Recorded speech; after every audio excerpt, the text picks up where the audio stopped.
Yo, yo, yo, really, really longer a thon. What is going on? It's your boy woadyB in the house, and we about to rock us some Grandia 3. I have no idea if any of that came through, and I apologize for my terrible beatboxing. What's going on? Really, really long a thon. Hope all is well. Actually, really, really everyone is able. More specifically, we're here for charity, helping out some able gamers because everyone should game. I'm here to bring you Grandia 3 any percent. This is a chill yet RNG nightmare of a run, and you're going to see why. It's a phenomenal game, tons of fun. I'm not going to talk too much. I know we're running a bit behind, and I've got plenty of time to talk about the run anyway. So let me make sure my splits and all shenanigans are in a good place, and we're gonna make some nonsense happen here. All right, y'all. So timer's gonna start on my countdown here as we pick start game. There is no difficulty options. There's only one level of difficulty, and that difficulty is RNG Nightmare. And yeah, you'll see why, because I'm gonna probably talk about it plenty during the run. But without further ado, let's make things happen. All right, so 3, 2, 1, go. Thank you for the good looks, by the way. Welcome, everybody. This is, yes, please, let's donate. Let's get that goal going. I know we have not hit the 1K current goal. We are about $200 away, y'all. Let's make it happen at $200. And we're going to, apparently, if I'm seeing this right, there's a bonus run of Earthbound that's going to happen if we hit that goal. So let's make it happen. Let's make it happen. Yeah. All right, well, welcome to Grandia 3. This is the third game in the, what is arguably the now dead series, Grandia. Unfortunately, we haven't had a new one since this game came out in 2006. So, thankfully, 1 and 2 were remastered recently for PC. So, a lot of love has been spread for the first 2 games in the series. But here we have the third game. I call it the Forgotten Child, because it was published. That has never happened. I floated over the flower petal. All right, that's literally something I've never seen before. We're in for a wonderful run already, folks. So here we have the protagonist of Yuki, as I will generally call him towards the end of the run, Yucky, because mid to late game he becomes pretty much your item person. I was gonna say something more colorful there, but yeah, he pretty much becomes the person chucking items, and sometimes he lets you down, so he's a little bit yucky at the end of the game. Yeah, not even a minute in, right? But Yuki here has always wanted to be a pilot since he was a little boy, and so he spends his days in, days out here in Onfog Village, tinkering with a plane, him and his boy Raltz. Well, his mother, yes, mother, and you'll know why I say that when you see her later, Miranda, is not the biggest fan of this. And so she's always, putting a little damper in their plans. So here I've had to take back my flight unit. So in this world, planes are able to fly because of a thing called a flight unit. Well, Miranda, or okay, Mom, though he never calls her Mom, by the way. He only calls her Miranda. Classic anime trope, right, folks? We never call her Mom Mommy or Mother. We call her by her real name. Has taken the flight unit, and so we took it back, and she is stowed away, and in a cutscene you don't see, Yuki has decided to crash the hell out of his plane to save a girl being chased by these bandits. Yes, in the cutscene, he basically crashes the plane in an effort to try and help her. So here we have the game's tutorial where it teaches us about the combat system. So the combat system in Grandia is pretty cool. It's unique, but something we're all very familiar with if you played any JRPG. What makes Grandia stand out from other JRPG games is that not only does it have an ATB system, it has a section of the ATB system where you can essentially cancel the enemy's action. So if you look on the screen, between where it says calm and act, if I was to do certain types of attacks before an enemy has a chance to take their turn, I will actually cancel the enemy's action. And I'm going to be attempting to do that during some of these boss battles throughout the run in an effort to keep myself from dying. Because, let's face it, folks, This is the speed run. Y'all know we're going to be under leveled because we are never the right level for these kinds of speed runs because that's just going to take too much time, and we're here to play the game fast. So the game is literally teaching me all the different actions. You have your basic combo. Depending on the character, they'll do 1 to 2 hits, give or take, sometimes more.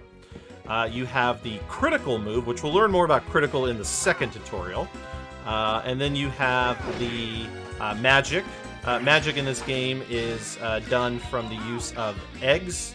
Well, actually not eggs, sorry. You take eggs, you extract magic from it, and you equip it to the character that you're using. All right, we did it! And then we have special moves that you would learn if you were actually doing basic attacks. But admittedly, we actually do very few basic attacks. It's a lot of magic and item spam in this kind of speedrun, so not too much. Here we have the world map.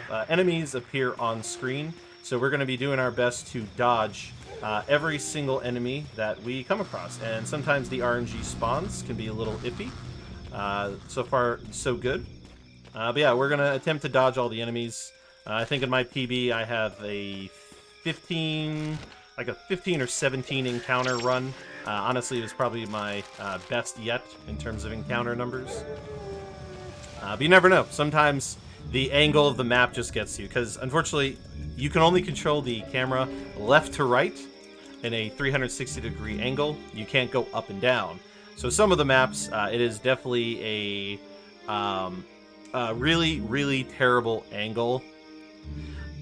And so that really, really terrible angle makes it harder to dodge. An area we're going to call later as Dragon Valley. We'll talk more about that when we get to it. Cool. All right. Good to hear my audio's roaming well. Y'all let me know if it's being a little funky, and thank you for the good luck there, Swift. And yes, as Sneaky points out in chat, Yuki does crash his plane. I lost count. I think it's like 5. I think it's like 4 to 5 times in the entire run. But here we have Miranda, and yes, that's my mother. That is Yuki's mother, Miranda. Not a sister. That is his mother. Here we meet our female protagonist, Alfina.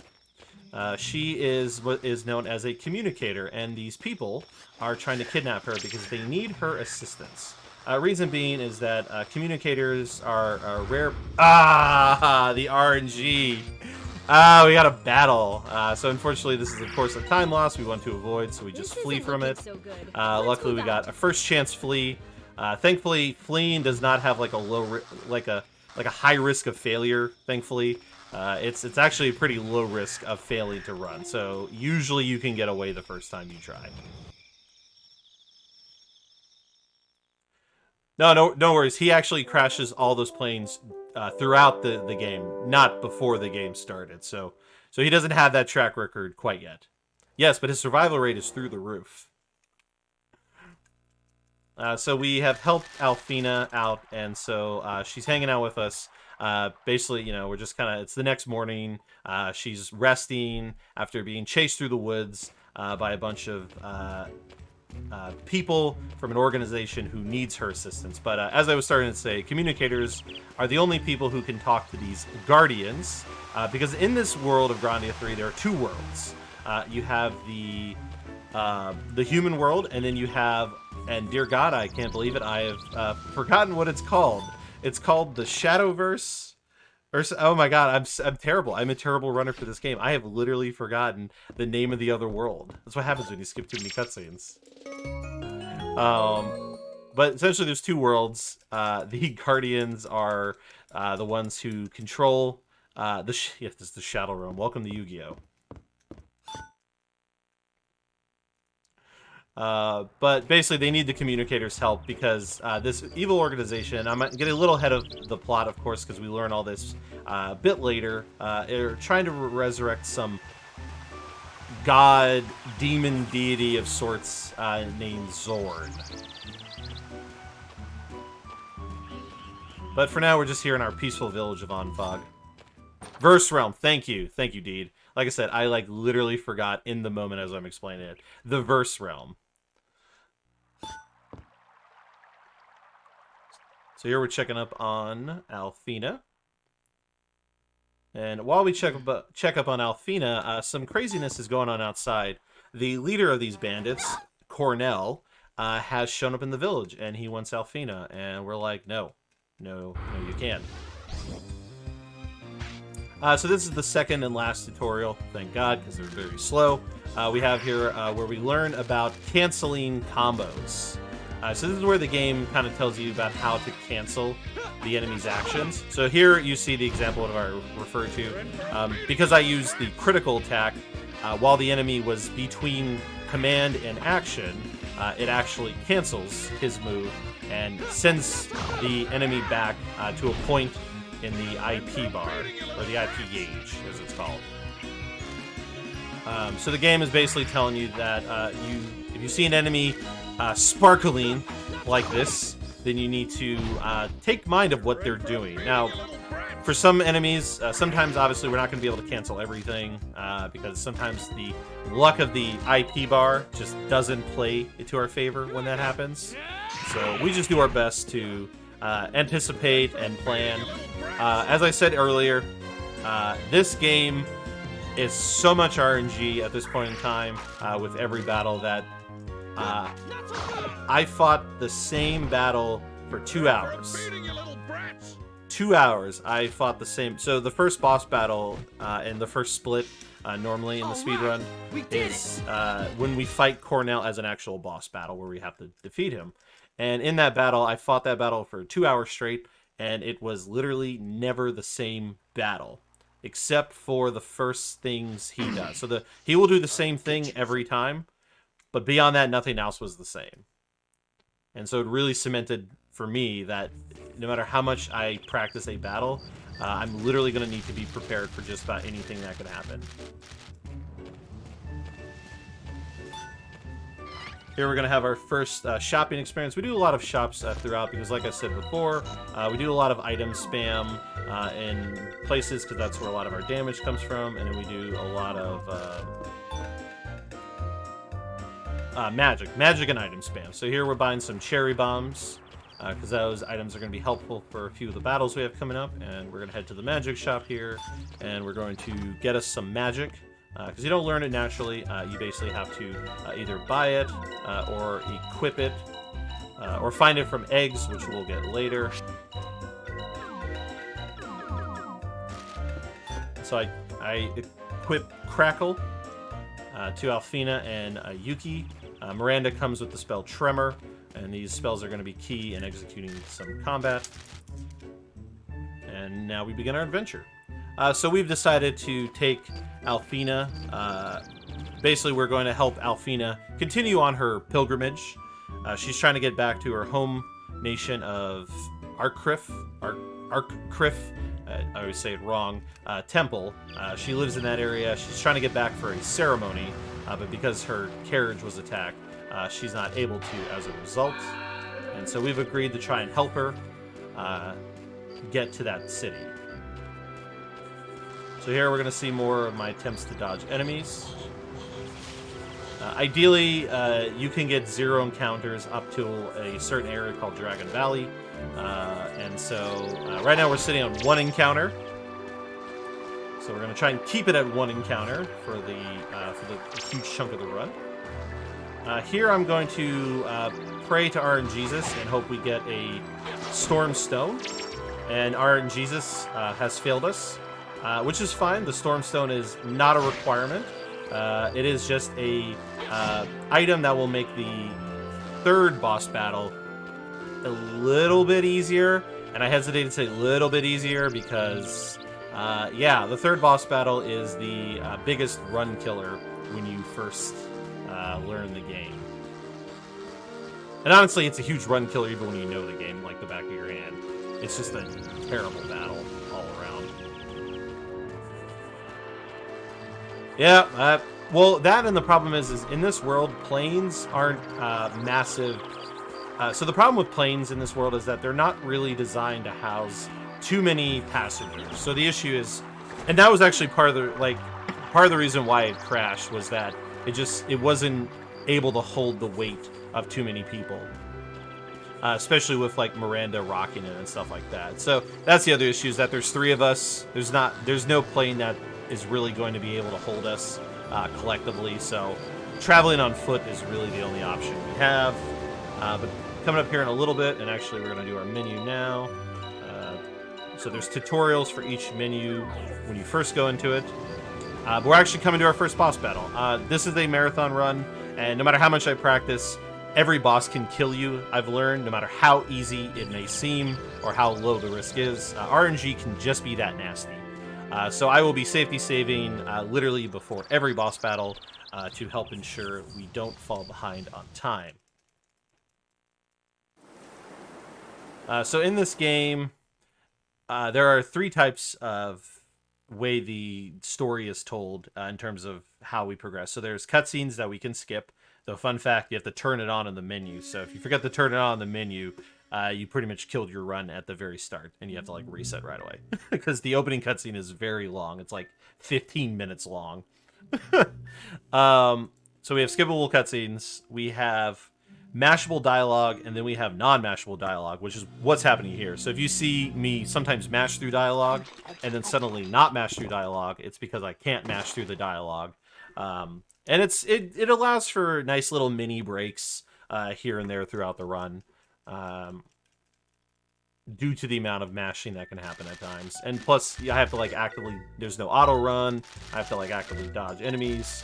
Here we have a sequence, Grandia is known for these. It's basically a dinner sequence where the characters take a moment, you just kind of have a chat with them about kind of the current affair of things, and just see what's on their mind, get to know them a little bit more, and you have to talk to them in a specific order to be able to finish the conversation.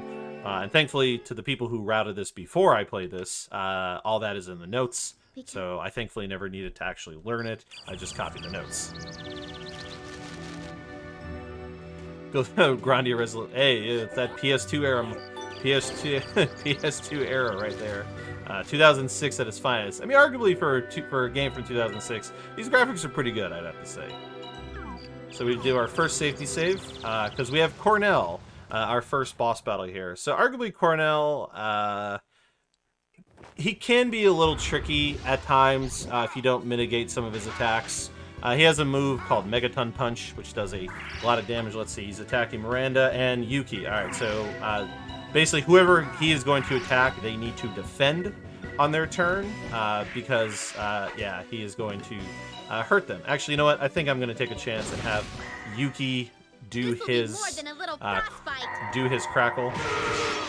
So my goal here is to take out ideally take out his fist is the plan I have, to try and prevent him from...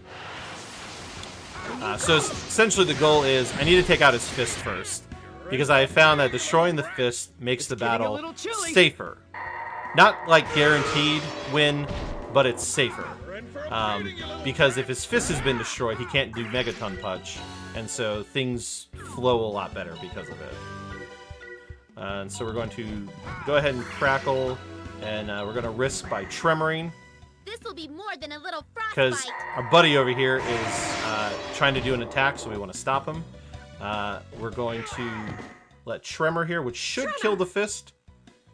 I want to say should, but again, damage rolls are a thing, and yeah, they can really hurt you.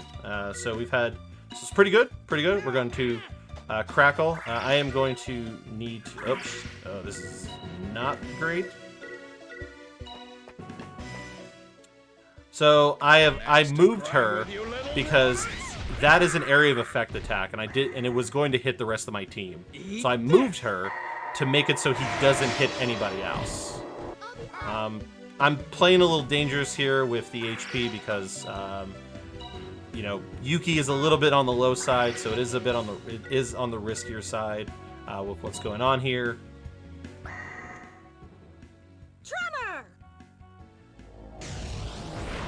But overall, this has actually been arguably a pretty decent battle against Cornell, I would have to say. What I'm actually going to do for safety's sake is, thankfully, thanks to RNG, I got a Cure Herb instead of a second Storage Stone, so I'm going to heal.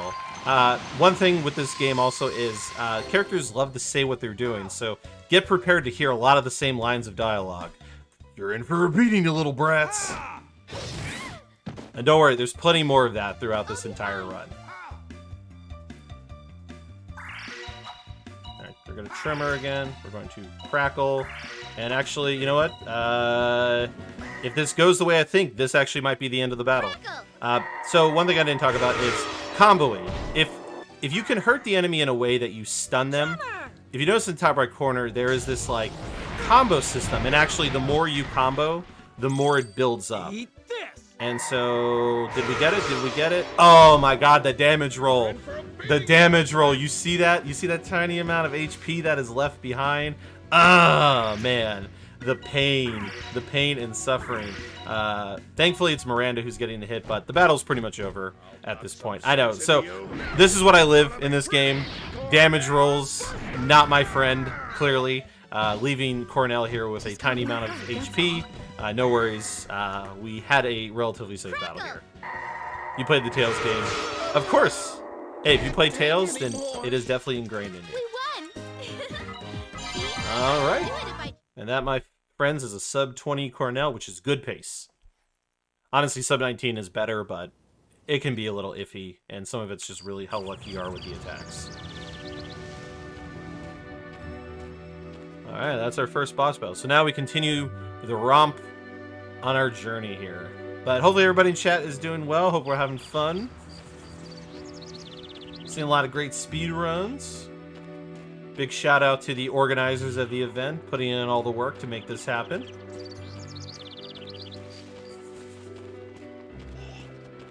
Also, big shout out for letting me showcase Grandia 3 in a marathon. I'm the only active runner currently for Grandia 3, and it is not a game that arguably would get accepted into most marathons for one reason that I haven't gone into yet. And all I'm going to say is casino, and we'll talk about it more later. There's an element to this run that would make it less than ideal for most speedrun marathons, but I have a backup plan that I will hopefully not need to invoke for the sake of excitement, but if we have to invoke it, we will.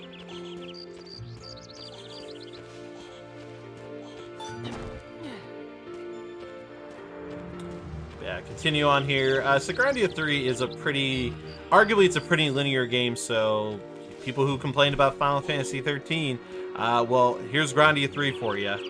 It is 2006, and this game is super linear. There's like, as you can see the map down, there's like practically no side pathing at all. It's all corridors. If it comes to it, I mean, y'all let me know. I don't need to invoke the safety mechanism if I have to, but we can play it by ear and see what happens. We can see how the run goes to that point. So to kind of give y'all a tidbit of what I'm referring to, when you speedrun this game, the entire goal of this speedrun is from the beginning of this run until about 3 hours in, you need to save as much time as you physically can. Because when you hit that 3 hour mark at that part of the run where you should be around 3 hours, you are most likely going to lose most of that time save. So the more you save early on, the more you can lose later on.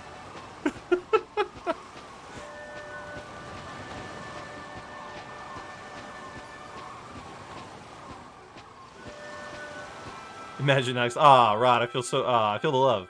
Feel the love, Rod. I just saw the comment. Ah.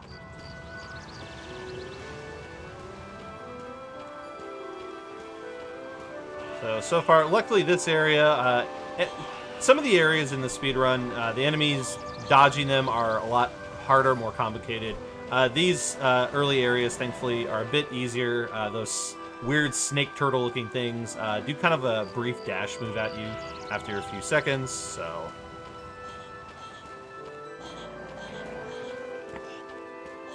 had nothing to do with this plan. Fair enough. Yeah, but you are still a contributing factor to these events, and we love you for it. We got these little crab things that do a little hippity hop, so you got to be kind of careful. They have like kind of a wide hop that you can dodge if you angle yourself properly. Thank you for the good luck, Pojo.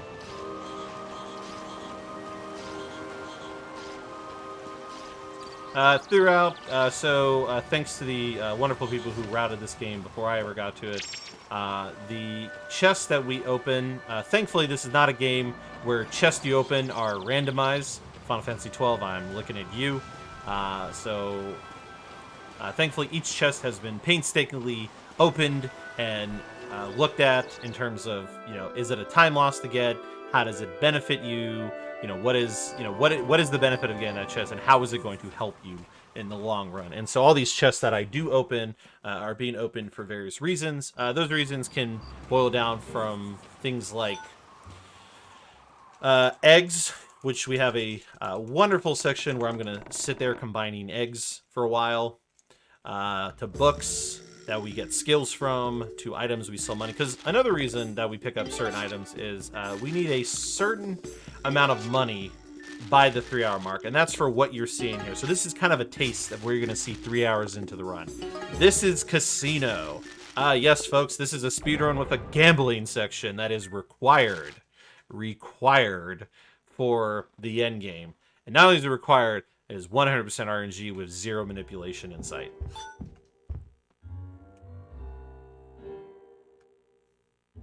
And so that's why the goal is to save as much time as possible until you get to the casino, so you can be prepared to lose 90% of that time save.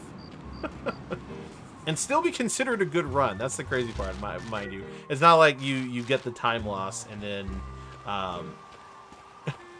nothing happens. Or it's not like you lose the time and you have a really bad time. But you can still get a really good time with like a... I think my best casino I actually got on Monday night was about 8.5 minutes. Just to show you prospectively what I mean by that. About 8.5 minutes was my best casino. And I just got that Monday night.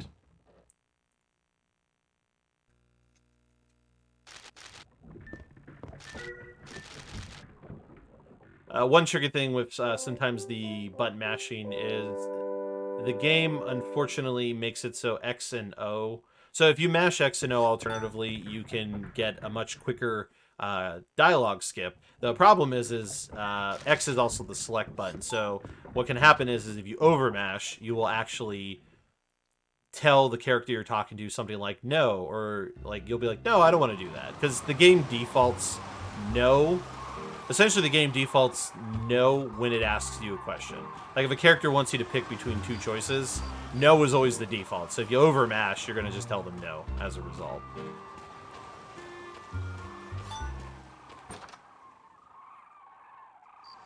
Thank you for the good luck. Here, so we have, so we've met Alonzo. Should probably talk about the story a little bit. So we've met Alonzo. Alonzo is your average kind of singles man, gambler. He's the, I don't know how I keep referencing Final Fantasy 12 here, but he's basically the Baltair of Grandia 3 in a way, you could say. And here is Bianca's casino. He is trying to get his boat back. Bianca has essentially taken his boat because he, sucks at gambling. And she cheats, actually. So she cheats. She took his boat. And so he was trying to win it back. He ended up losing more of our stuff. And so we needed to win it back because he lost Alfina's brooch, and Alfina needs her brooch. And so we have won that back. We have essentially distracted her by having Miranda play almost like his girlfriend, wife character. And so it made Bianca jealous because she's in love with Alonzo. And so it causes her to mess up her cheat, and she gets ratted out for it. So now that we've got the boat key, we can sail on the seas to continue our journey to Mendy City to try and get to our cliff. And so here we're going to buy some stuff. We're going to set up some things. So, oops, sorry, we need to give all heal. We're going to take Howl off the cell. Quick burn strike. She doesn't need anything else. This is one of our longer menus. And the menu's done. What a lesson in gambling. Exactly. Don't cheat. Honestly, I wish you could cheat, because then maybe my casino section later in the run would go smoother and more guaranteed each time. Oh, and we also need to give our boy here his ranger book.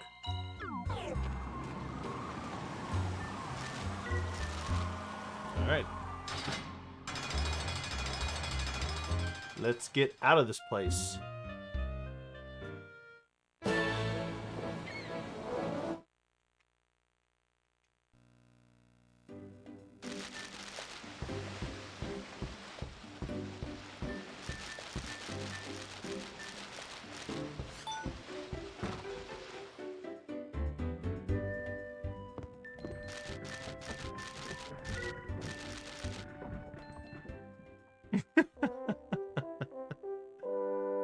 Alright, next we're coming up on our next boss battle. This one's a twofer against a bunch of enemies called boat swallows.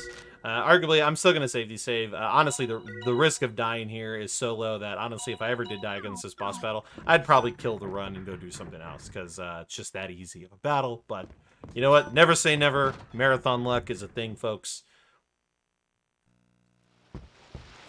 So, yeah, we're about to fight flying piranha fish-looking things. They're called boat swallows because, yeah, they eat boats. And, yeah, they're coming for us. This battle can be a mix of, like, really good to, like, really short to really long. Essentially, we spam cherry bombs because they have an area of effect and a one-shot.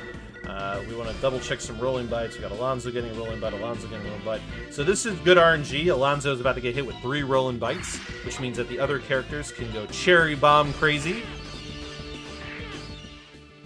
All right, let's see how many we get. I think we're only getting like 3, but one of them is doing a rolling bite, so that's good. That's good. Got a couple coming here. Souvenir. You know what?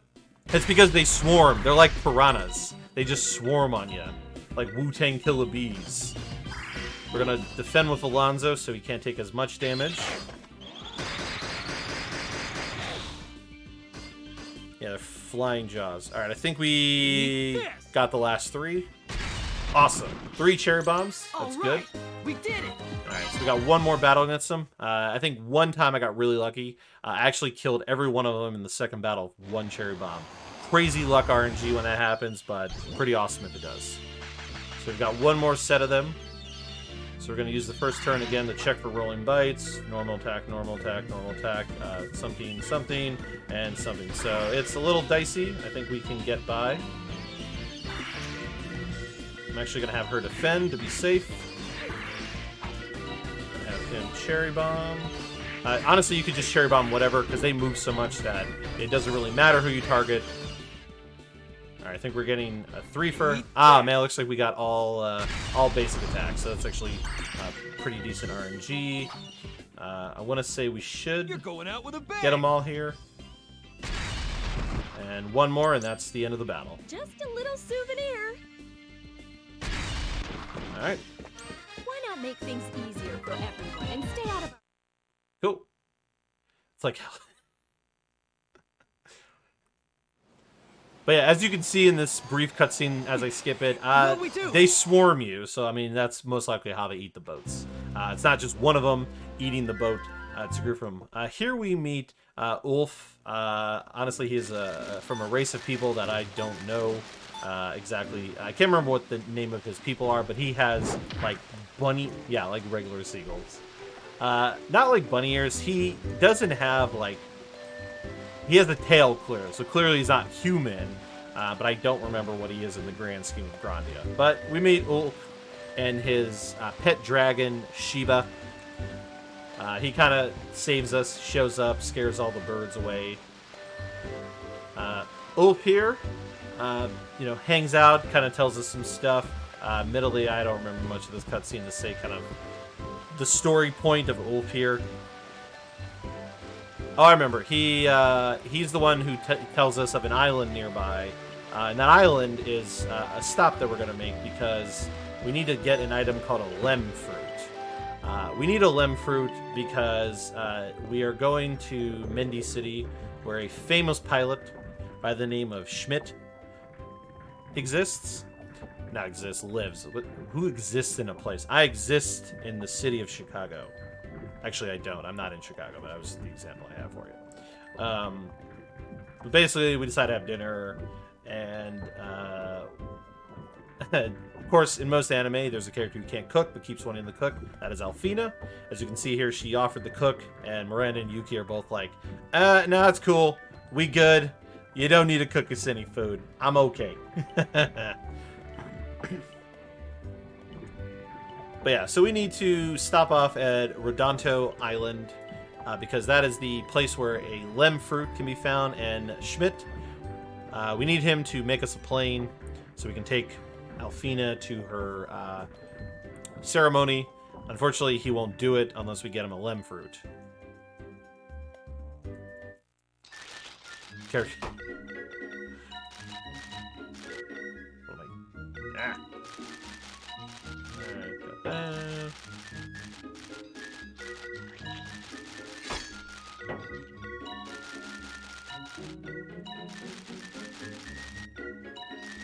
Alright.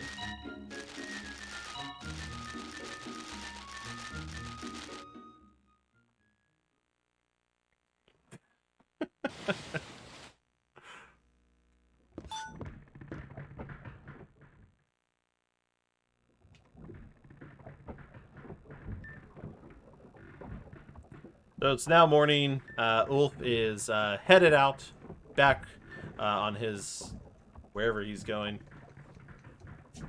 I think Ulf is on his way to find the One Piece, would be my guess, with the help of some Shinigami and the Leaf Village.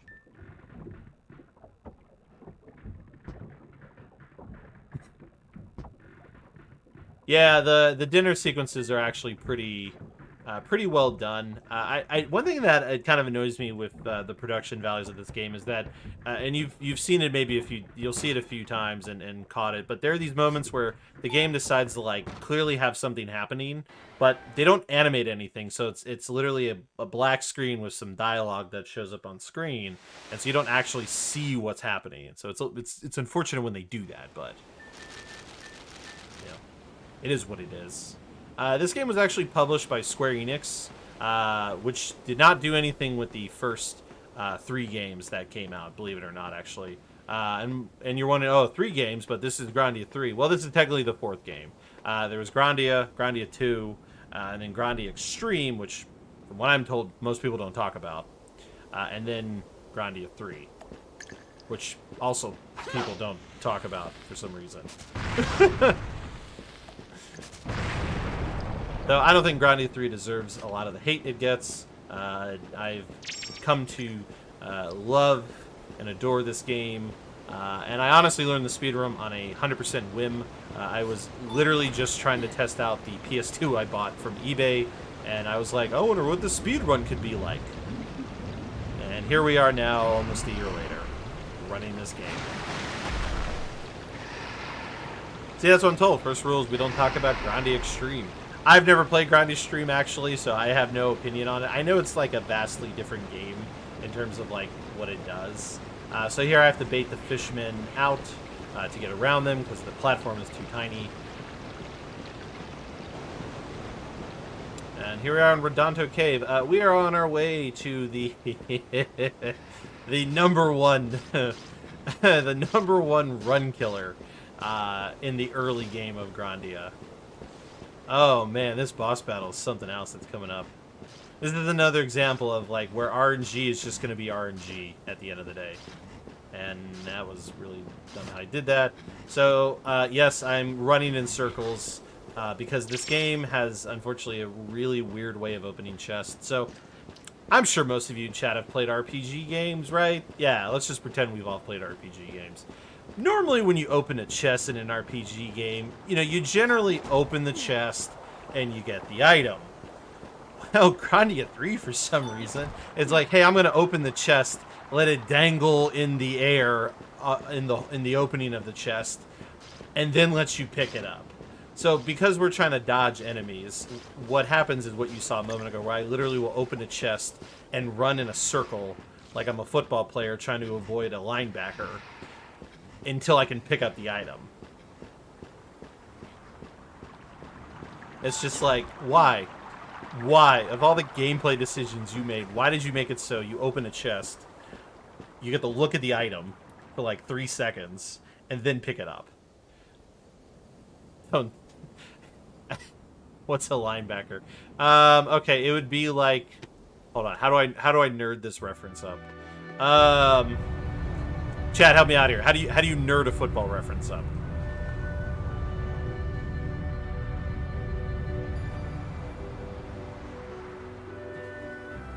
It would be like, I don't know, I feel like if I make an anime reference, you'd have to know the anime, and that's like a shot in the dark too. Okay, thank you, Blitzball. Thank you so much. So, okay, it's like if you play Blitzball and you're trying to avoid whatever position they're called there.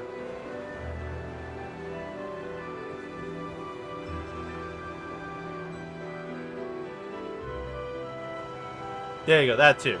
Exactly. It's like that. See, this is why I rely on chat. All I know is speed run. I go fast. That's all I got. There you go. Chat's got some good references. So think about like Blitzball. Think about like the person trying to prevent you from leaving in Ocarina of Time.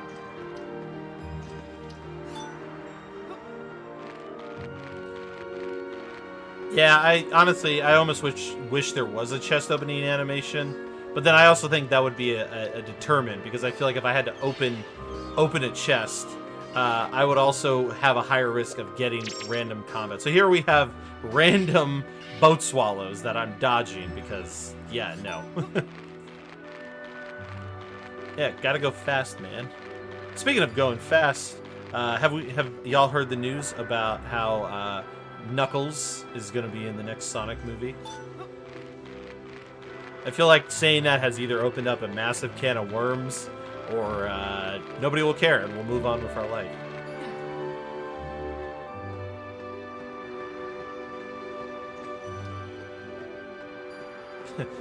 Pay no attention to the man playing a speed run.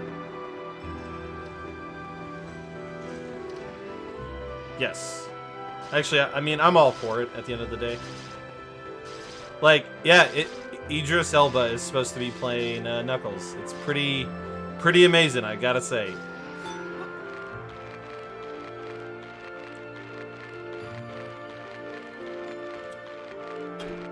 Yeah, it's Elba. I mean, you had it.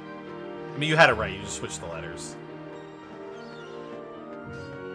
So far we're doing pretty good on the enemy dodging. Honestly, these couple areas I've been through, the dodging's pretty easy, so I'm not too worried about it.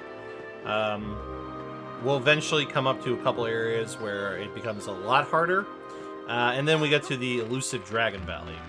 Again, talk more about that later. I'm always getting ahead of myself with these things. Instead, I get to play with the Minotaur here in a little bit. But don't worry. The battle goes on long enough that I'll have plenty of time to talk about it.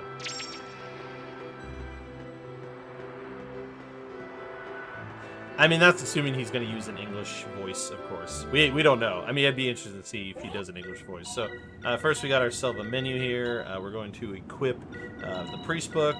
And we're going to take off the Aqua Egg, because we're going to give it to Yuki. We're going to give the Bomb Egg to Miranda, and give her the Sleep Amulet. We need the Sleep Amulet. This next boss battle is against a Minotaur, a Fishman Advisor, and a Fishman Warrior. Not a, like 4 or 5 Fishman Warrior. The problem with this battle, and why it sucks, excuse me, is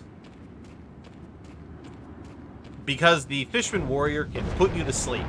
Yeah, there's a very annoying spell in the game called Snooze, and there is like a handful of chances that you'll get put to sleep, and there's only one item at this part of the game that will prevent that. So it's not like I could buy something ahead of time to save me. No.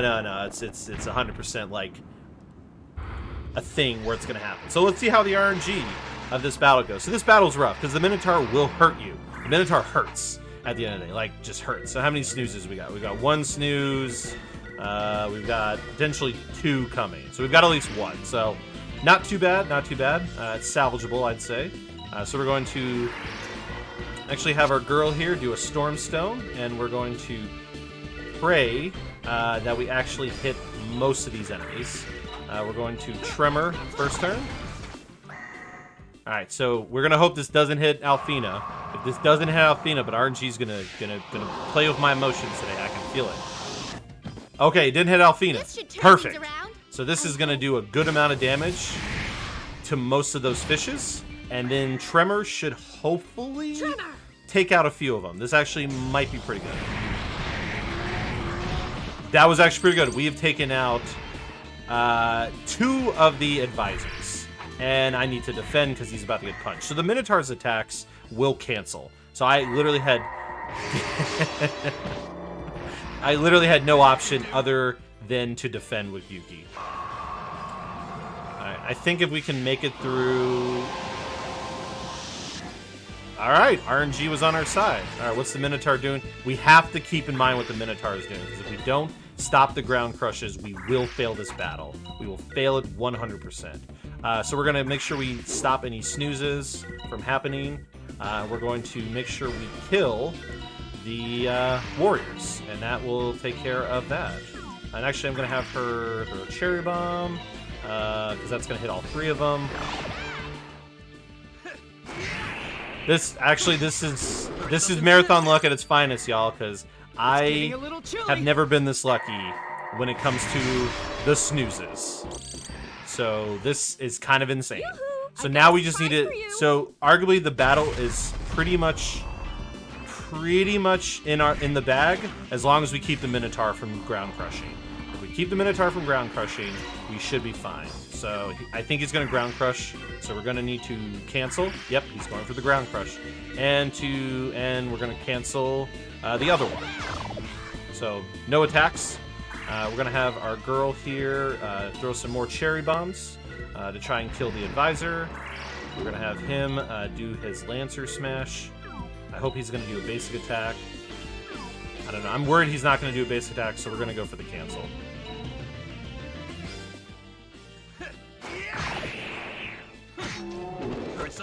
Yeah, see, like Sneaky Point chat, I've only ever gotten like just a little souvenir. 2 battles where I've had this good of an RNG with snooze.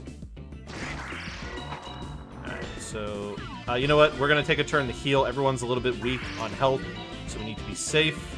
Let's go ahead and get rid of the Fishman Advisor. Just a bit longer, everyone. Admittedly, I'm not playing too dangerous, but we do need to start getting some damage in. To make this battle pretty much get over.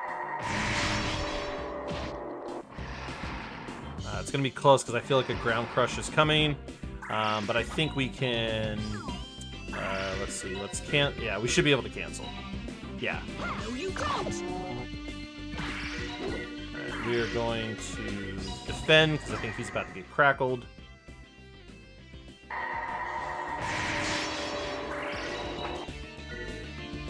Let's go ahead and finish off the Fishman Advisor. I think Yuki can handle it, right? Eat this. Will the roll of Yucky? Thank you. All right, y'all. We just need to kill the Minotaur. Crackle. Yeah, arguably this is probably the best Minotaur battle, next to the best Minotaur battle I've had to date. Ah, he canceled our buddy. I'll give it a shot. Alright, normally we don't want that to happen because it wastes time, but in this game, when you do special attacks, sometimes you can improve the special attack by having, just something. It's kind of like Saga Frontier. It's a random thing that happens. It's not guaranteed to happen, oh, yeah, he's going for the... we're going to have to use our girl here to cancel. Unfortunately, because she does do more damage, then she does more damage with Crackle, but it was her turn. Honestly, I think we would have won. I probably should have went for the Crackle, but we're trying to be safe. So this should be the last turn.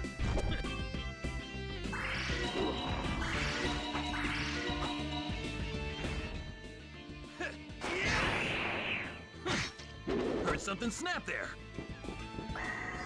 And that should be it. Eat this. All right, we did it. Great Minotaur battle, y'all. Great Minotaur battle.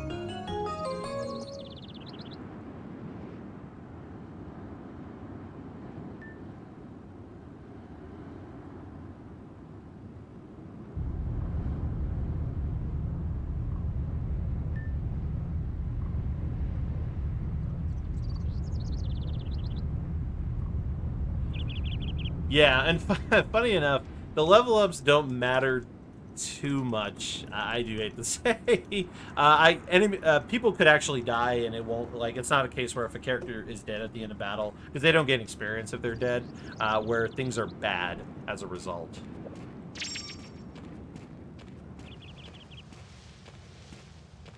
So we've got our lem fruit, and on our way off of Rondato Mountain, a gate to the Verse Realm opens up, and we get sucked into it. And it's like, where are we? Here we are, the Verse Realm, aka the Realm of Plane.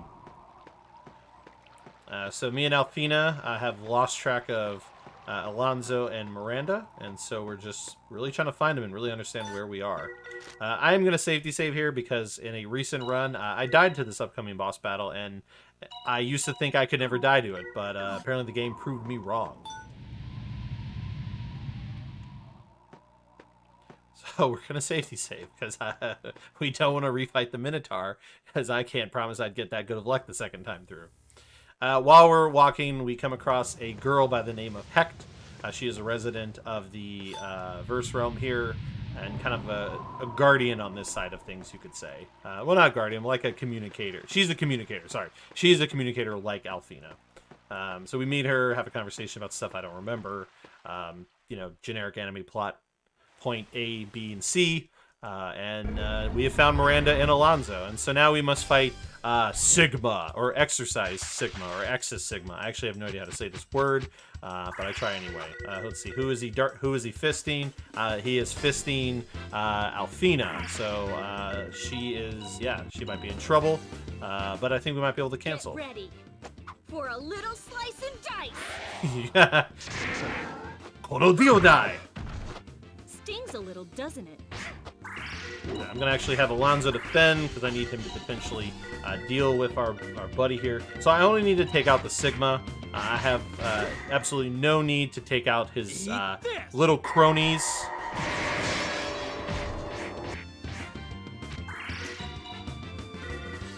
So we're only going to focus on the Sigma. Let's see. Is he going for a node? He's going for a node. I think we can cancel. If we can keep him from doing attacks, that can usually bode better for us. Of course they get no respect. But to be honest with you, they can be really annoying because they do a move called Howl sometimes. And man, does Howl get to be annoying. Bird strike!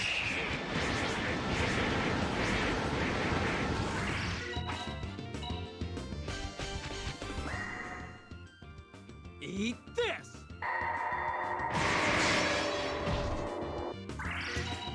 Alright, that'll be over once Alfina takes her turn. Once Alfina takes her turn. Once Alfina takes her turn. Thank you. This'll be more than a little frostbite. We won! Thank goodness!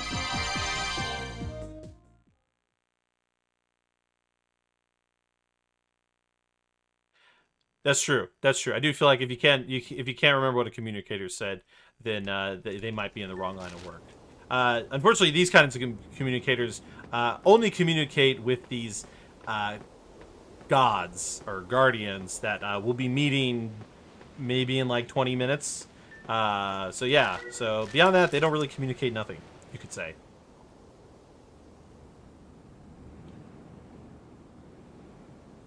And we have made it to the boat.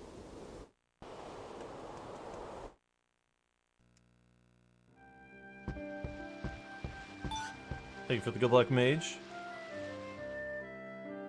I see puns are happening in chat. I'm not surprised. It's because I noticed a lot of my regular viewers, and my chat is full of dads. I swear to God, that's just dads and puns everywhere. We have ourselves another dinner sequence. Just talking about our adventures in the Shadow Realm, and as we approach Mendy City. This is also where Miranda and Alonso decide to have a night conversation.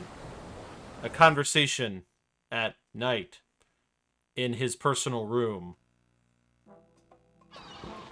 Bow, chicka, bow, wow.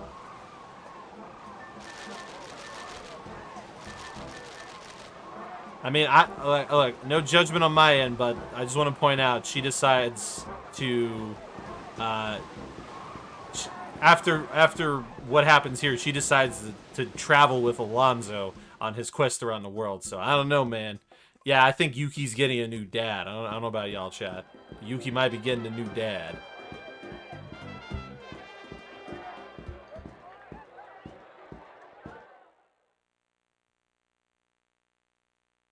Yeah, I've always wondered about Miranda's backstory. Like, was she like a hunter? Like, she was like where did she learn to use these items?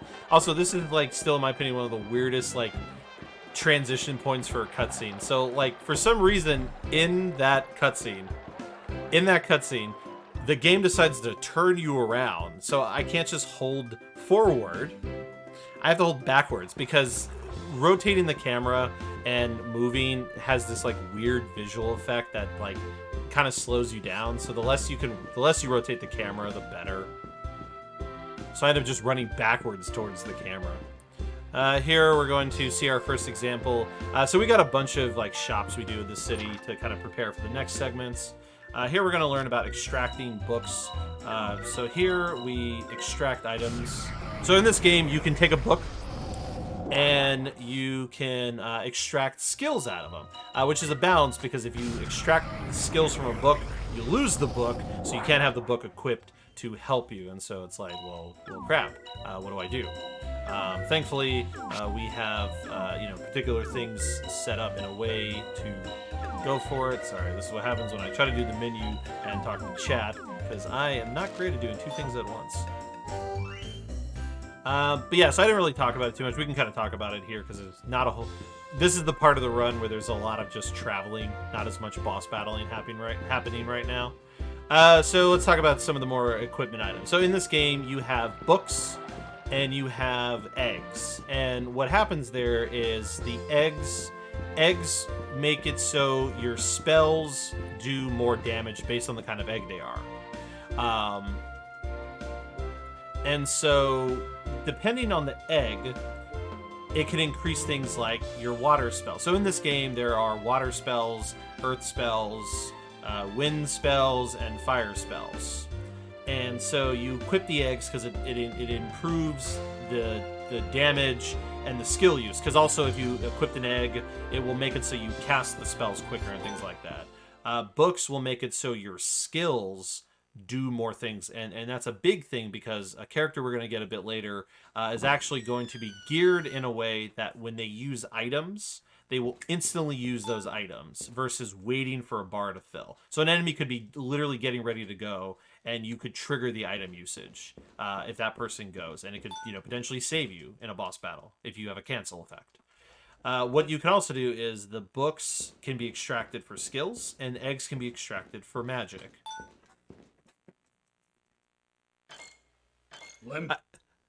Yeah, you'll see plenty of egg stuff later. There's a section of the run, it's actually a split called mana egg combos, because I spend like a minute and a half combining eggs to make like a couple really powerful spells that we spam.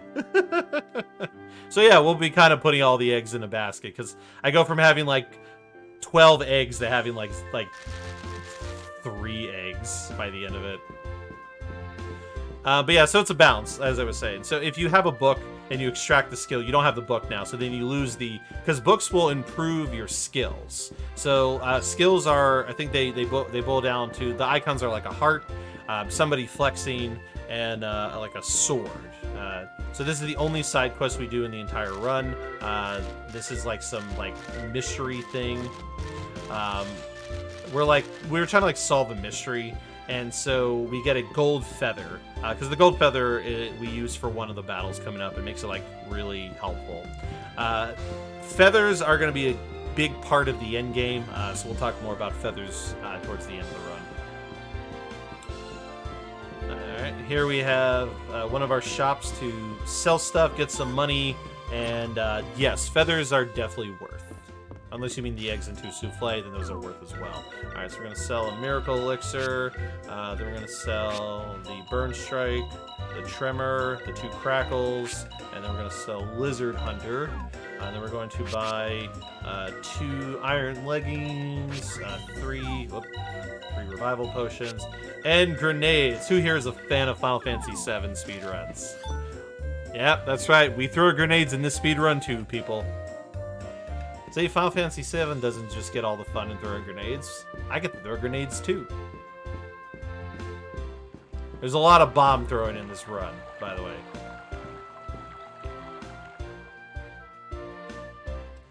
So, this run basically boils down to bomb throwing and magic spells. This is essentially what happens.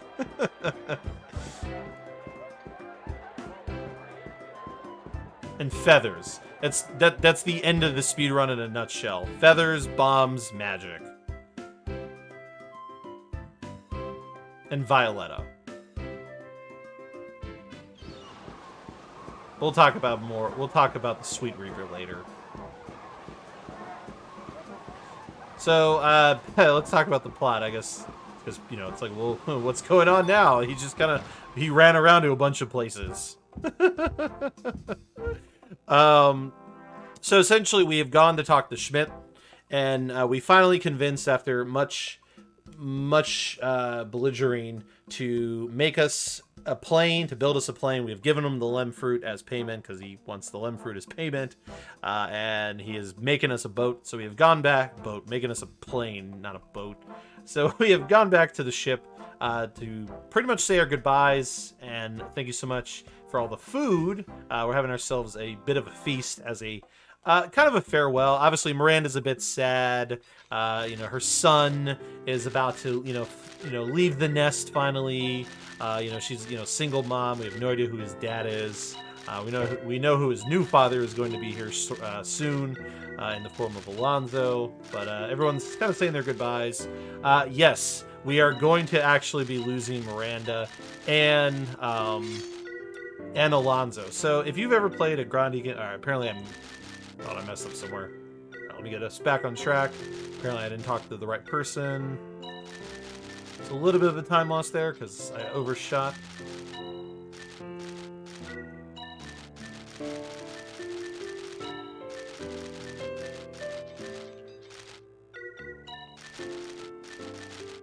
There we go. Sorry about that.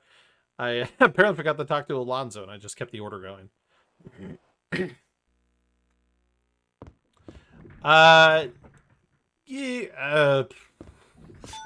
Kind of. You'll see. Maybe. We skip cutscenes. Maybe you won't directly see, but you'll get an idea. I'll tell you. But yep, now we're headed back to Schmidt's garage. Apparently he can build a plane in like a day. I don't know. I guess he had some lying around that he tuned up for us. So we're going back to him. Plane is now ready. And so we're going to, head off to our Criff Temple and get Alfina to her ceremony.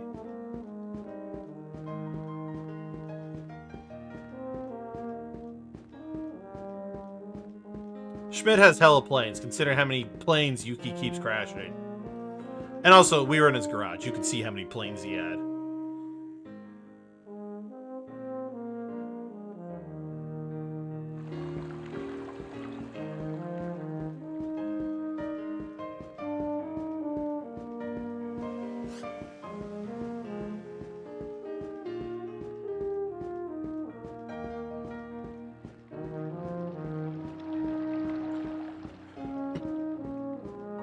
And unfortunately, because this is not the lore cutscene % version of a run, we don't get to see this kind of heartwarming, beautiful cutscene that's going to happen here as we fly away. If you do want to see that cutscene, shameless plug, on the YouTube channel for Really Really Longathon, there is a run I did of this game at earlier in the year at their lore %. It's not all the cutscenes. It's Grandia 380% with some cutscenes, but we do watch it in that run. That one was about an 8-hour run where we watched a pretty good chunk of the cutscenes. So if you want to check them out, feel free to head over to their YouTube channel and check it out.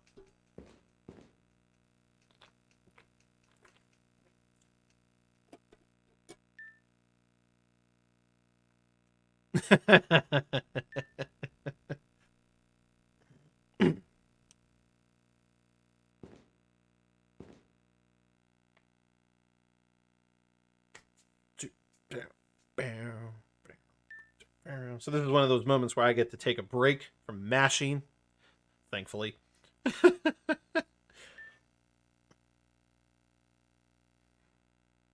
some reason in the back of my mind, I'm like, I think I forgot to do something in one of my menus. Yeah, I'm okay. Yeah, no, we good.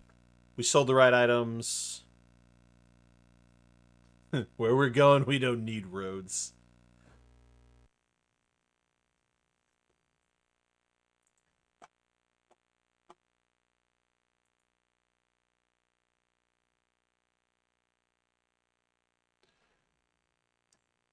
I do want to call out here, checking the donations. Seems that there was a $15 donation from woadyB saying, "Keep up the good work." Thank you so much for the contribution.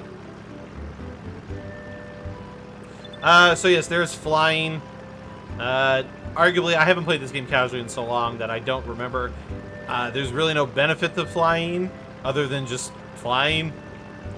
If I remember correctly, I don't remember if there's like a hidden secret dungeon somewhere that you can fly to. And guess what happens, folks, in that cutscene? Yeah, you guessed it. Crash landing.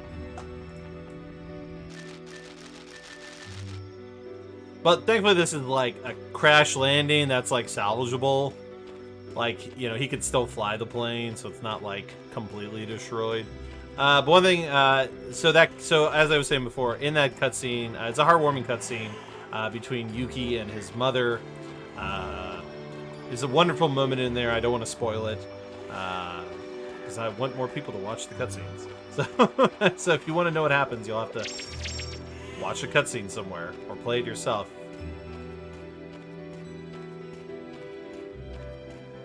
Grandia 3 is not a super rare game if you wanted to buy it secondhand and play it. Emulation's, of course, always an option if it's out of your wheelhouse.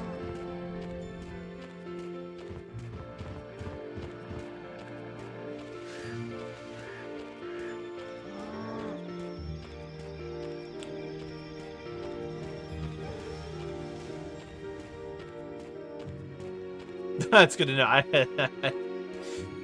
I've actually never played a Yeast game, but I'll keep that in mind when I finally play them.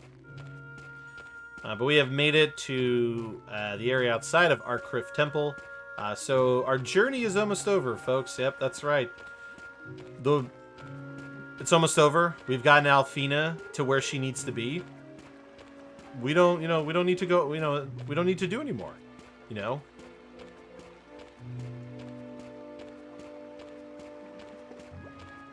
Right? Nothing could possibly go wrong. It's one of those moments where you wish you had a webcam so you could see the face I'm making right now. Yeah, right? Everything is totally gonna go well. Yeah, right. Alright, folks, pack it up. We're done here.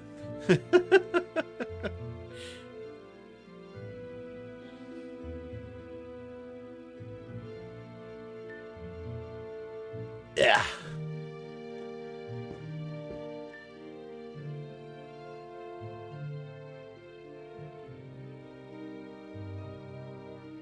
It's one of those rare moments where the viewer gets to read the dialogue and try to make sense of what's happening in the story.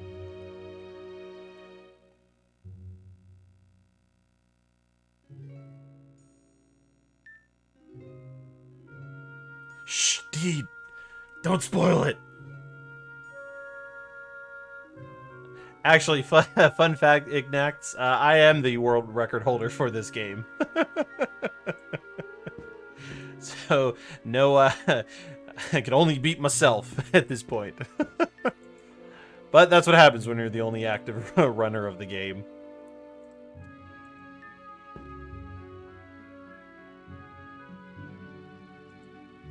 But that's fine. I love the game. I love to showcase it, so I'm happy to put it out there.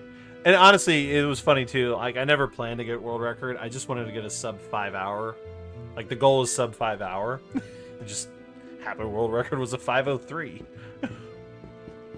So it's just, you know, it just kind of came hand in foot with itself.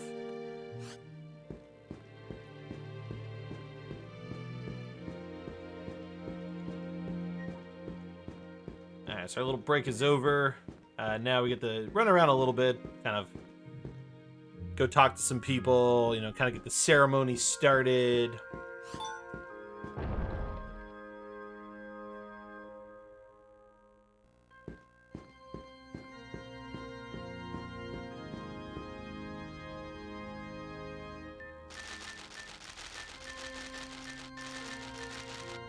Well, here's my PB perfect. 5 hours, 1 minute, and 10 seconds. So yes, that's why. Yes, that I told you this game has got some sketchy RNG, man. It's got some sketchy RNG. Okay, it just be like that. I needed the safety net. You don't know what's gonna happen. Hey, don't worry. If we finish early enough, then we'll just watch the ending cutscene.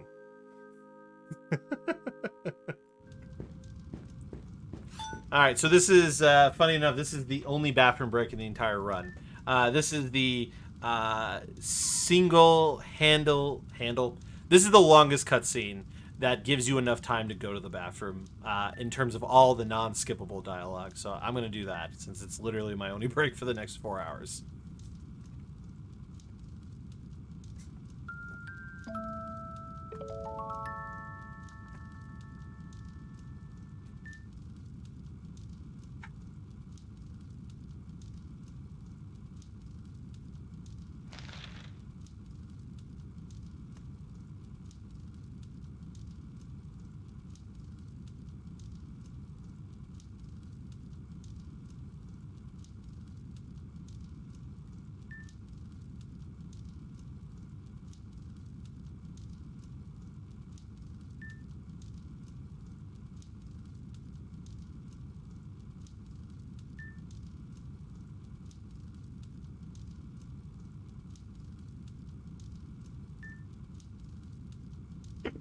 Yeah, I hydrated too. I got soda here. Good night, moon. Good night, cow that jumps over the moon. Children, what did I say about the scotching? Let's speed running here. woadyB is trying to go fast. He's just not able to. He's lost the controller and stuff. Yes, I know, it's terrible. Somebody in chat is rolling their eyes right now. It's fine. Apparently my chair has also decided to lower itself.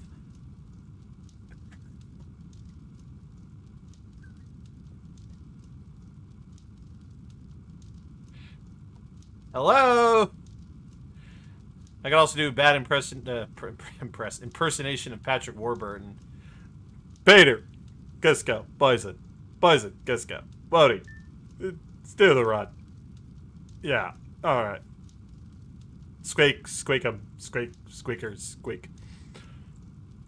In the chair.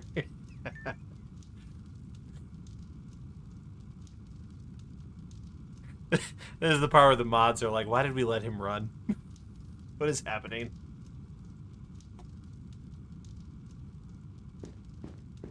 Ah! Ah! So walls are the enemy. You can literally get caught behind something with just bad angling. It's really annoying to get out of.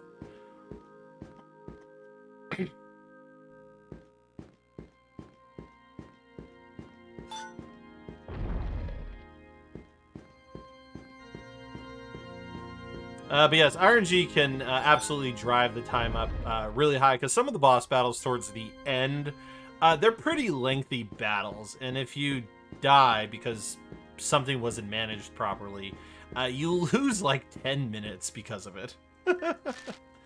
So that's, and not to mention the casino section too. Awesome. So should I learn Drakengard? I mean, I am planning to learn Near Replicant, so I mean, that kind of counts.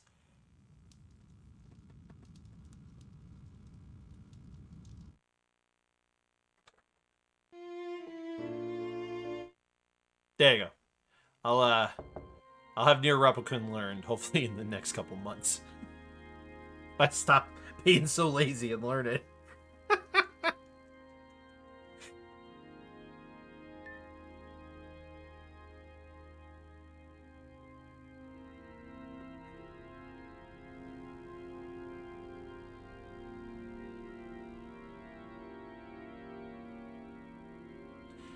Yes. I just saw the 10. Yeah, so some of the boss battles, it's because we're under leveled and the bosses in this game have like massive health bars. So even though we do a ton of damage, it's like literally not enough to like beat a boss in like 3 minutes. Like some of the boss battles like will literally go on for like 7 to 10. It's like 6 to like 12 minutes, give or take. And then so if you die because you managed something improperly or RNG got to you near the end of it, you end up like doing the entire battle. So like prospectively, I had a run like 2 weeks ago. I finished at 5 hours and 57 minutes. That's how bad things went, and I just ran with it the whole time. It was like my D-Rust run because I hadn't touched it in like a month and a half because I recently moved. So remember when I said nothing ever goes wrong? Well, at last. This has proven me wrong at this point. So essentially what's happening is during the ceremony, because we don't get to see it because of the cutscene skips, but basically what's happened during the ceremony is Alfina's brother, who she's been looking for, Emilius, shows up. And yeah, he beheads a giant bird named Griffin, who's one of the Guardians. So Emilius's goal is to go around killing all the Guardians and beheading them. So R.I.P. Griffin, F's in chat for Griffin. So here we have a battle against Sigma. This battle is arguably stupid easy in comparison. It literally is 2 grenades, and that's it.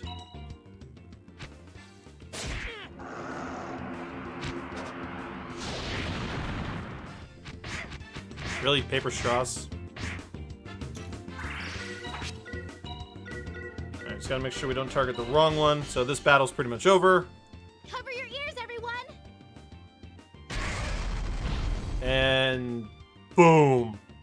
Eat this! Alright, we did it!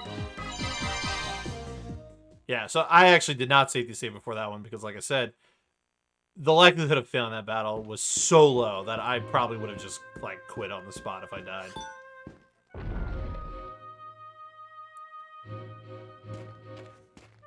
Oh, don't worry. There'll be plenty of explosions later on. Plenty.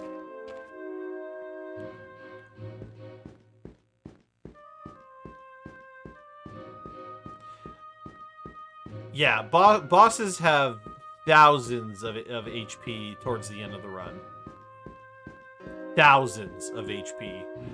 But thankfully, like, most spells by that point will do, like, 7 to 10,000, but it still takes, like, 12 turns to kill them. It's ridiculous. Like, I think the final boss takes about 9.5 to 10 minutes to beat. And that's assuming you don't get really bad RNG turn 1 and die, because that's a thing. Ooh, so here we have our first high risk of enemy encounters coming up here in a little bit. So like I said earlier, the point of this run is we aim to dodge all encounters. We don't fight any random enemies, with one caveat, which I'll get into later. We don't fight random enemies. There are a couple enemies in this area that move really fast. These guys right here. This one is baiting me. So if their back's turned, they don't charge after you, but his back was turned. I was expecting him to turn around, but he didn't. So it's just like, come on. Yep, the T-pose bots. I mean, their arms are a little flaily, so they're not like full T-pose. They're more like a Y pose. Like a limp Y pose. That doesn't make any sense. So I'm trying to be a little extra dodgy by running backwards.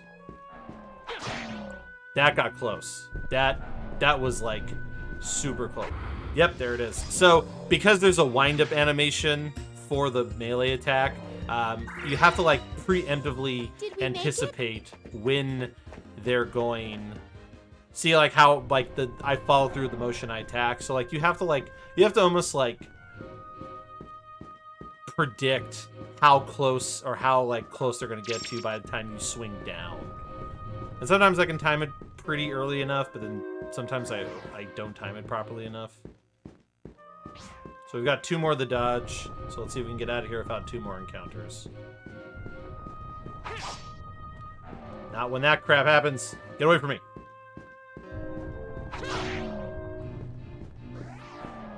I swear these enemies are trolling me right now. We're going for it. We're going for it, people. Ha ha. Can't touch this. Can't touch it. All right, 2 encounters. 2 encounters. I'll take it. I know you can do 0, so it's not the best it could be, but it's salvageable.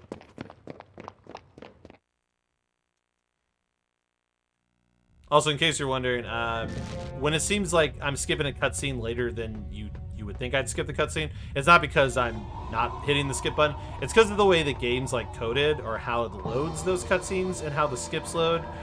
Some cutscenes you can skip like the minute they start, and some cutscenes have to play for a few seconds. It's kind of annoying. Fun fact: the digital version on PS3 is actually faster. I'm playing this on PS2 hardware physical discs. But my PS3 died literally the one time I tried to run the game on it.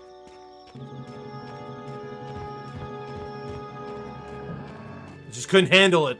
Just couldn't handle the awesomeness that's Grandia 3. Just...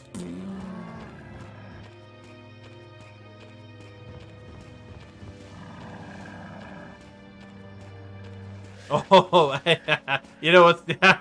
You know the sad part is, it could. This could actually be worse than that. It actually could be worse than that. I have actively had it worse than. I've had it pretty bad.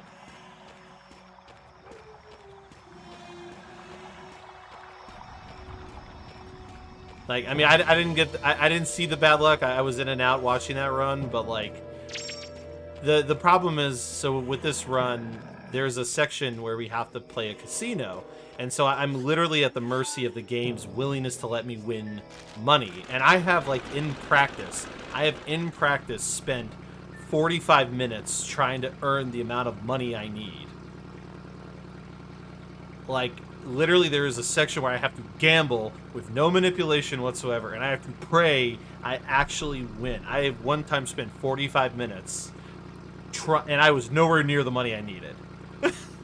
Like, that's how bad it was. So it could, but I have a safety save, so we don't destroy the estimate. I don't want to use my safety save. I'd rather just purely do the run, but I also don't want us to go, you know, crazy over time.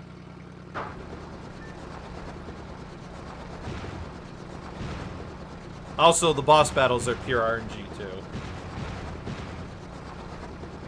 And there's bosses at the end, like, literally their opening action could kill half my team, and I have literally no way to fix it.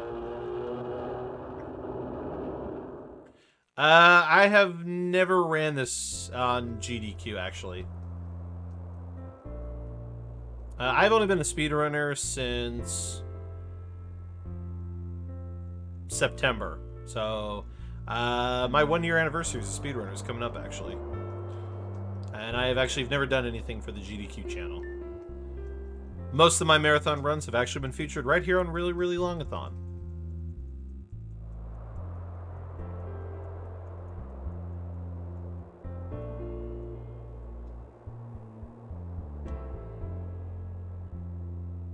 For some reason, I still can't help but think I, like, messed up that shop I did earlier. But I'm looking at it, I'm like, no, I did these things.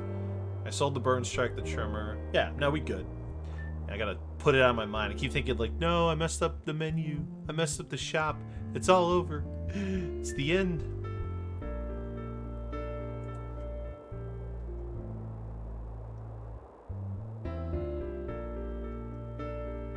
Yes, if you love long runs, then really, really Longathon is the place to be.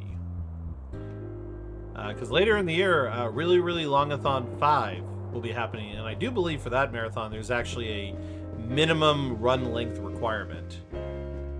So I think that marathon only features runs that are at least 5+ hours. Maybe 4.5 plus.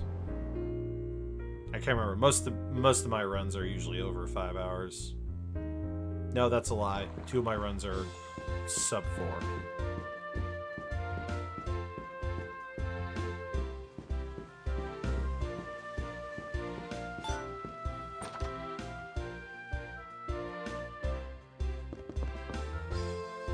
All right, so we come back to the city. We're gonna relax. We don't really know what to do now. Unfortunately, the plane is destroyed. Schmidt's not gonna give us another one because, you know, we only gave him the 1 limb fruit. So we're just kind of embarrassed. So we get a room for the night, decide to relax, and kind of decide what to do next. We're kind of lost right now. So, you know, Alfina's like, I want to be alone. Yuki's like, all right, I'm going to go on a little bit of a trip right now.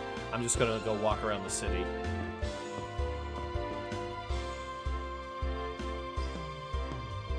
I'm not going to lose my sanity. I'm going to stay completely sane for the next 3.5 hours.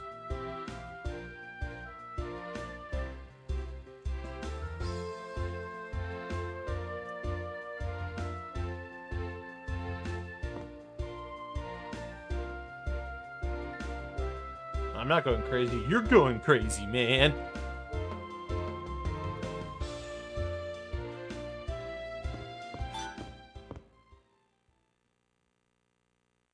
Ah, crap, dude. So we leave the hotel, head low, upset. You know, we feel like we failed. And who shows up but Ulf? Ulf shows up, so we decide to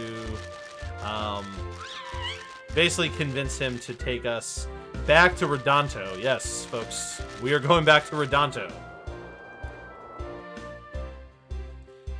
I mean, if chat wants to have like a gentleman's bet with Casino, I mean, y'all can go for it. Yeah, if y'all want to have like an internal like how long will it take. Also, while we're going to get some limb fruit, Alfina has decided to learn how to actually cook food. So it's just Ulfin.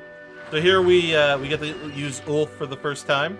He's also going to be in the party for pretty much the rest of the run at this point. He is one of the permanent characters for the entire run. Unlike Miranda and Alonzo, who we'll never see again, Ulf is going to be around for Ulf will be here for the rest of the run, which is good because he's our main item user. So we're going to come over here. We're going to do a setup. We've got to get rid of his fighting spirit and give him perception and quick draw. And we will do a safety save here.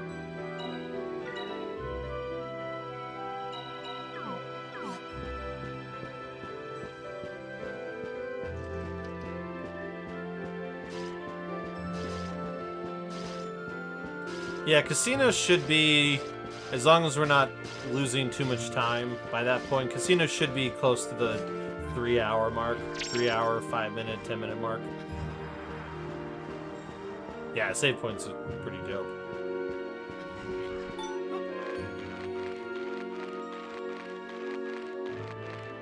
I recently had a run die because I forgot to do this menu that I need to do here after I open this chest, so we're going to not forget because I'm saying it out loud to make sure I don't forget.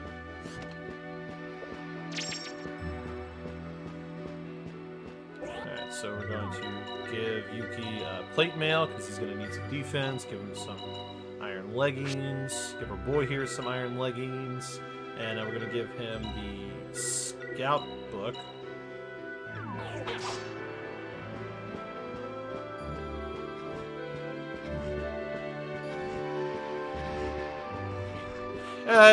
So the game had a bit of a bad rep because it was a couple of reasons. The story, the world, like for instance, like the game is kind of linear. Like it's very, It's not as like open-ended, like it's not as open feeling as like Grandia 1 and 2 did at times.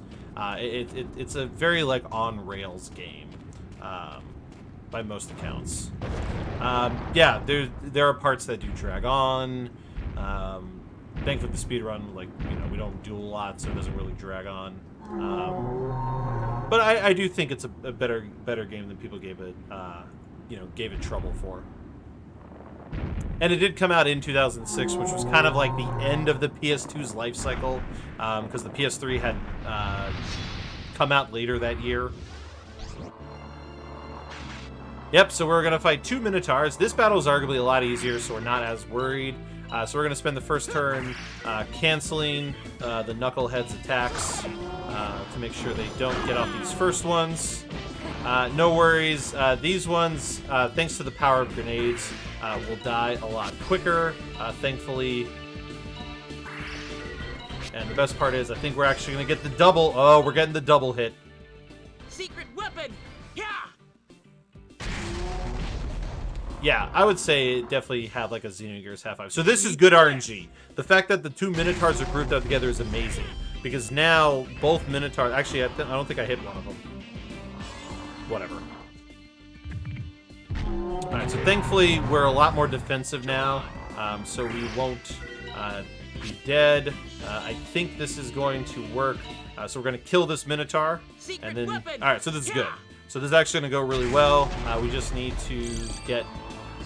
Yeah, very good battle. Good RNG once again. We had the group up. The group up is rare. My gold split on this is actually crazy good because they were grouped up for the entire time. Things that make you go boom! Like, here's the perspective. My gold split for this... Bring 'em on! So my gold split for that was about 13 minutes and 44 seconds. My PB was like is like 15 minutes.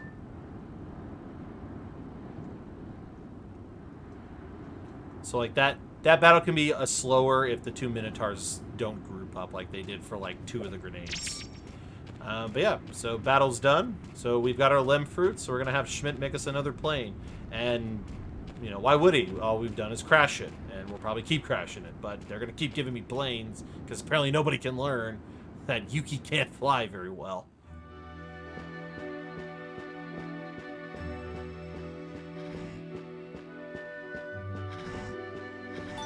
Plus, to be honest with you, like, Square also didn't heavily market this game. Like, there wasn't a ton of, like, marketing behind, like, when this game came out either.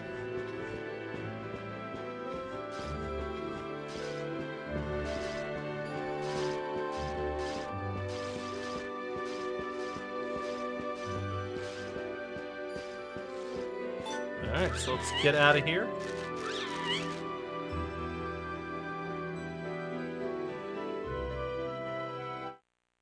Come on, put your back into it. Cue anime trope number 26. All right.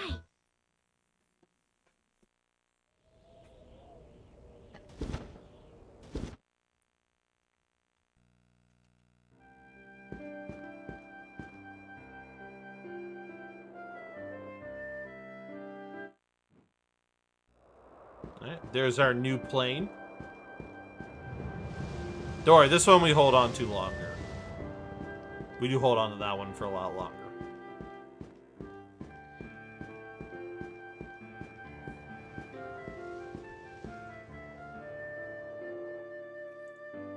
Alright, gotta go do ourselves a little bit of a shop.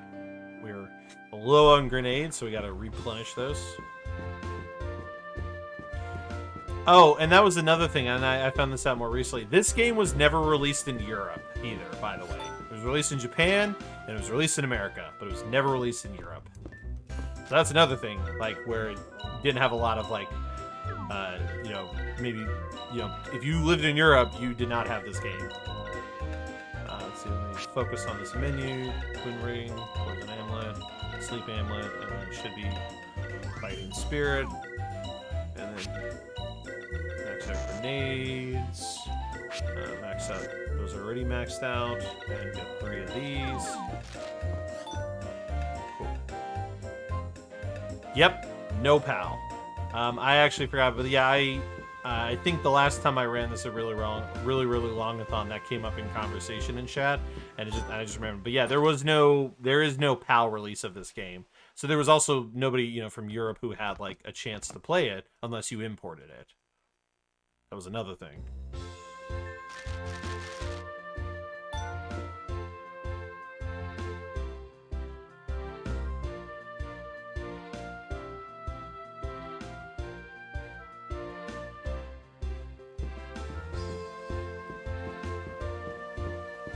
Alright, we've had a good rest. We've done our shop. What else is there left to do other than get on a plane?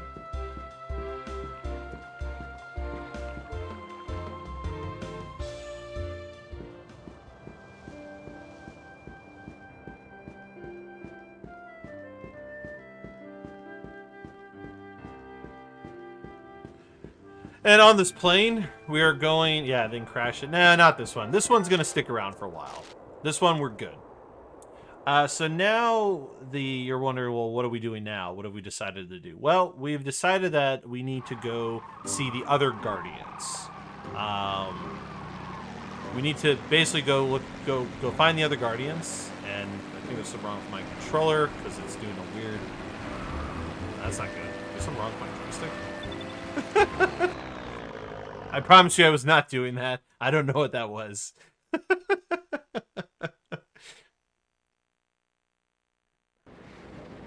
But, so yeah, we have decided to... This plane will last a long time. This one lasts for a very long time, so don't worry. We'll have this one for a while, which is good, because we don't fight any more Minotaurs for the rest of the run. So we don't get any more Lem Fruits. So welcome to Dragon Valley, or what I like to call where your encounter rate goes through the roof. Because, man, did they make dodging enemies in this area painful. So I always tell my viewers who watch me do this on my channel, this is the part of the run where if you were at 0 encounters, you will not leave here with 0 encounters. And I really don't have to explain it because you will 100% see what I'm talking about when we get there. But yep, this is Dragon Valley. This is where your dream of a 0 encounter run go to die. Between tight spacings, janky transition points, like right now, see how I can't, like you saw it, right? Like I was having trouble just getting past the lizard to like actually like get to this chest, and then I got to go back through them. And there's like birds flying, from out of nowhere, and all this other craziness. Ah! Almost. Yeah, it's just the platforms are tight. You can't angle the camera in a way that makes it easier to tell where the opening is. It's just annoying stuff like that.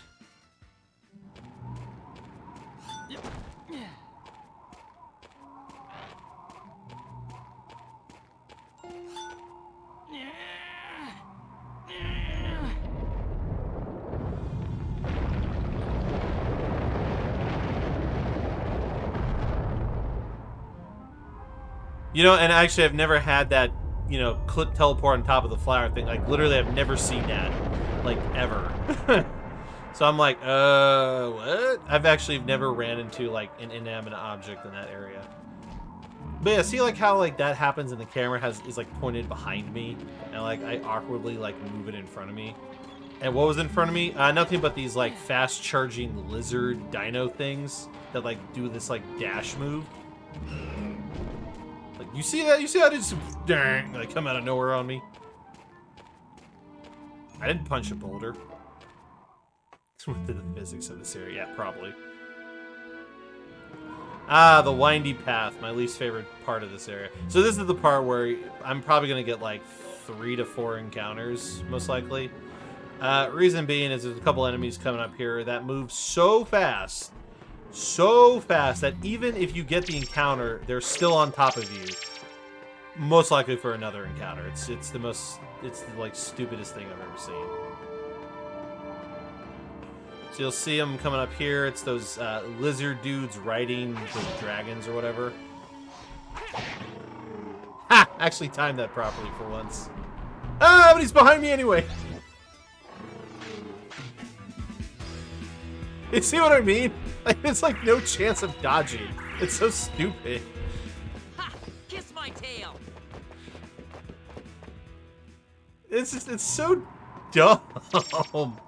Like, I don't know who coded these enemies. Like, oh my god! All right, that one was on me.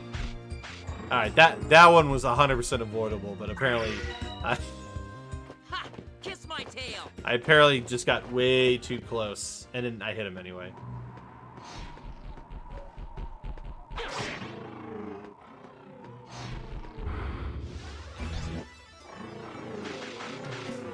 Yeah, see, this is why I said the possibility of a 0 encounter run are like next to 0. Did we make it? I mean, I don't know. I've also never sat down and tried to like practice. I also feel like if I was like actively trying to like avoid an encounter, I would lose more time than to just take the encounter and run away at the end of the day. You know what I mean? Like, it's one of those like you just take the L and you just use that like invincibility period after battle to like run as far as you can.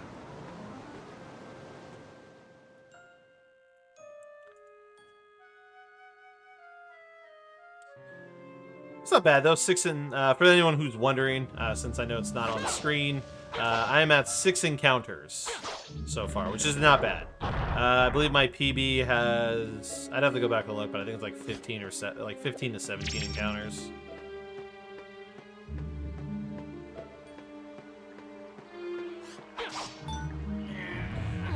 No, if you want a world record, you would need to have a very good casino.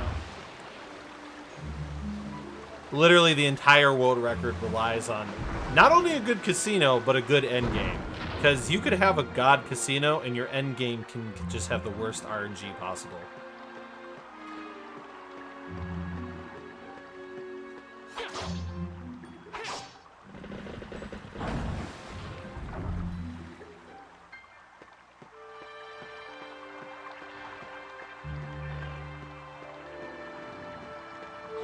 Yeah, arguably, getting encounters, like, while it does lose you time, it's nowhere near compared to the time lost from bad boss battles and bad casino.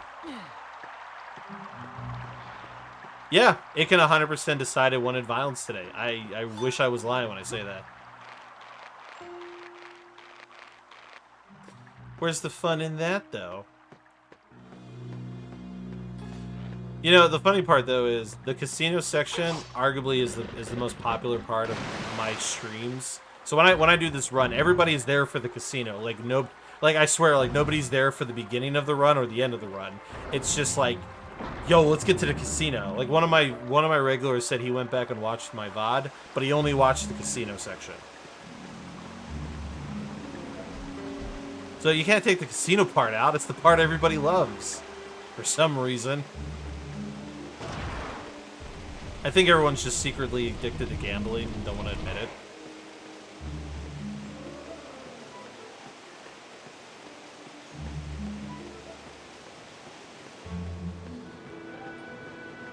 Oh, don't worry. I lost my sanity because one time I had a weird hardware hiccup where my my game didn't load a save file, and I retried for like a bunch of moments, and finally I got hit. It was like 10 minutes. I literally lost like 11 minutes of time from a disk load error nonsense.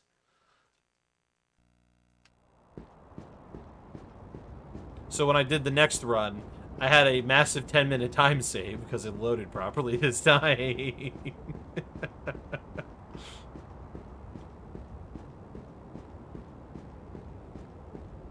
Yeah, my chat is a bunch of sadists. I mean, you know, there's a bunch of them in stream right now. Pojo, Deed, Doug, or sorry, DW Ren. They're here. They're here for casino, I promise you.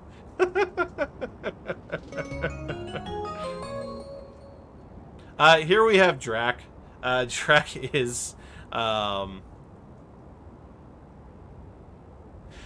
Drac is one of the guardians that we come to see to kind of tell of what's happening, and he passes on his orb So these guardians have these orbs. The orbs give us unique powers in battle. So we use these unique powers throughout the run. 3 of the 4 that we are going to acquire, except one of them. So there's 4 orbs we get. Honestly, the orbs are OP, which is why they have limited use. And you can't spam them. If you could spam them, this run would be like 90% easier in the end game. But since you can't spam the orbs, it does make only like a couple of the battles easier. But even then, it's a race against time, and I'll get into that when we have the first battle that uses it. But for now, we only have Draxorb.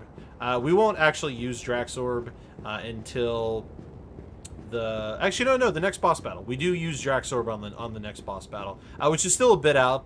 It's like 20 minutes for a boss battle, so we've still got some time before you can actually see what it does. But now we are done in Dragon Valley, and we are headed to Bakula Settlement. Bakula Settlement is home to arguably the best sound in this entire game. Song. I meant to say song. So Bakula Settlement. Oh my God! Get away from me! Get away from me! Bakula Settlement is the favorite track of everyone who sees this game. It gets stuck in your head. It's just a banger of a jam, and it's finally about to enter the stream here in a little bit when we get to the next area. So I hope you are all ready with your cat jams, your crab pleases, your sour pleases, and any other dance-related emote that you may possess to spam it in chat as we all get funky with it.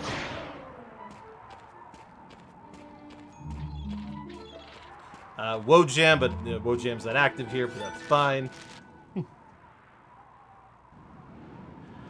Bakula Settlement is also home to the Next Guardian. In addition to being the Next Guardian, it's also home to our 4th, you could say. So seriously, I have no idea what is going on with my joystick and why it's doing that, but whatever. Luckily, I just fly straight and we're okay. But yeah, so Bakula Settlement is also home to the best magic user and our mage spammer for the run, Donna. Donna is also waifu.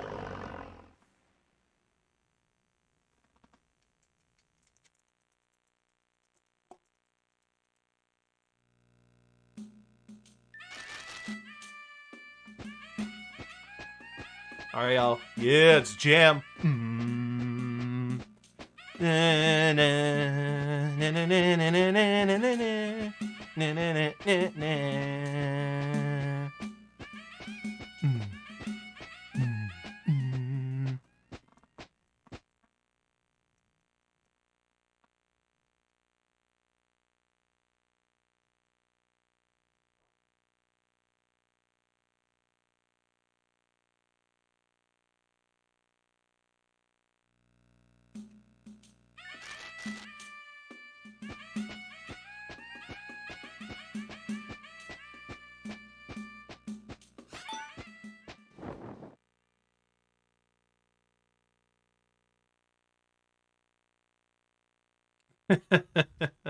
Yes, for anyone in chat who knows who Scott Bakula is, we like to think it is Scott Bakula jamming out on some pipes in the background. Is what is happening here before he does this quantum leap. I'm obviously dating myself with that reference. I'm not as old as you would think to know that reference. I just had a father who liked quantum leap, so I'm familiar with it. All right, we almost. All right, so priest book. So I made this mistake one time. Do not extract the scout book. If you extract the scout book, you've basically ruined your entire run. Let's see. So we've got 1 priest book, all right, soldier book.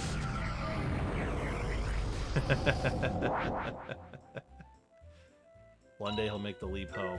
And last but not least, the fighter book. I'll be honest, I always get scared of doing that menu because I'm afraid I'm going to extract the scout book and basically ruin my run at that point. And one time I got rid of the scout book and I didn't notice for the next 3 hours. It was when I got to a boss towards the end that I was like, something doesn't seem right. Oh, I sold this item by accident. Whoops. Let's see, so all we sell here is life up, because they sell for pretty good. And then we're going to buy ourselves a magic ring. And we're going to buy 5 cure powders and then a cotton doublet. Alright, coming up here in a little bit, after a bunch of dialogue and stuff, is going to be, you could say, the longest menu in this entire run. The menu's so long that we have a split for it, just to keep track of our pace. It's also because because it's been a huge chunk of time since the last boss battle, so this, kind of splits up your pace so you can have a better gauge of, like, how you're doing. Alright, so we got ourselves a dinner sequence here.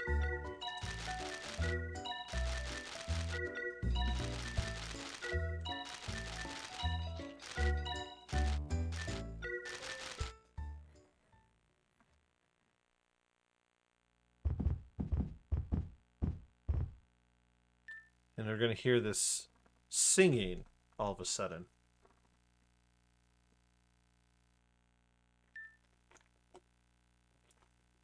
So we're going to hear singing all of a sudden.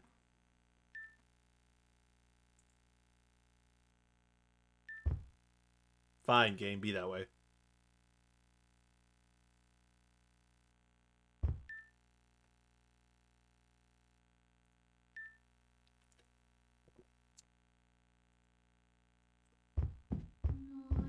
There it is.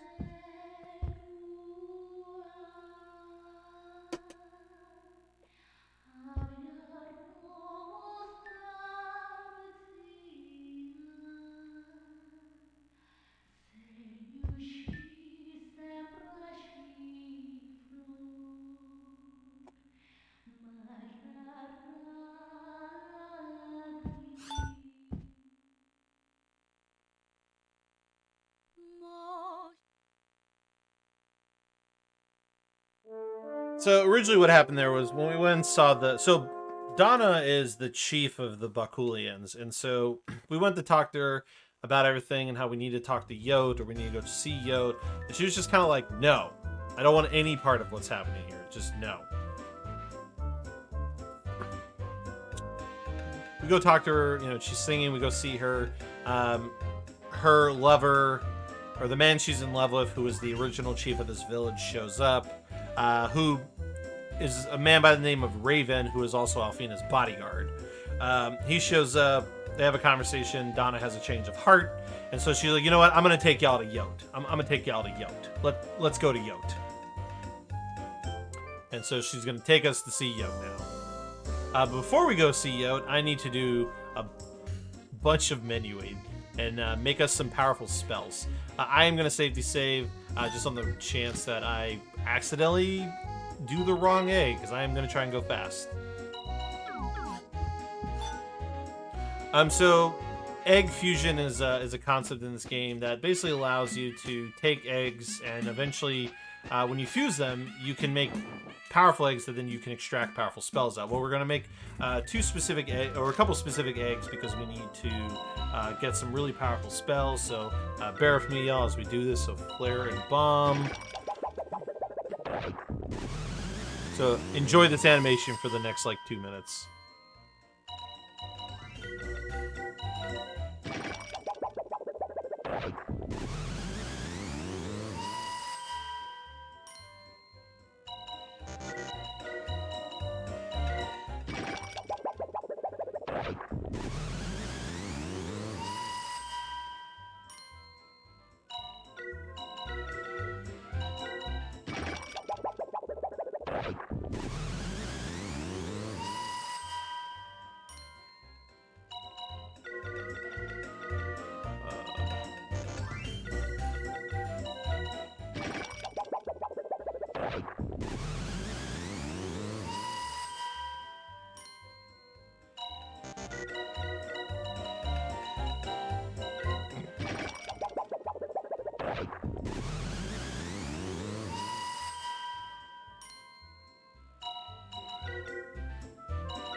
Alright, that's it for egg fusion, and now we've got to do some more menuing.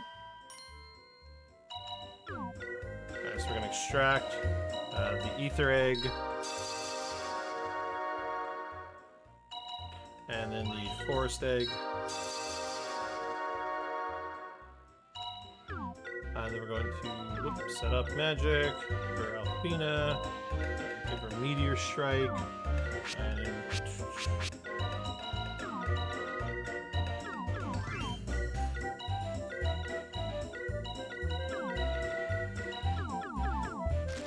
alright. That long menu's done. We do have a brief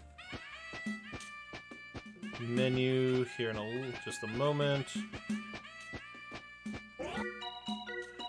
He needs the hunter book. Let's see. Lake egg. Let's see. Magic ring.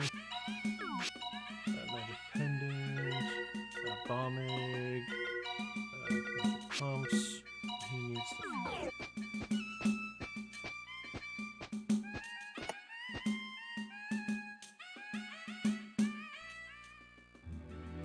Alright. I mean, we still have menus, of course, but that's the longest section of menu we have.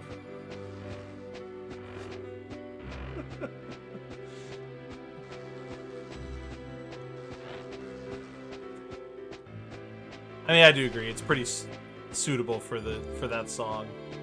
It actually works really well with it.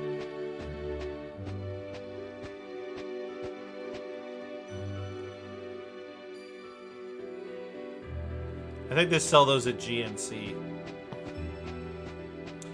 So with all that menuing, we have now acquired the two of the strongest spells in the game. Well, there's three. There's a handful of really strong offensive spells in the game. These are the only two we use for the run based on what we fight.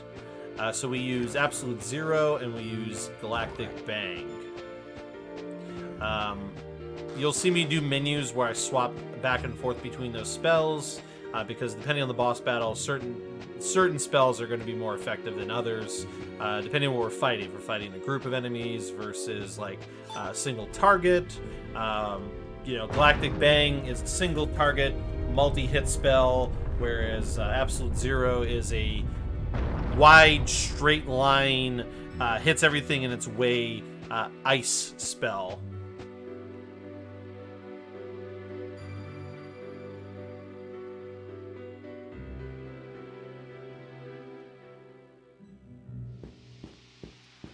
So as we continue our journey to Yote the Goat, we go through this temple. There's a couple pretty dangerous enemies in here. I'm going to do my best to try and avoid, because one of them I have actually had to kill a run. Oh my god, so that... Good times. So that was me trying to avoid that battle, but the enemy didn't look at me at the time I wanted, so now I had to watch the tutorial on how the orbs Did we work. make it? Get away from me. Ah!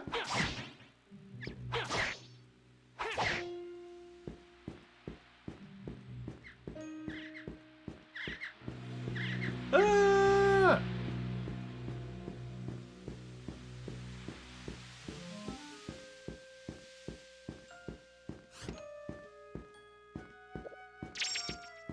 But yes, more item acquiring. Those are the only two items we pick up here.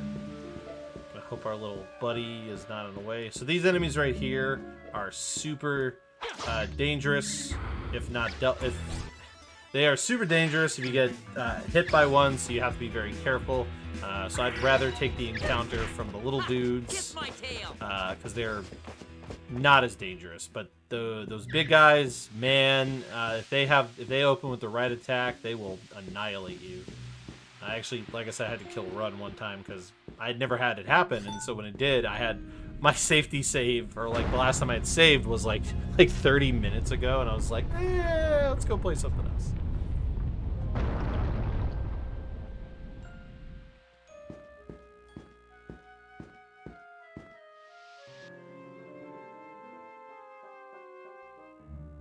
So yeah, so we got to get through the Bakulian ruins to get to Yot.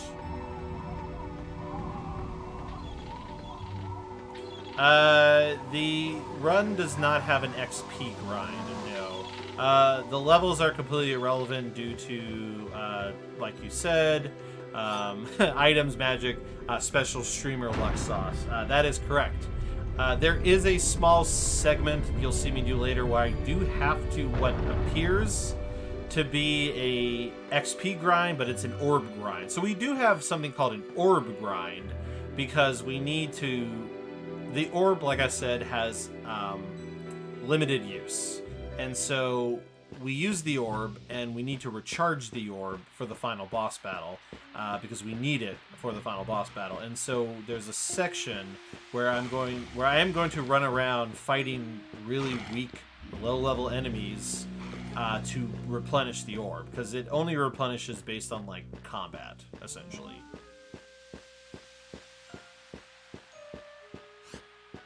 Nah, they ran you 50% on the first day of the event. Let's see. Wizard book. And dragon armor. Make sure we recover. We got ourselves a boss battle coming up here, so safety save galore. So we are going to be having a reintroduction to our buddy Cornell. If you were here at the beginning of the run, that was the first boss battle. We had the fight. So yeah, Cornell's back, and he's brought along a friend. Cornell has brought a friend along, and so this is another battle where it's not a hard battle, but RNG can make it longer than it needs to.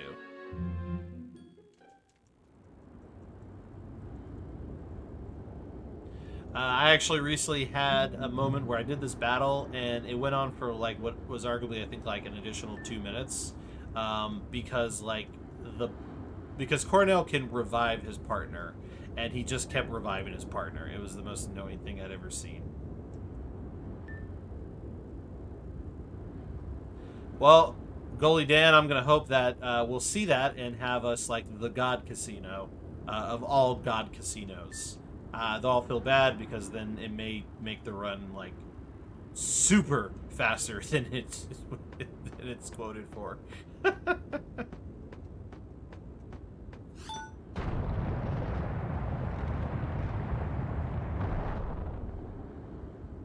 But like I said, here we have Cornell, and Cornell's brought along his buddy and Emilius's #1 fan, Violetta.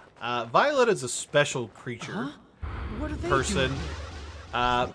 because when you fight her alone, you know what? I'm not going to talk about it. I'm just going to like I'm gonna let it happen. All right, so we're going to actually use Drake's Orb. So Drake's Orb, what this does is it's basically going to, I don't know, put like an orb, like a thing hovers in the middle of the battle, and it will periodically pelt the enemy with just random attacks. It's literally what it does. That's really it. We're gonna actually focus on Violetta first. She needs to be the one taken down first. Things that make you go boom! And thankfully, Donna is so powerful that one, if you will, we'll throw another grenade. One absolute zero, in theory, should kill her. Or at least leave her near dead.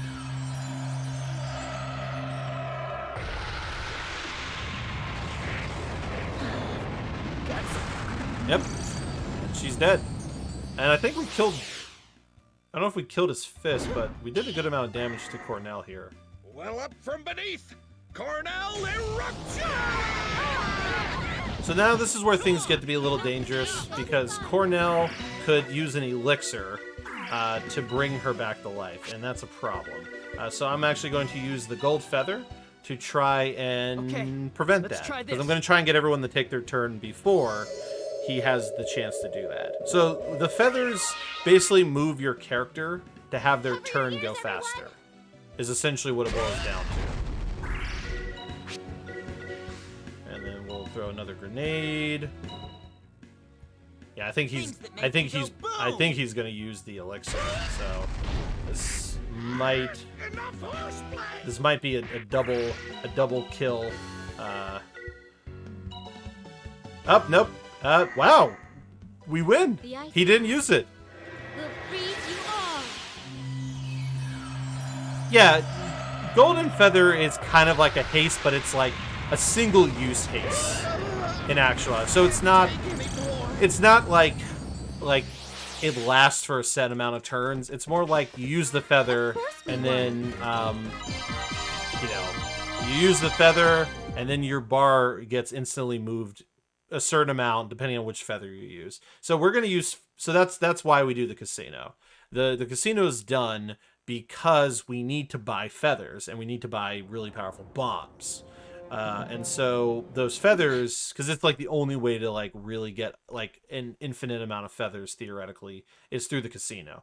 Because there are feathers in the world map in chess, but you only get like 1 to 3 feathers. And you need way more than that. And as Deed points out in chat, Yuki becomes the feather thrower. So he starts off as kind of a DPS, and then towards the end of the run, he becomes literally the guy throwing feathers to let the other 3 do stuff. But yeah, feathers, there's silver feathers, gold feathers, and plat feathers. Silver feathers are single targets, and gold feathers are everybody, but it's like not a huge boost to the IP gauge. And then platinum feathers pretty much makes you take your next turn. Like, platinum feathers are like what makes the final bosses potentially go super smooth if you manage your items properly. While the battles, which we'll get into later, may seem like they're easy or not difficult, there is a level of efficiency in knowing when to use the item, how to use the item, and the which ones to use and how many to use that you have to kind of feel out. And that was Yote the goat. He is another one of our guardians. He has blessed us with his orb. His orb is broken. You won't see me use his orb for a while, actually. In fact, we only use his orb in one battle, and that's not going to be till after the casino section. But essentially what Yote's orb does is it puts a consistent healing thing on the battlefield. So it will just consistently heal me periodically, like every couple seconds, heal. It will even bring dead people back to life. So if a character dies, I don't need to waste a turn reviving them. The Yote's orb will just do that for me. And before anyone in chat's wondering, no, unfortunately, because of the nature of how orbs work, I can't just spam it at every battle. So orbs, like I've said before, have limited uses. And once you use an orb, you have to do things to replenish it. But it seems through some sort of gameplay mechanic, I guess when you acquire an orb, it like refreshes the orb apparently, because there's only like one part of the run where I have to like go actually make the orb powered up again. Yes, only one orb can be active at a time. Because once you use the orb, you can't use the orb again until it's like until it's like reinvigorated. Now, I don't remember if like weaker orbs last longer than the more powerful ones. Mind you, there's only 4 orbs in the whole thing, but I mean, you get where I'm coming from with that.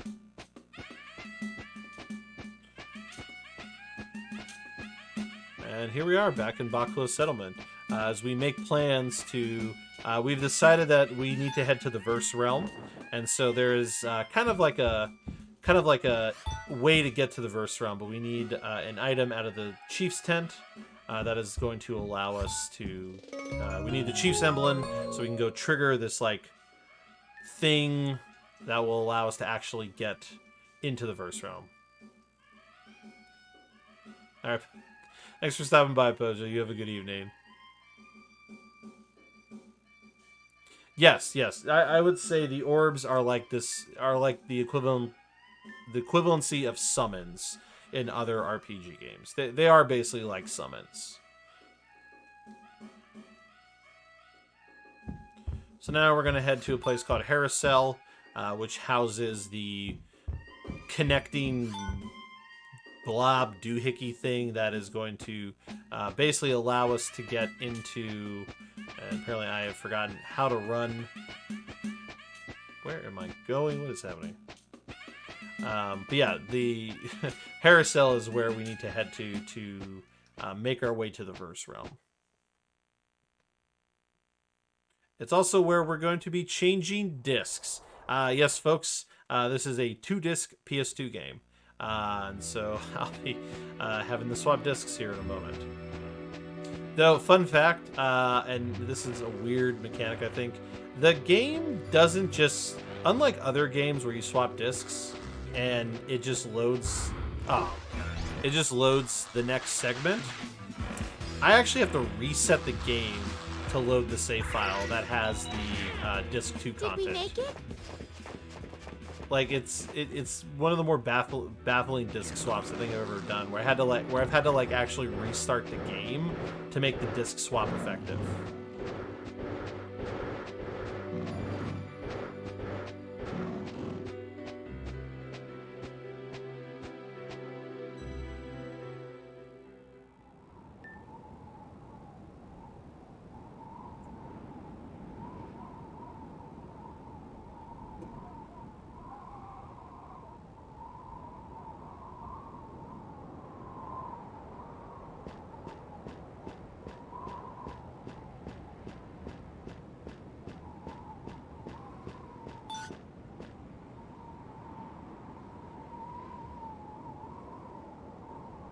So here we place the Chief's emblem in the small cavity, which is then going to open up this like portal that will allow us to get in the Verse Realm.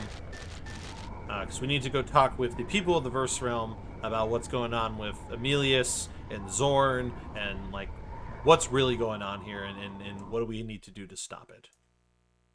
And here we go. So let's get this disc swap going. So we got to save, because we can't load without it.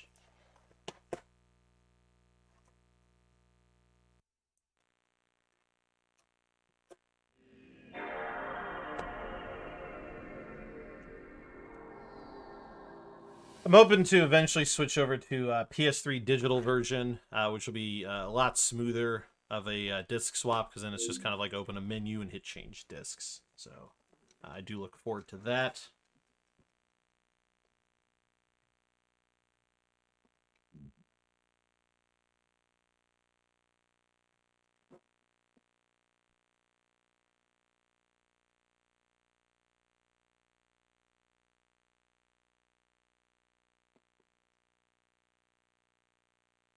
Alright. The game is loading in the background. And we gotta turn on cutscene skip. Alright. And now we pray it loads, because one time it didn't load and I, like, forever became panicked. Alright, we're out of the danger zone. It loaded. Yeah, I had a 10-minute time loss one time because the game just wouldn't load, and I, like, tried for 10 minutes, and then it finally loaded. So now we have made it to the Verse Realm, or the realm of, like, white and red. There's a lot of white and red in this place. Not a whole lot of other colors.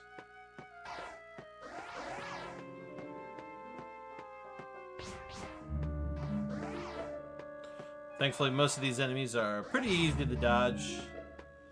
So luckily, the game doesn't have like an abundance of annoying enemies to dodge, which is nice. If there was like a lot more enemies that were like aggressively annoying to dodge, then it would definitely be, you know, a higher encounter rate for the run, I would say.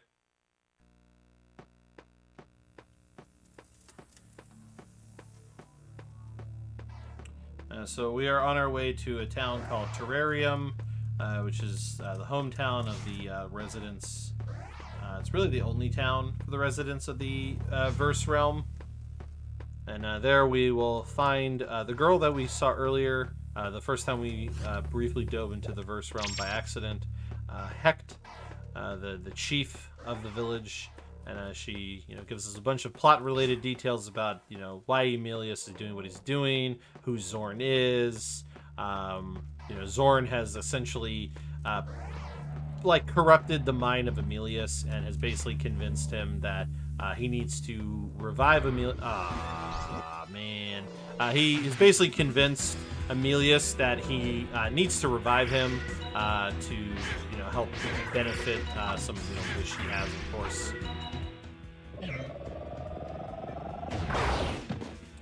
So obviously we don't heal in between the previous battle because we haven't rested or been to a save point that has a recovery thing to it. But we got out of the battle anyway, so we have made it to Terrarium. Here is arguably another really long unskippable cutscene that if you really absolutely had to go to the bathroom and your bathroom is close enough, you could absolutely do that. But if your bathroom is far away, then I would not recommend it. So, enjoy the plot. I'm going to stretch my legs a little.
And I do want to take a moment, of course, to remind everyone that we are here not only displaying these wonderful speed runs to the community and the world of people who enjoy speed runs, but we're also here to help raise money for a wonderful cause, for Able Gamers Charity. So please, if you can, if you're able to, and you would like to donate to help, feel free to, I think it's !donate. I want to say it's in the chat. The title somewhere. Yes, !donate to get that link and help donate to the Able Gamers Charity. There are about 3 million, sorry, not 3 million, there are millions of people with disabilities who can't play video games without any expensive specialized equipment. And so the Able Gamers Charity helps those gamers with disability by providing them that equipment free of charge. But of course, we can't do that without you. And so help us, help each other. A day of gaming for you could mean a lifetime of gaming for someone else, and yeah, let's help everyone out, because as we all know, gaming is a wonderful thing, and everyone should be able to do it. All right, so cutscene's over. We got a bunch of little shop stuff to do here. So more book extraction, Paladin. So these ones are all the bottom books. So this one's a little bit easier to avoid accidentally doing the wrong thing. So Guardian, Paladin, Guardian, Shaman.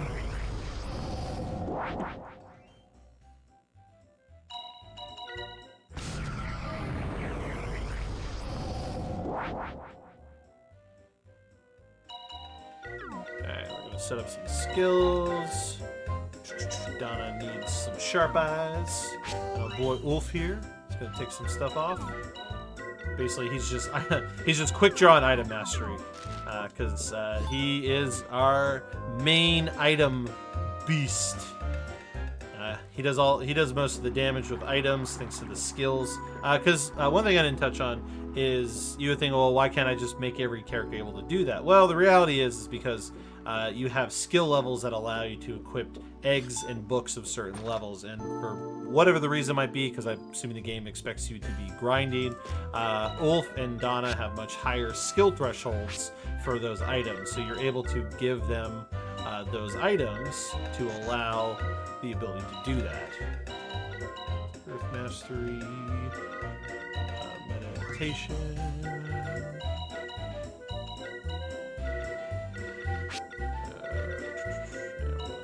Burn strike, need it, burn, heal, let's get a little extra money, and pal. We're gonna buy ourselves 4 fire rings. Max out the elixirs.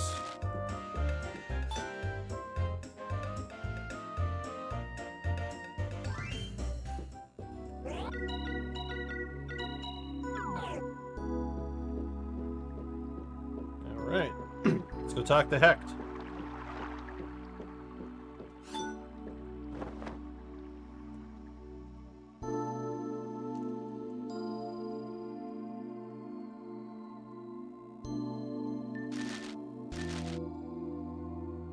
Here we run into Hex Guardian. Tells her she's in the back. So we're going to head to the back to go see her.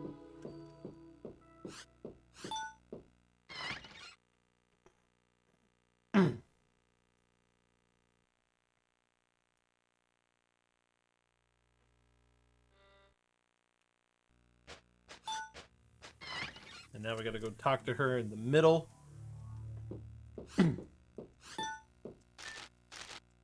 That was purely accidental. She is for all of like 10 minutes that we get to use her at the end of the game. Hecht will join our party very briefly near the end of the game. So this game doesn't have a party change system. The members of the party are routed into the story. So you basically can only use who you get at what point in the story. Hence why, we don't have Miranda, why we don't have Alonso, because they're no longer part of the story. They have stayed behind. Alonso's continuing his adventures on the high sea, with Miranda now spending time with him doing that.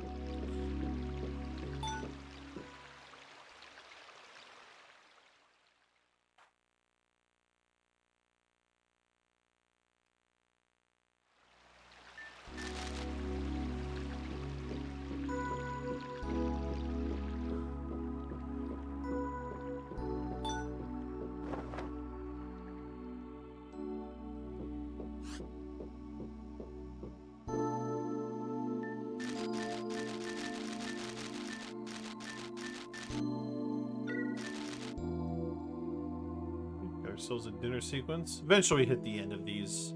Should be soon. Oh, this isn't the last one. I think there's one more I want to say.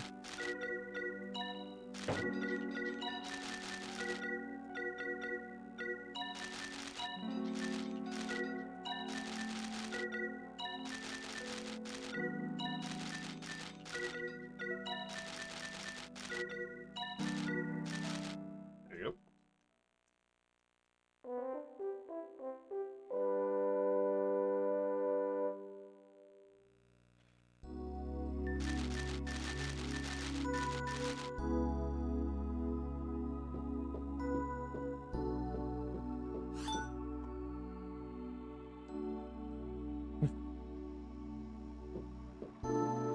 Poor Ool.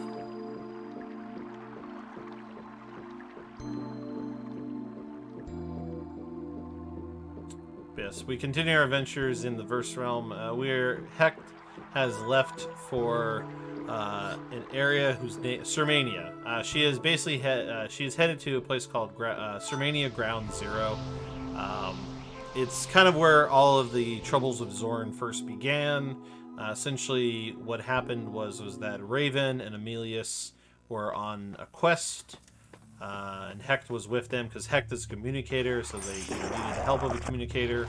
And that is where Zorn basically played mind tricks on our boy Emilius here, and as a result, kind of like brainwashed him into like doing stuff for him, which has led to him, which is what led Emilius to group up with the group of villains whose goal is to resurrect Zorn. So he basically like partners with them in an effort to achieve this goal. And that's the main antagonist for what I'm dealing with. That's the group that Cornell is part of, the group that Violetta is part of. So this is the part of the story where the game proceeds to kind of give you that backstory. It's been a while since I've watched any of that, so I do apologize for my lack of like more specific knowledge to speak to in terms of like what's going on in the dialogue that I'm skipping. But essentially, in a nutshell, it's the backstory. You're getting a backstory for like who the villain is, and you know why he might be doing what he's doing, or like what his like ultimate goal is. You know, it's the part of the anime where you know the villain's backstory is revealed.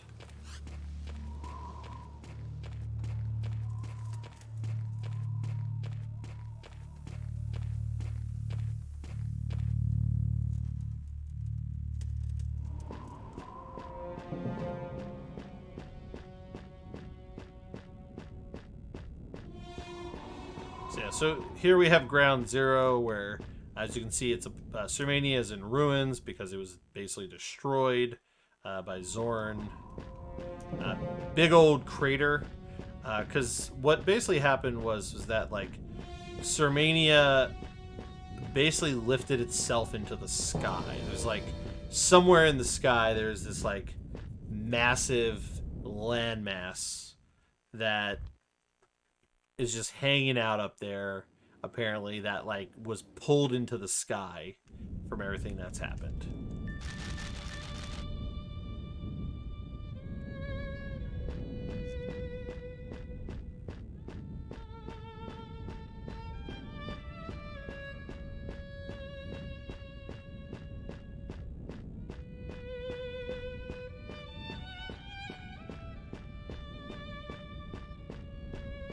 So now we've had a conversation, and we've hecked and everything, so now we're going to head back to Terrarium.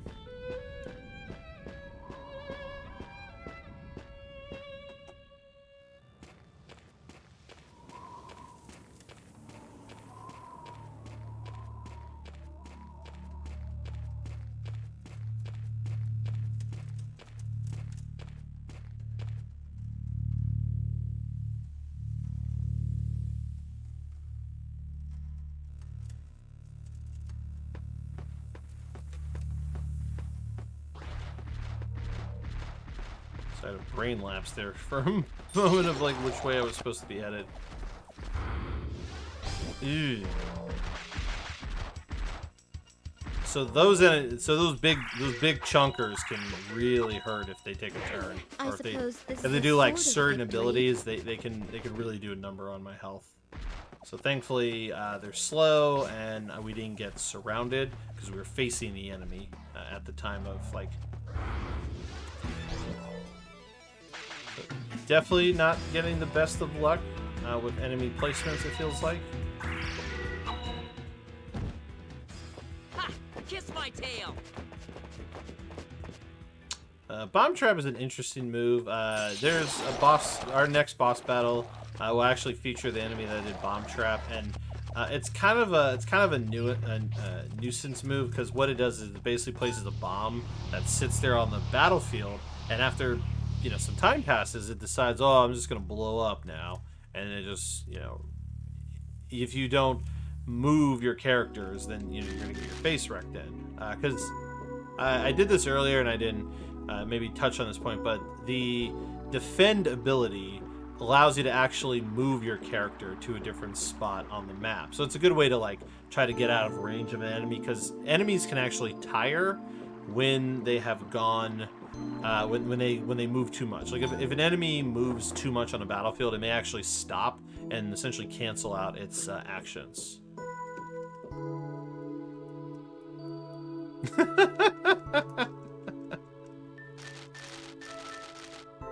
Nah, I like this party. This party is the GOAT, man. This is the party that gets me through the speed run.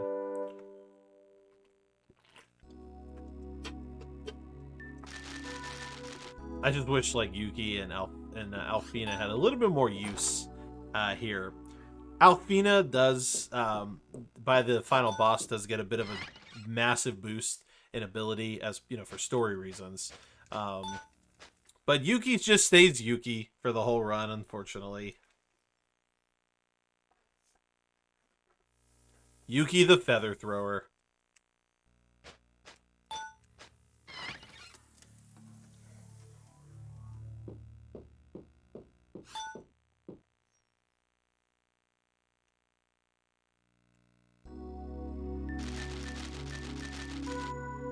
Alright, so we've decided that it's time for us to return to our realm.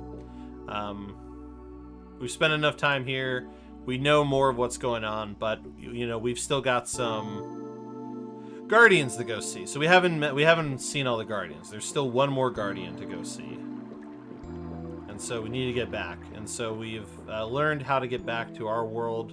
And so we are headed to the location of the teleport device portal doohickey thing.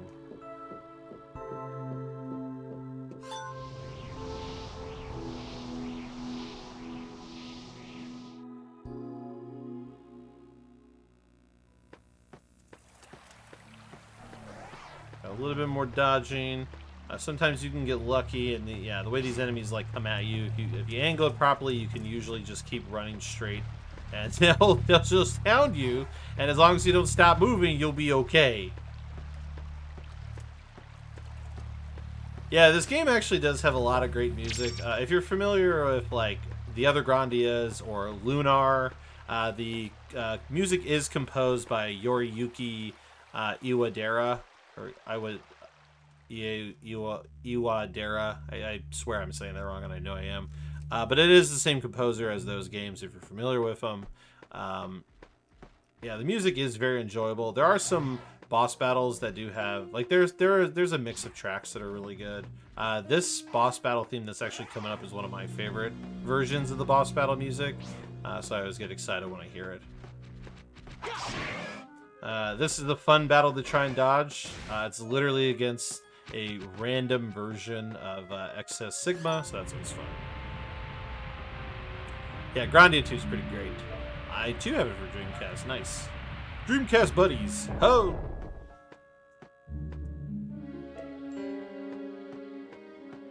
Wall.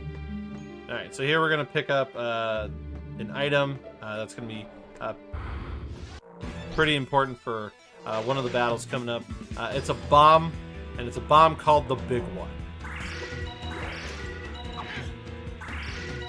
I suppose this is a sort of victory. Get away from me. Get away from me. Yeah, Dreamcast did have a lot of great games. May it rest in peace.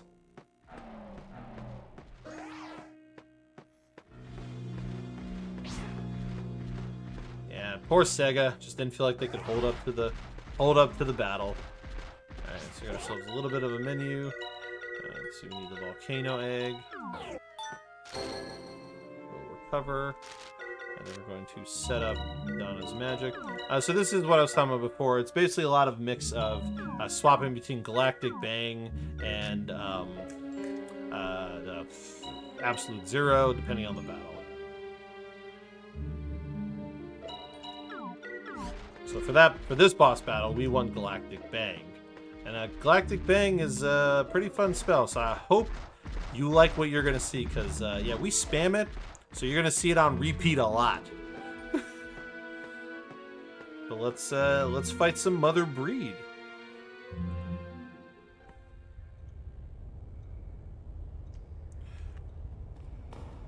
So, the game never really explains what this is. This is just some ugly alien creature-looking nonsense, and it spawns all these other little monster things. So, yay! But yeah, basically this battle boils down to a lot of what we've already been doing. We're going to just focus on Mother Breed. We don't care about the minions. Things that make you go boom. The minions don't matter in the grand scheme because they're going to essentially die. And even if they don't die, they're essentially pointless. We don't need to worry about it. But we're going to try to win the battle fast enough that they shouldn't pose much of a problem. So we're going to use Draxorb again, because this is actually going to kill all the minions. So that will be good for us there. In a moment here, Donna's going to take her turn. The destruction card. Face the flames of judgment. Cameron, did I get the combo?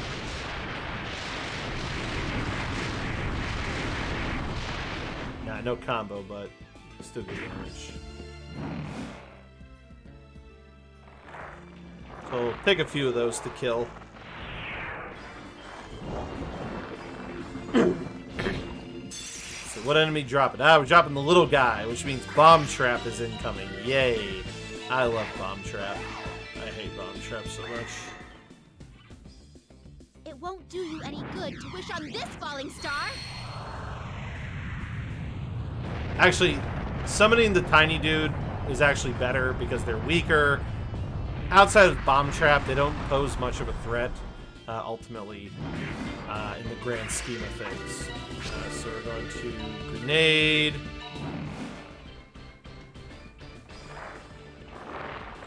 Obviously, we want to get through this battle as fast as possible, because if we spend too much time in the battle, all the little things that get summoned are going to pose an issue. Like Paralyzer here.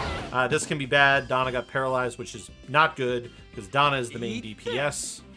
So what's going to happen here is our boy is going to have to use a... I actually don't know. Do I have an item that's going to heal that, now that I think about it?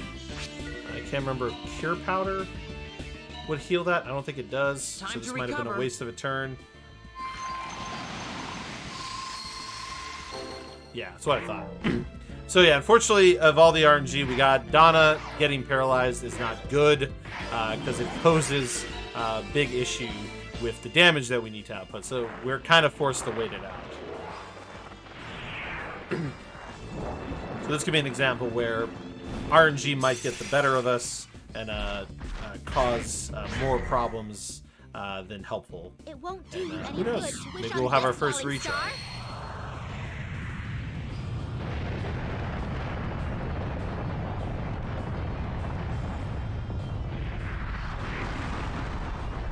Just need Donna to pretty much get up, and we'll be able to deal with her. Grenade. Secret weapon! Yeah! I mean, at this point, with the damage I'm doing from the other characters, like one spell from her will probably be enough to take Mother Breathe out. So I just literally just need her to stand up. Eat this!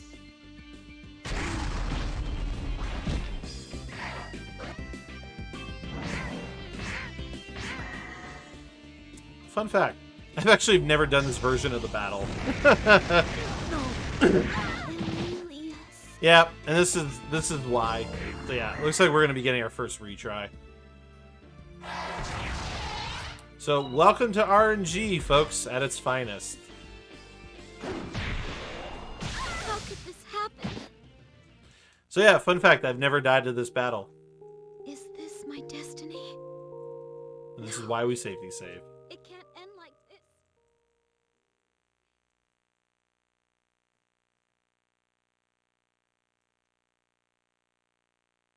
No worries, we'll come back with vengeance in round 2.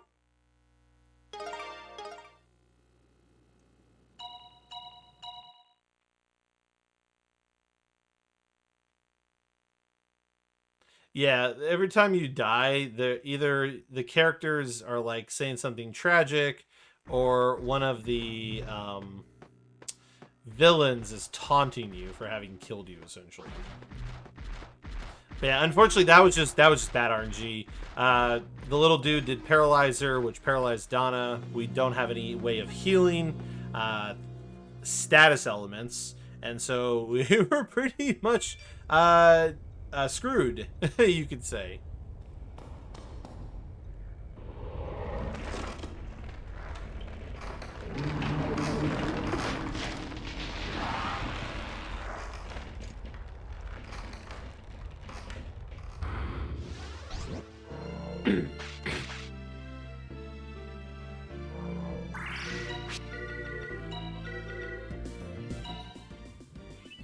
Things that make you go boom! Yeah, this is my favorite version of the song.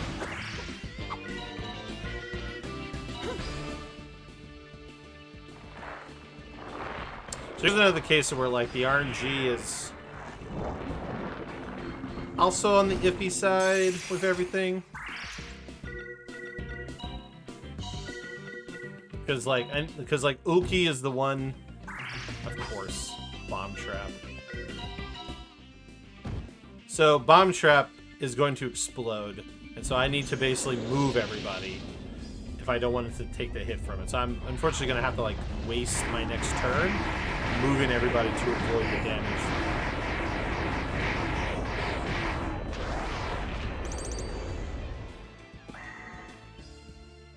The destruction card. Face the Bomb is right at the feet of Donna. Just right at her feet.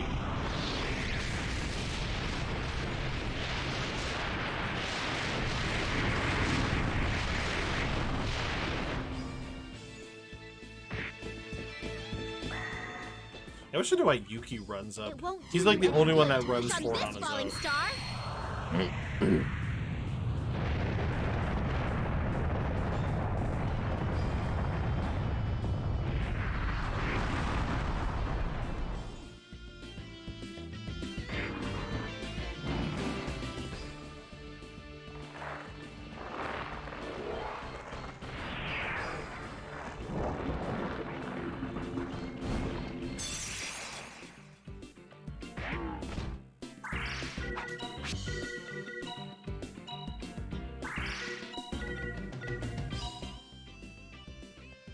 Eat this!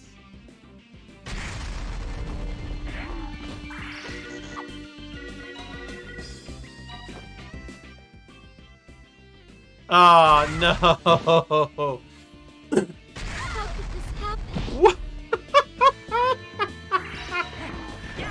Take this! There were two bombs. There were two bombs. So this is why there's a 30-minute extension past my PB because of this nonsense. This is Grandia 3 in a nutshell, folks.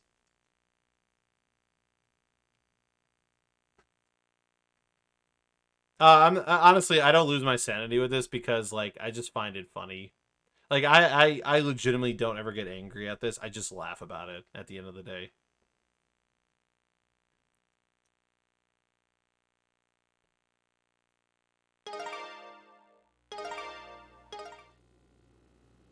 Because I guess in the back of my mind, I'm like, oh, we have the casino section. Like, what does it matter? Though I will say it is unfortunate that we are having this battle luck because before, to kind of give perspective, I was about 3 minutes and 20 seconds ahead of my PB before that boss battle, and I'm now 3 minutes over. So I've lost about 7 minutes of time to this battle.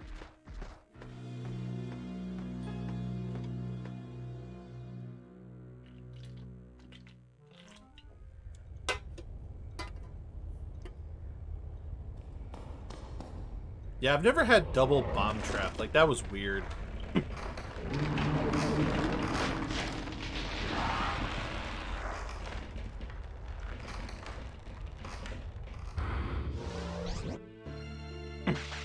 Apparently Mother Breed's been angry for all the other runs it did. Okay, now we get the lucky start with Donna. Okay, game. Okay. I see how the game feels. Secret weapon! Game's like, alright, Game's like, okay, we'll give you the good Donna start. We'll give you the good Donna start. Destruction card. Face the flames of judgment.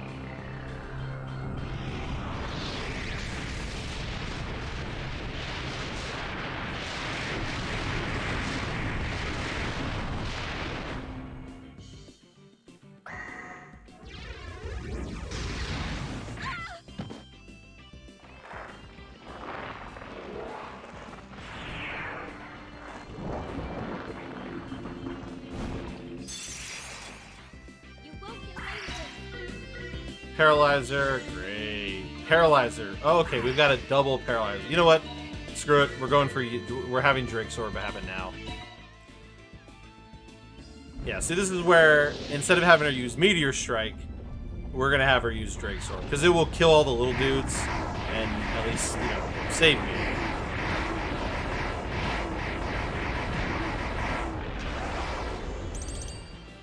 From potentially getting paralyzed again.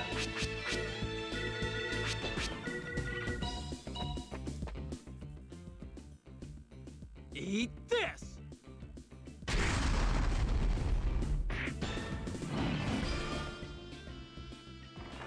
Okay, we got a Delta Ball. Which should be at least not the bomb trap enemy, so that's a little better. Though these things can still be a pain in the butt.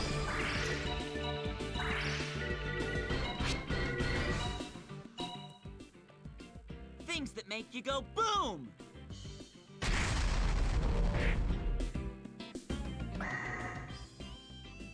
Oh boy, I can only Won't do imagine. you any good to I wish can on imagine this what our falling boy's gonna star. be doing there.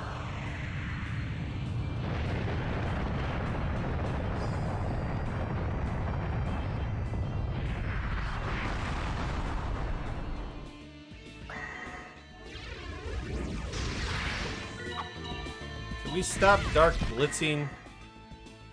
The destruction card. When is the Face final the part flames locked in of anyway? judgment. Literally right before the final boss.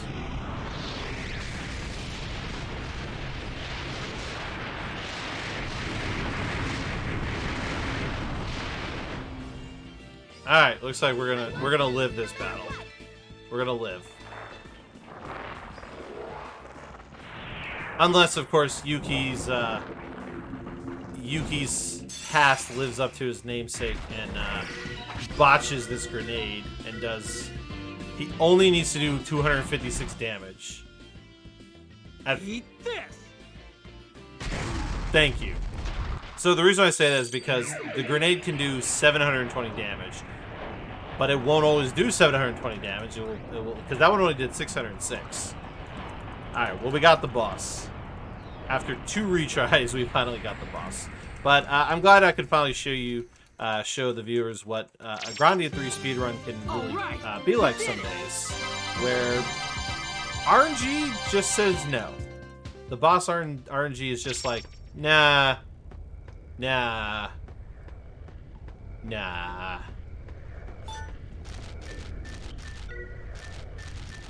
That's probably why I don't get like overly frustrated with time loss in this run. I just kind of accept it for what it is. Because like I said, I was 3 minutes ahead of my PB. I am now 7.5 minutes over my PB.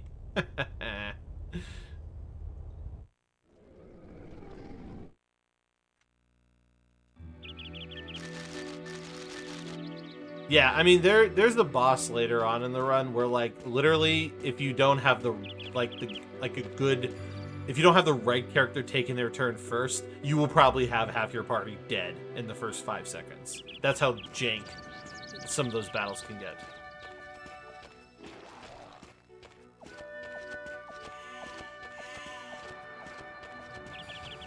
Well, that's I think that's the benefit of it being an item and magic heavy kind of thing, is that there is no grind needed, because to accurately grind the levels you would need to be in a proper place to where the boss doesn't one-shot you, you would lose so much time, because the only things that give you a great amount of experience are these tiny mink creature things that like have 6 HP and they dodge like everything and take like 1 damage, and you have to like freeze them in place to actually hurt them.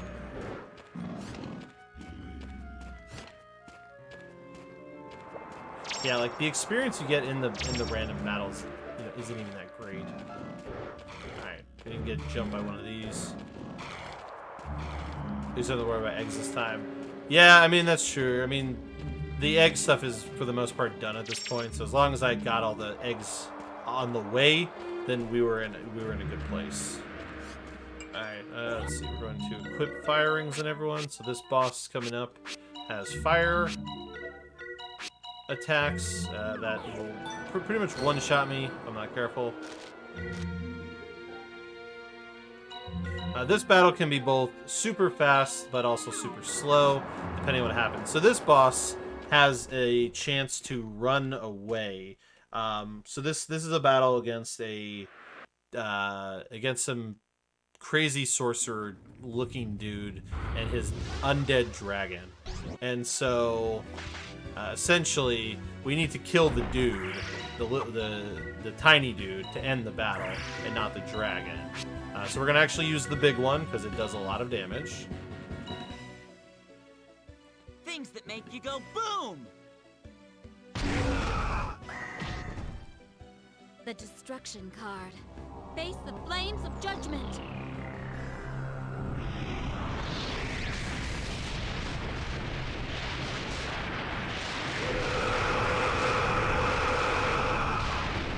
Almost. Look at that tiny amount of HP left. A tiny amount of HP left. Alright, so grenade. This should kill, but we have to hope we take our turn because he's about to escape. So this might. Come on, get up, get up, get up, get up, get up, get up. No! Ah! It won't do you any good to wish on this falling star. That's unfortunate. Yes. Yes. This is the game where the MC calls. Eat this. He doesn't call his mom. He calls her Miranda. All right. So this is not the worst case, but it's not great because now literally all I can do is sit here and wait for the dragon to leave the battlefield. So thankfully it happened. So the part that sucks about this is I don't get the experience. As we said, the experience is not, it's not a huge deal. It obviously means I won't have the levels from it, which is a little unfortunate. But we got a battle. But that battle was so that sucks when that happens, unfortunately, because that Chaos Flame hurt my two characters who were about to take their turn. So what happened there was they weren't able to get up in time before the escape happened because the escape is instantaneous. I am going to safety save here because there's some enemies coming up that can basically one-shot me if I get hit by them. And so we don't want to have to redo that other battle. Even if we want the experience, we don't want to redo that battle.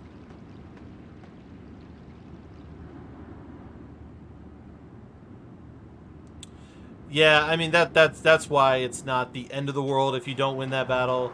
As Sneaky kind of points out, is you'll get the experience later when you fight like the next boss. Because at this point we are on our way to the casino. So in addition to the plot points, as we go to the next, because right now we're trying to get back to our plane in Bakula Desert so we can fly to the Last Guardian. And so after we talk to the Last Guardian, we will then be heading to the casino section. So let the RNG fun begin when we get to that point.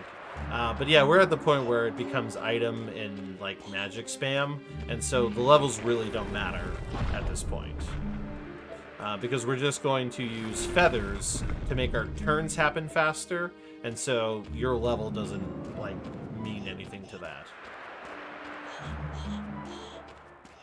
Alright, so here we've got this somewhat of annoying enemy here. These enemies are kind of a pain in the butt.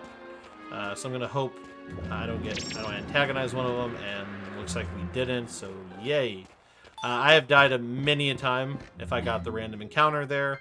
Because those enemies will status affect you, they will area of affect you, like they hit you with everything but the kitchen sink.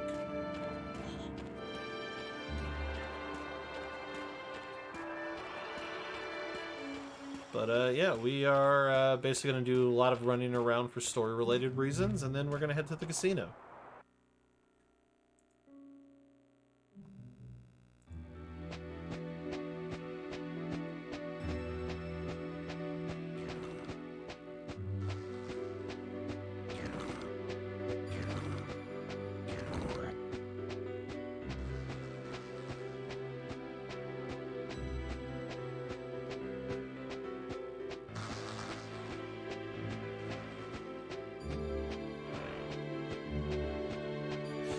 Thank you for the good luck.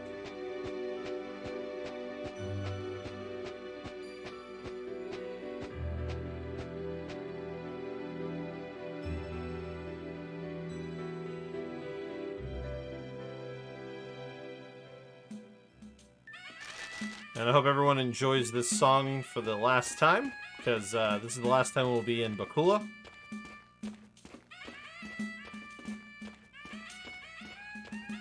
So for those of you weird people who seem to really like this song, it's the time to jam out now.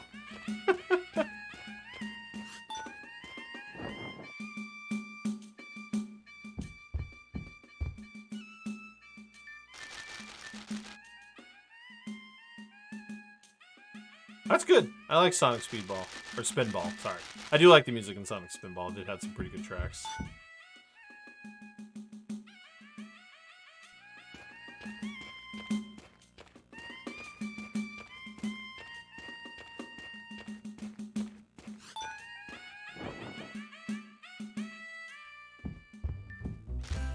More book extraction.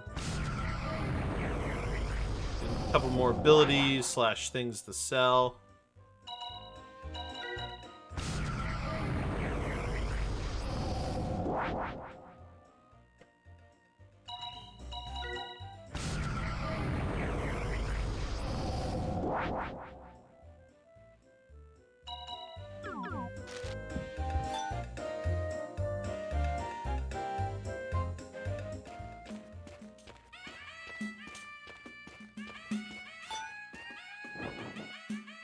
Like I was saying before, remember we're needing to build up money to a certain amount so we can buy the max amount of coins to sell, or not sell, to use in the casino. Let's see, ring.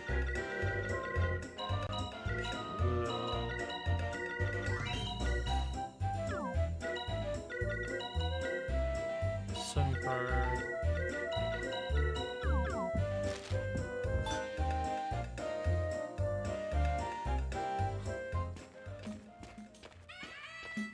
And I do believe this is our final dinner sequence.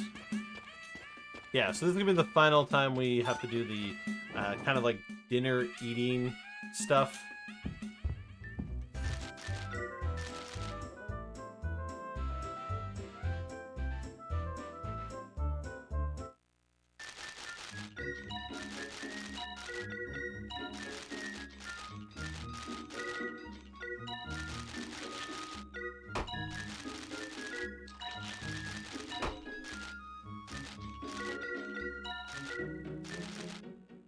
That one's a bit on the shorter side too, which is nice.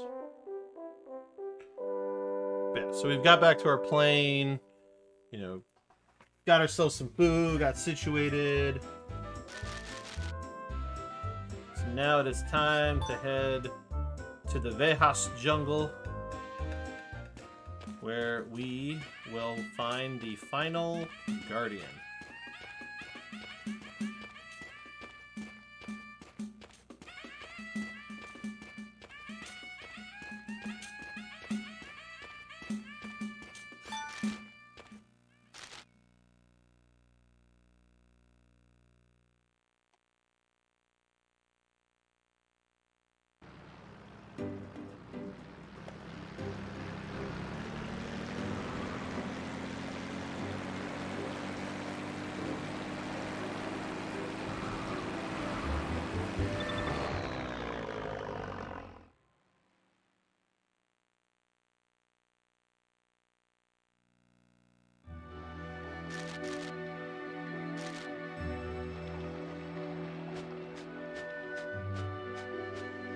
Here we have arguably one of the greenest areas of the entire area. Well, no, I guess some of the early areas are pretty green.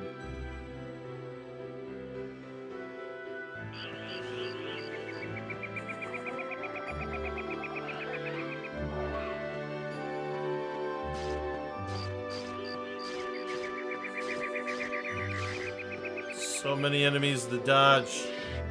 I never understand how I get through this area sometimes with the amount of enemies there are here.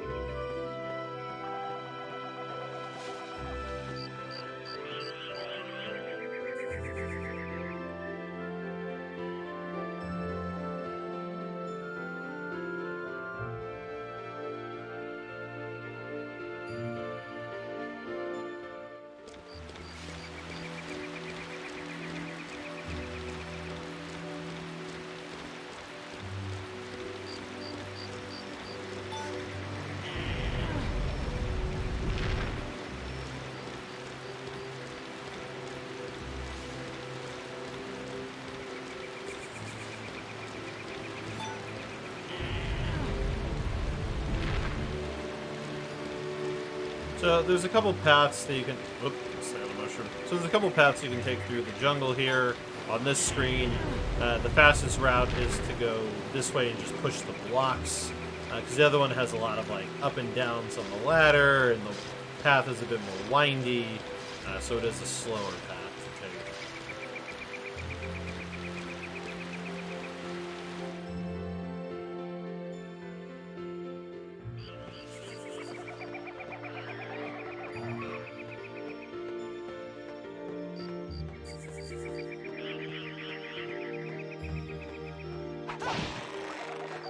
Gotta get past this big plant Venus trap thingy.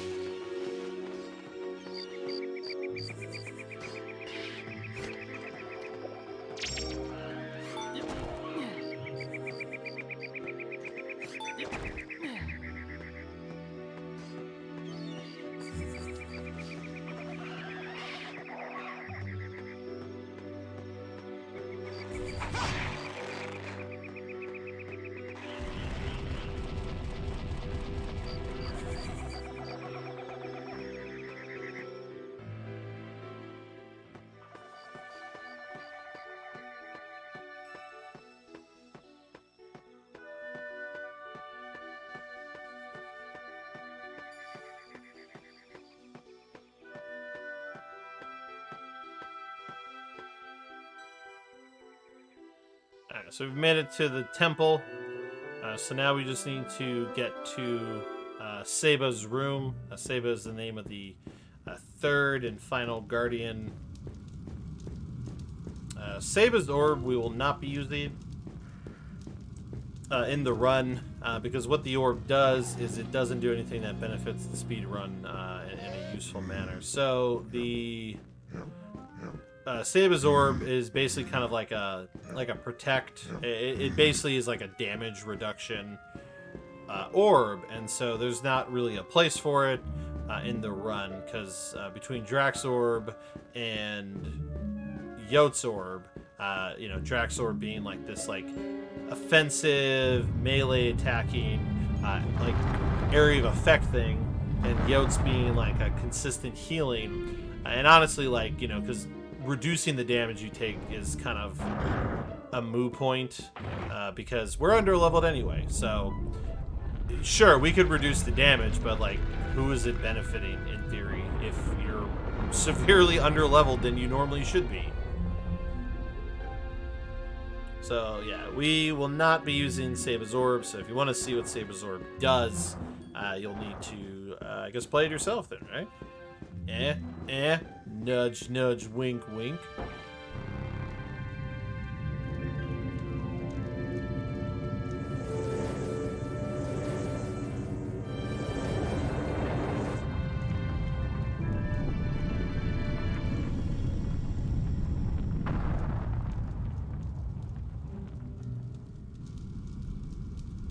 Alright, so we have opened the door.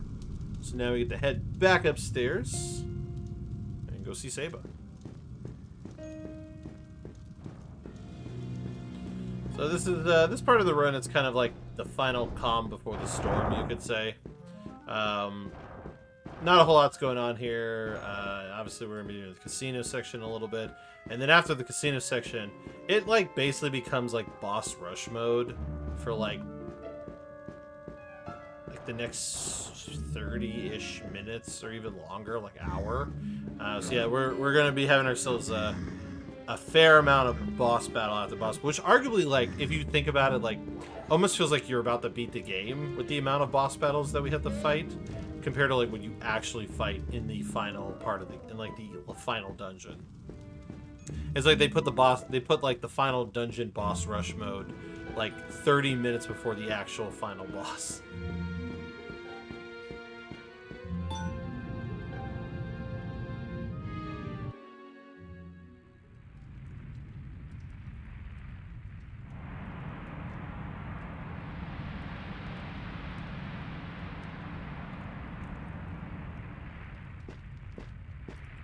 There's Seba.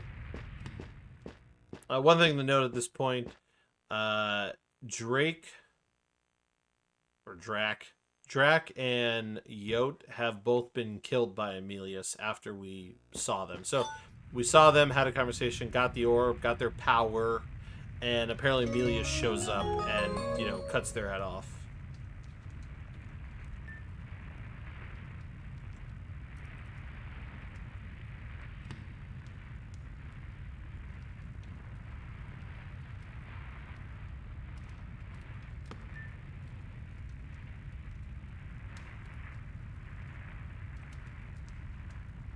And Saba here gives us basically the advice to believe in the bonds of love. So one thing I didn't point out in the very anime-esque plot of this game, it is hinges on the idea of bonds and love. So there's a lot of references to love and the bonds of love, and you know, that's like Zorn's like entire motive for what he's trying to do is he's basically trying to get rid of love, or I'm trying to remember exactly how he phrased it, but he's like, the world can never be healed or never be better if long as love exists, or some very very like generic anime villain to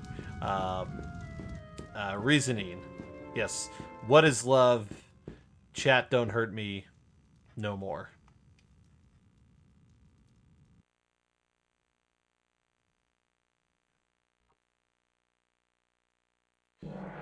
So here we get out of the Vehas temple, and Emilius has caught up to us, and him and Raven have a battle, and nonsense ensues once again. And what happens but Saba tries to step in, and he gets beheaded as well.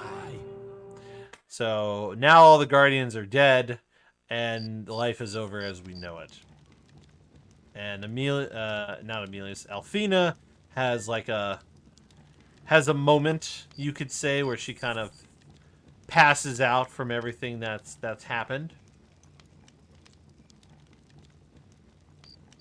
And so all we can really do is just hang out here, because it's just like, what else do we do? What else can we do? Emilius has won. All is hopeless with the Guardians being killed.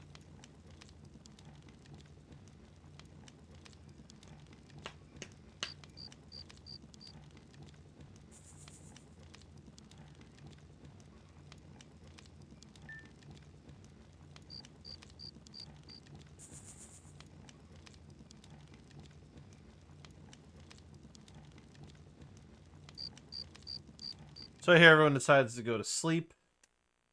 And what ends up happening is Alfina is dreaming. And so she's having like visions of, you know, herself as a child. And so what's going to happen here is I'll have to walk into each of these doors. I have to do it in like a specific order. But basically I'm going to enter each door, and each door is going to add backstory to Emilius and Alfina's like relationship and such. These are non-matchable, skippable cutscenes, and so yeah, we basically get to watch them.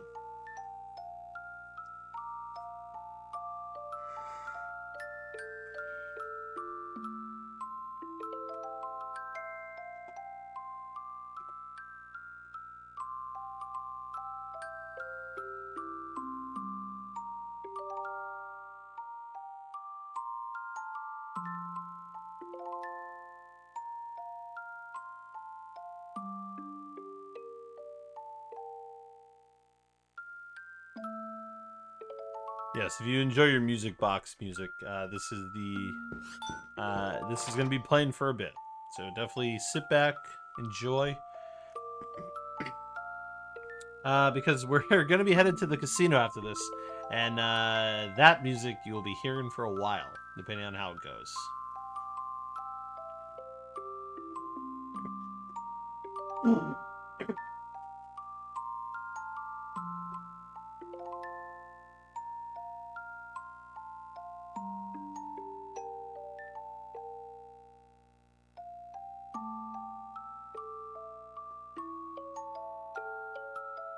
Not gonna lie, y'all, looked down and I thought there was a worm on my carpet. Instead, it was a piece of my chair.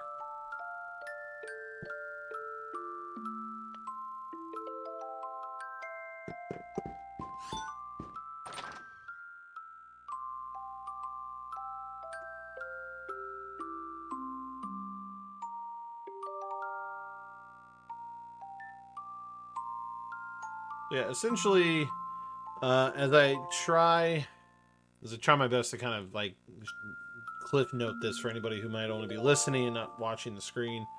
But essentially, Emilius and Alfina, you know, they're brother and sister, and they both each have like half a mark of the communicator gem, which is like the, you know, what makes them a communicator and what is used for the communicating piece of it. But like Emilius, like he denies his like existence as one. Like yeah, clearly I don't remember the plot line well enough to explain it, but you get it. It's in there, you know. We speedrun. We're not here for the plot. We're past that point. We skip plot. What's a plot?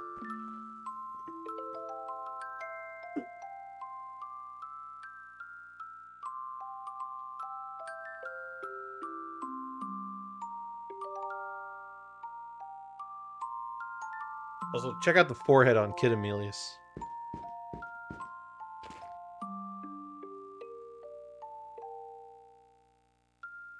But yeah, so Emilius is like, I don't want to be a communicator. Because, like, he has a mark on his hand, and the mark on your hand means you're a chosen one.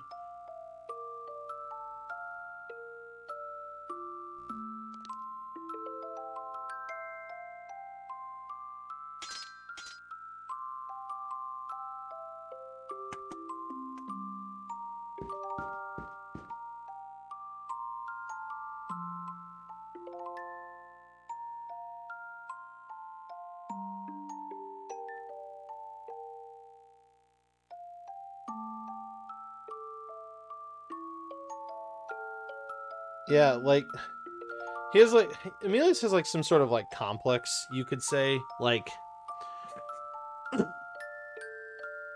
he's always, so Emilius has always felt he's, like, incomplete because he only has, like, half a mark. Because, like, apparently, like, he felt because he wasn't born with a full mark, that he wasn't, like, a complete person. Like, he was less than able as a person. What is a man? A miserable pile of secrets. But how about you?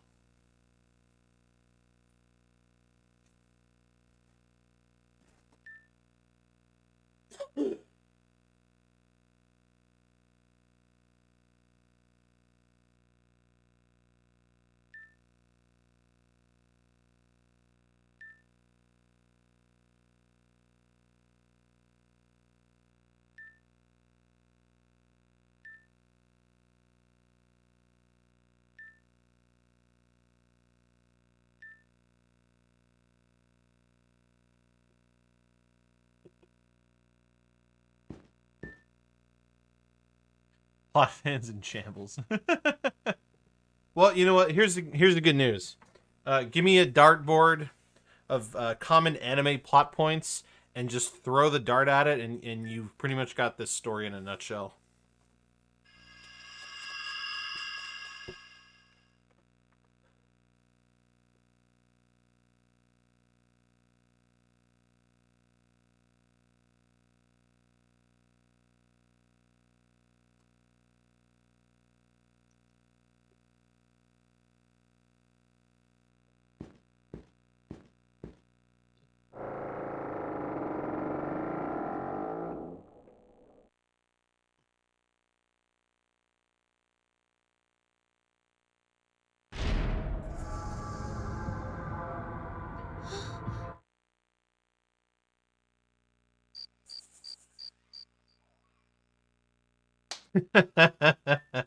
Hey, you know what's funny? Scarlet Nexus has an anime too.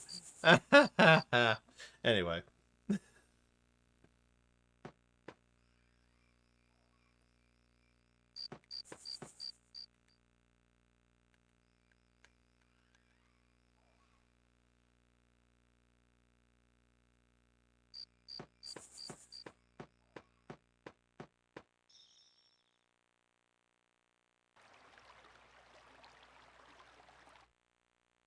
So we wake up, we find Alfina has gotten up, and she walks away. We have a conversation, and we find out that there's actually another guardian that even Emilius didn't know about and have never met. So we've heard that there is a total, not total, but there is a fourth guardian that we are now going to go find. But not yet. It is now time for the infamous, the one, the only, the thing I don't get why people are excited for, casino section.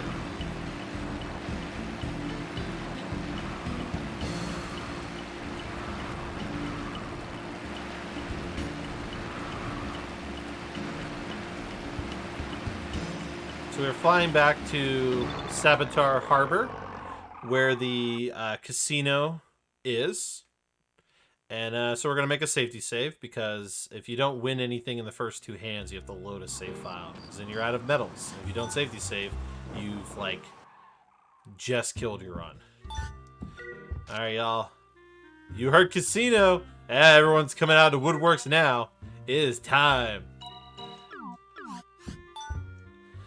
Hey, you know what? Chat, I'm gonna need y'all to, like, give me all the RNG. I'm gonna need y'all to give me the fate. We're gonna have, like, the quickest casino in existence happening here. Alright, so we buy the max amount of medals. Alright, let's get it rolling.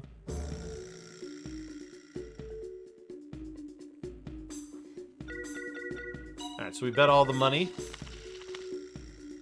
And we just sit here spamming X.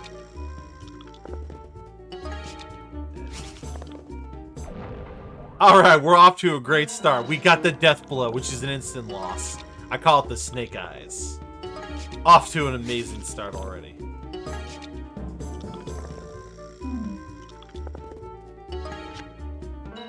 And we're loading a save file. And this is why you make a safety save.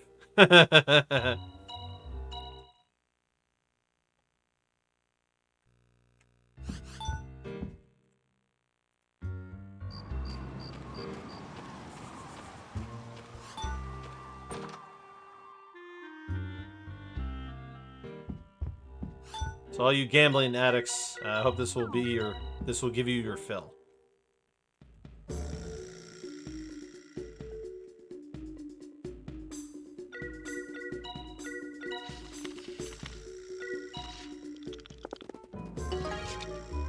So yeah, if you don't win, ooh, that's a times 10. So if we can get a 3 in a row, that will put us in a good place. So 9. Ah.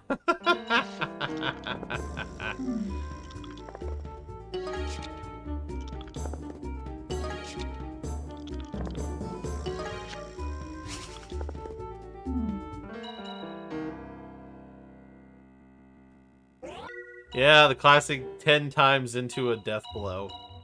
Or it's snake eyes. But yeah, so obviously you lose the most time in the beginning, because if you lose the first two hands, you have to load your save file. So having to run back and forth obviously doesn't allow for, like, excessive mashing. Once you win enough to where you're in a, like, more comfortable spot, you can just sit there and just keep hitting X over and over again. So we do this casino area because we need to get enough currency to buy really powerful items to help us annihilate the end game, you could say.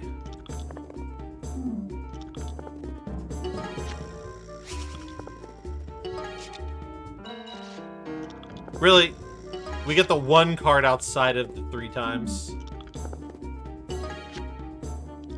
Why? Oh no. Well, we have no way of winning. That's fine. Casinos come to play, I see. It's okay. I mean, considering how janky the the last couple boss battles have gone, I'm not that surprised by the nonsense that we're experiencing here.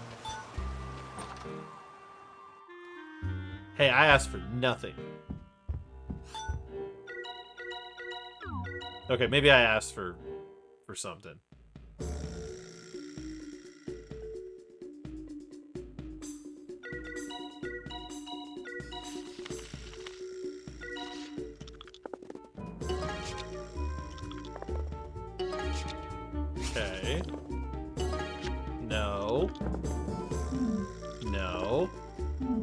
Still no.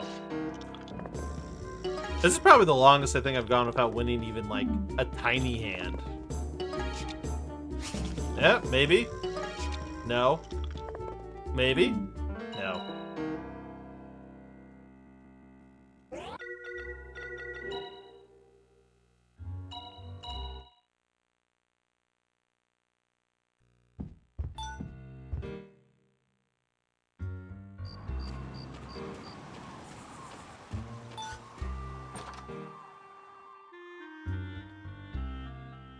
It's cool. Where's the image of the, what is it, the dog with the fire going on around him? This is fine.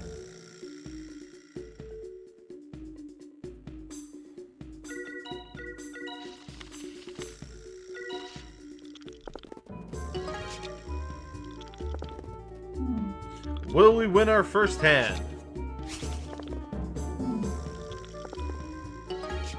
Will we win our first hand? No.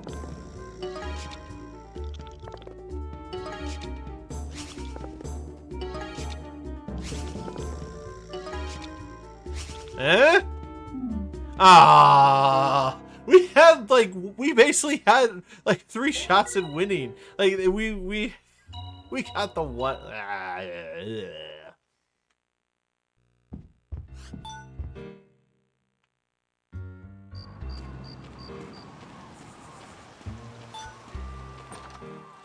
Yeah, this is I would say this is definitely like up there in terms of like worst casinos I think I've ever had. Because I don't think I've gone what is now about 5 minutes without even winning like a single hand.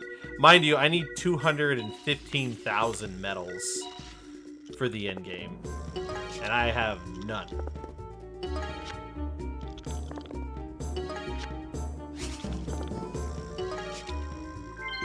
Alright, looks like we're gonna finally win a hand.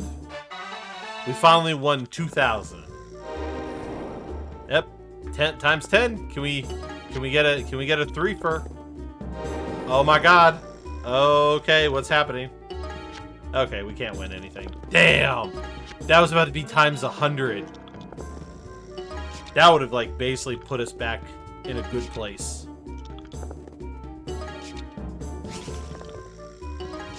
Okay. Alright, I've got another 3 times. Okay. It's the longest we've played without loading. I think we're starting to get somewhere. Okay, now we're getting nowhere. Okay, we're still getting nowhere. And that just kicked us in the head.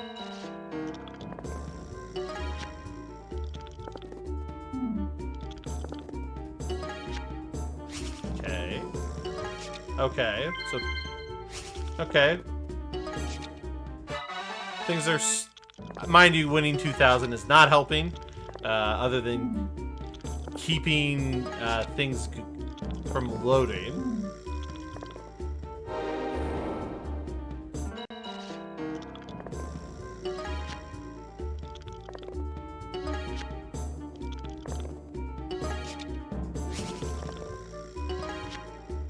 Six. Yes! Now we... Alright. We're getting somewhere, y'all. We're getting somewhere. 16,000. We're starting to make moves.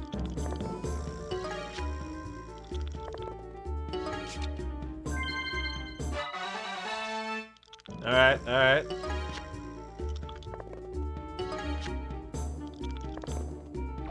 And number go down.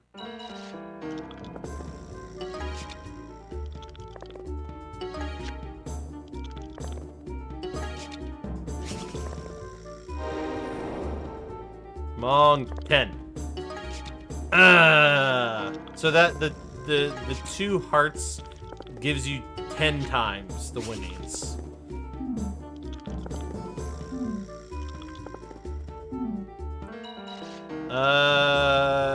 I want to say 400,000.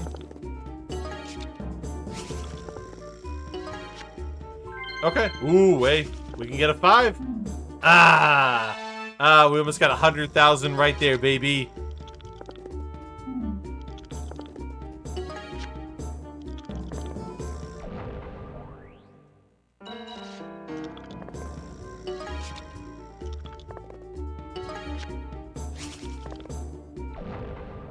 Really?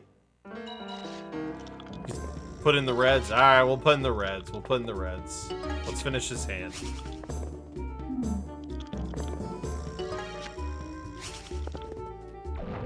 Really? What is that? 3 in a row? All right, so we're gonna swap in some red cards, which increase the amount we could win, but they're also harder to get. So it's kind of like it's a gamble. A loser multiplier, then I would not run this game. Like, I'm a masochist, but that's a lot.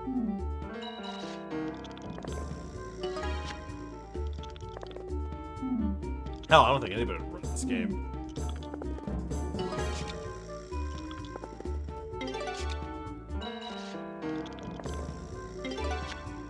Okay, start with the 9. Can't complain too much there. Okay, give us an 8. Okay, that's good. 9 or 6.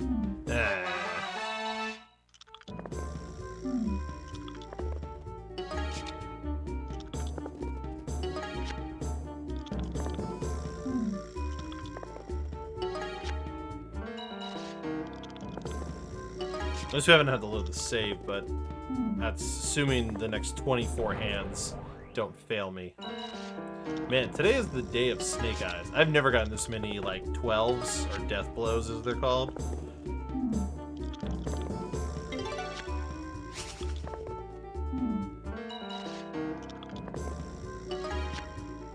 Yes, the speedrun does sit here and gamble. Because we're so under-leveled, we have to have these items, and this is the only way to get the items.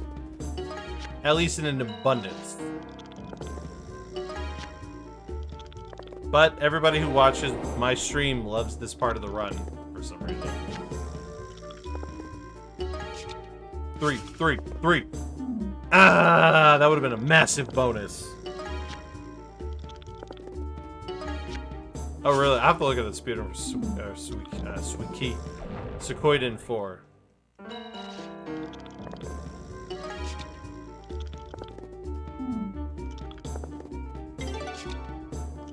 on. No. I have no way of winning the hand.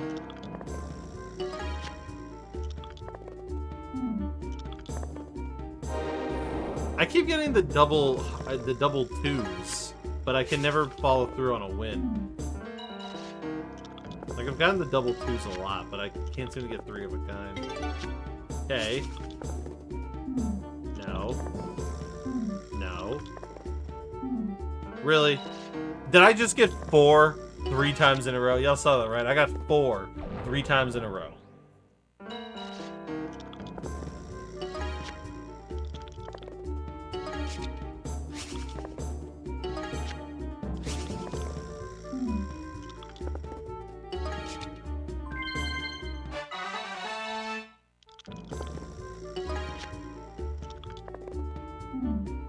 Ooh, that sounds painful.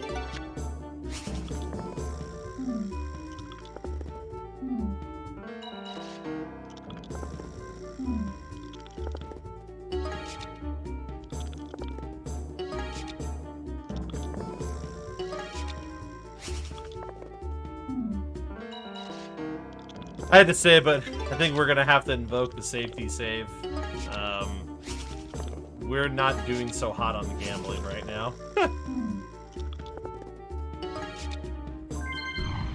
I mean, that helps, but it's still sub 100,000. Problem is, like, I need 215,000 minimum, and we've been doing this for at least 12 minutes, which is about 2 minutes past my PB. So I can't do it. I can't do it for too long after my PB, or it's going to, or I'm not going to meet the 5.5 hour window.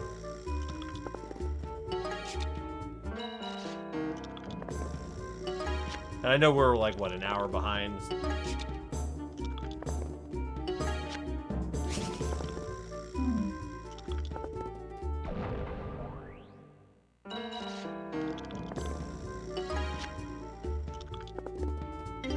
See, I knew that run I did Monday night took all my casino luck, because that was a good casino. I actually gold split it on that casino Monday night. Took all the luck, man. This is why you don't practice Grandia 3 offline, because the RNG luck gets eaten up.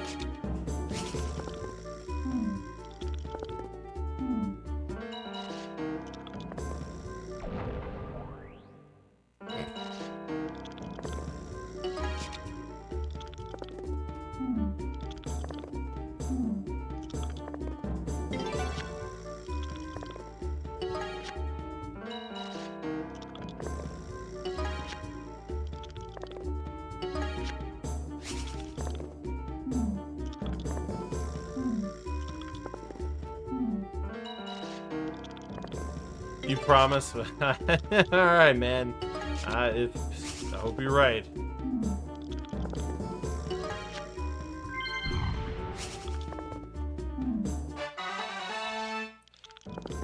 Yeah, these 4 times aren't helping us. Man, of the 42 hands I've done, I think I've gotten, like, it feels like I've gotten, like, 12 Snake Eye hands.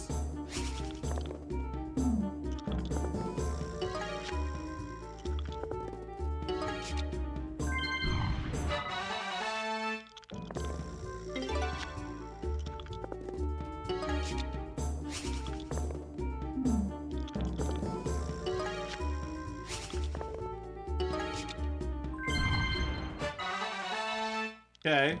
Alright. 74. Numbers going up. Hitting a little bit of a string of good luck. Okay. Hold on. Oh, snap. Okay. Okay. Okay. We're making things are happening. We're over 100,000. The problem is like, the issue is like I still need another 100,000, so it's been about 15 minutes, so it's still an issue regardless.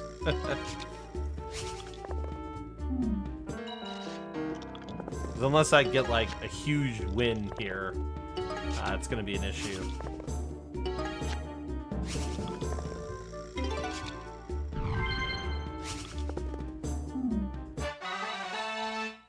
Man, if I had a 6, I was about to, like, I was joking. Game, I was joking. What are you doing to me?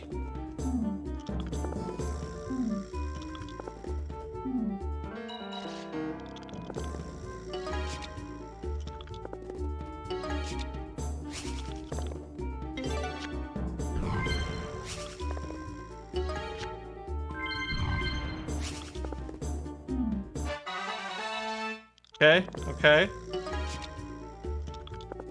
We're over halfway.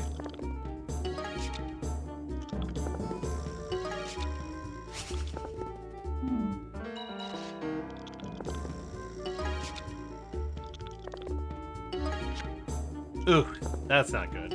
When they're like on opposite ends. That was actually the best would be 3 cards with 2 of the times 10s. No, this is the highest bet. If you could bet more money, it'd be a lot quicker, but unfortunately you can't. So you could a 3 of a kind with 2 of the 10 times multipliers would be the best like win case scenario. I've never actually gotten that. I've never gotten a 3 in a row with 2 of the hard cards. Alright, looks like we're on a string of bad luck again. We're starting to not win.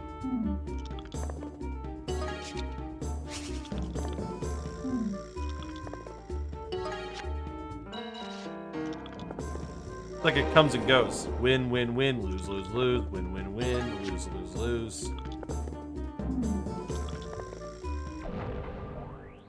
Case in point.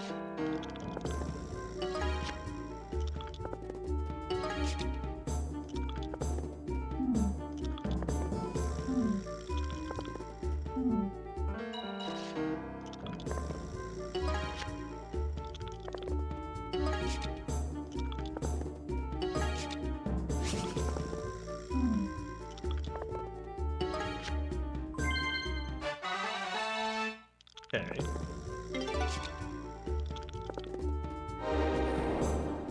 on. This is the hand. This is the hand, y'all. This is the hand. No, it's not. Now that hurts to get the 2 red cards and a ×10. Oof. Okay, okay, okay. Come on. Almost forgot this wasn't my stream. My reaction to that was almost less than colorful. Okay, okay, hold on. We almost got the 5-card draw, baby. Almost got the 5-card draw, baby. Come on. This game is dangling 5-card draw in my face. It's like we're so close to the money we need, but it's also been 19 minutes, and I really have to weigh my options on if I have to use the safety save or if I keep going.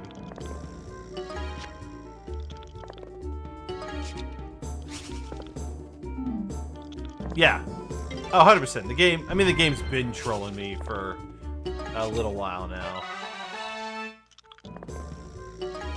The problem is that we keep losing money. If I get a good hand, I may not have enough in that one good hand.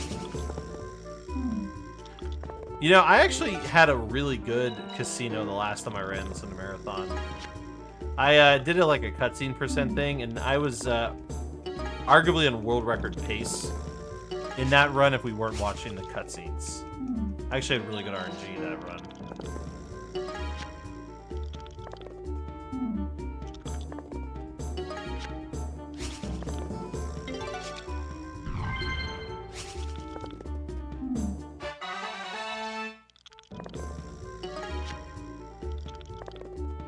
Seriously, if we get like, if we just get like, oh yeah, no, I know we're enjoying it. Like it's just kind of like, there's some, it's been going on about 20 minutes now, and my current pace is labeled at about 5 hours and 19 minutes. So, arguably, it's getting to a point where I probably should load a save. Which sucks too, because we're like kind of like one really good hand away from winning what we need. We just need like a 5-card draw or something, and it'll be enough. So, but I know we're like an hour behind, give or take. So I don't want to. I obviously don't want to put us in like. Yeah. Yeah. I think I'm gonna have to. Chat. I think we're gonna have to call it on gambling at this point and load the save. It's getting a little dangerous to keep going.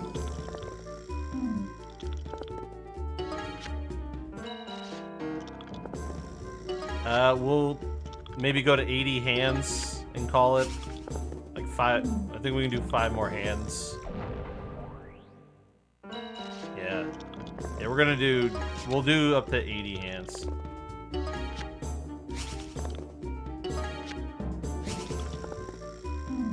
You have a leeway to go a bit over because we have 3 hours after Breath of Fire. Okay. Alright. Wow, that was the worst hand to date.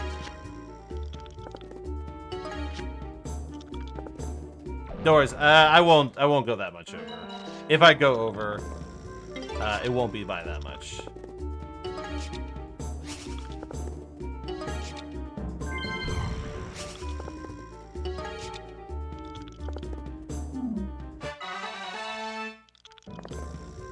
Alright, what we'll do is this. We'll go to 100 hands, and if we don't have enough by 100 hands, we'll call it. That should be enough time. So, it's the countdown, y'all. 19 hands to earn it legitimately, or we're loading a save file.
Yeah.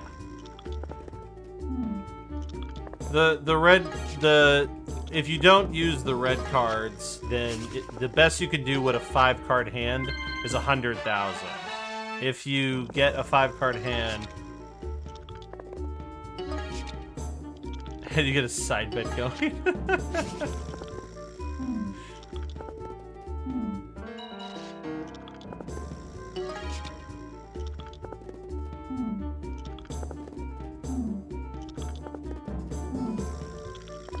That would have had to have been done as like a prediction at probably earlier by a mod or something.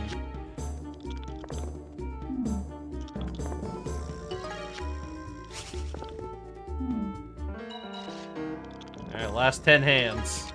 Last 10 hands. And then we're loading the save file.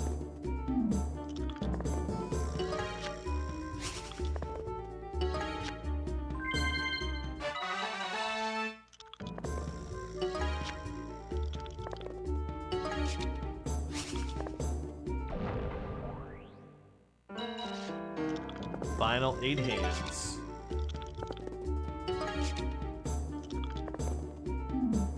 Yeah, we had a good spurt for a while there, and then because we had like 160 something, but now it's just been like really like loss after loss after loss. Nah, funny enough, I don't actually like my morale is not affected when this happens. I just kind of like accept that like I have no control over this and I just run with it.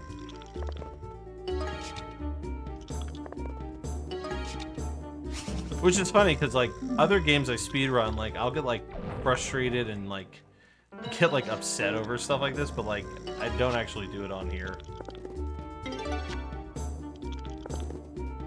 Watch it be like hand 100 that gives us like the whammy. That would be insane. Need to percent this casino in 7R.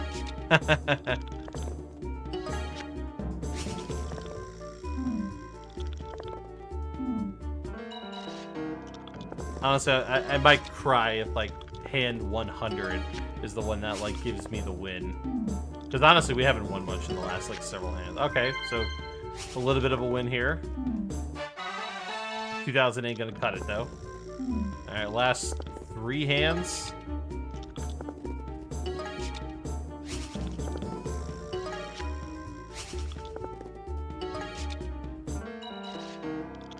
Last 2 hands.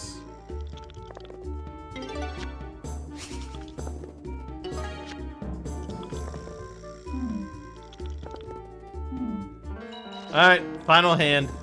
And it's not starting off great. Yeah. Looks like this is a no-go. Ah, crap. I hit... Alright. Sorry, I spammed X too fast, so... Now last hand. Now last hand.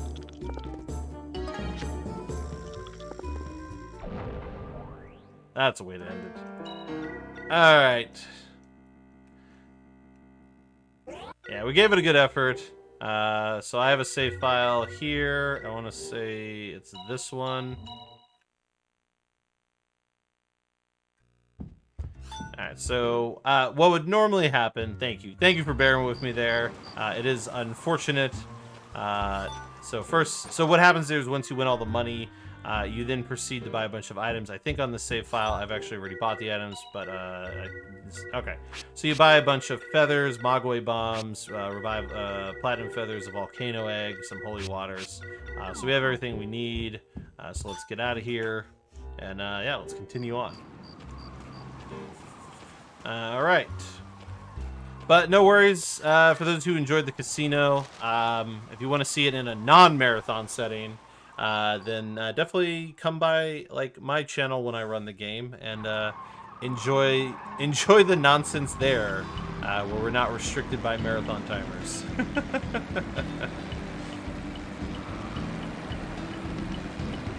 All right, so now that we've loaded up with some overly powerful items, it is now time to make headway with the rest of the story. So we've come to Melk Ruins. Melk Ruins is apparently where this unknown guardian that nobody knew about exists, and so we are now going to come visit them. essentially.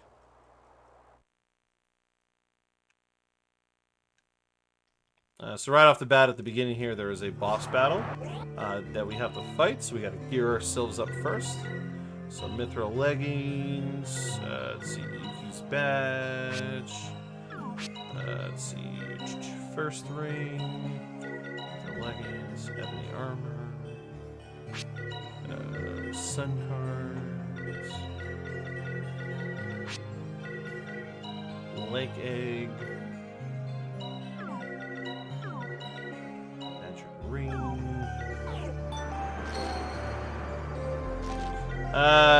Soon-ish. But not yet. We've got some time. We've still got some time. The plane won't crash quite yet. Alright. So let's hope that because the casino section was not good, we're gonna hope that the boss rush mode that we're getting ready to endure soon is a bit more forgiving. So this is the part of the run where there's going to be a lot of boss battles, kind of like one after another. There's this boss battle, and then there's a bit more plot, and then there's going to be like 3 boss battles, like one after another.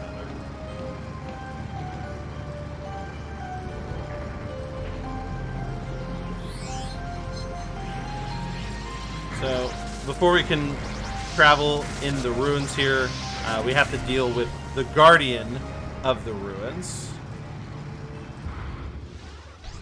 Also, I hope I made a safety save. Alright, so here we basically spam a bunch of items. So we're going to spam fat Mogwai bombs, which have a canceling effect. Secret weapon! Yeah! Admittedly, I'm not a big fan of Ulf going first because he can't cancel any of those enemy attacks as a result, which is going to make part of this a bit more annoying. But our boy Yuki here is actually going to use Yoth's Orb. So this is the battle. This is the one battle where we use Yoth's Orb. Yoth's Orb, as I described it, is basically a giant consistent heal. Because Melk here is going to kill people. Melk does a lot of damage. We're very under-leveled for what you would normally be here. And so, yeah, we need to kind of be able to stay alive and not waste turns healing. And so Yoth's Orb allows us to do that. We use Absolute Zero because it's an area of effect. Because we have to kill all 3 parts of Melk to be able to finish the battle.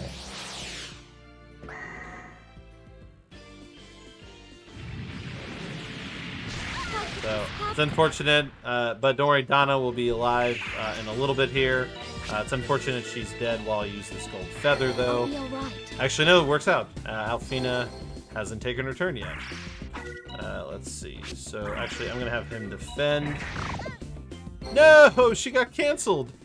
Oh, wow, I did not expect that to happen, actually.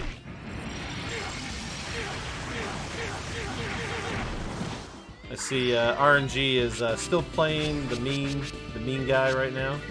That's fine. Things that make you go boom! I'm all right!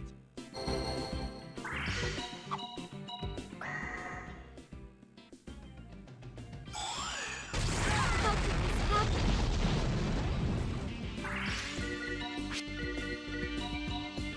Enough is enough!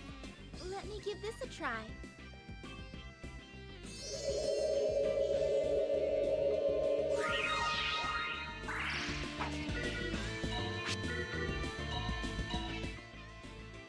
Okay, let's try this.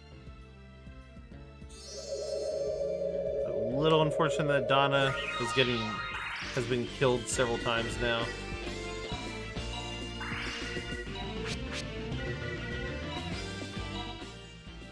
Secret weapon! Yeah! And now my turns are going so fast that Yoth's Orb hasn't been able to heal. I'll be alright. Alright, this is okay. This is a status, like, ailment type move that won't really affect... Well, okay, I guess it did seal Donna from using magic, so actually that is a problem. Ah! Okay, let's try this. Man, this, the late game has really come for me today.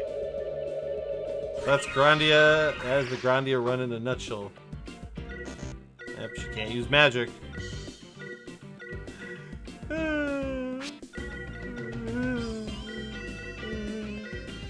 Well, I guess I have these panaceas.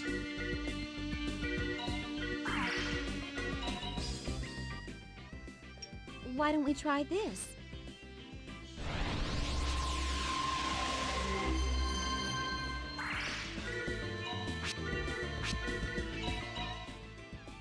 Secret weapon! Yeah!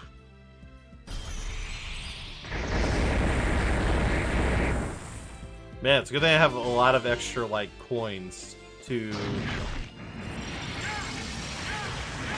replenish all these items that I'm using later.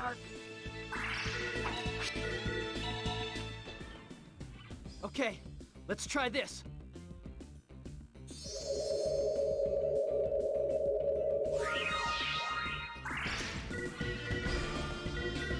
Yeah, essentially the battles boil down in a nutshell to what you see here.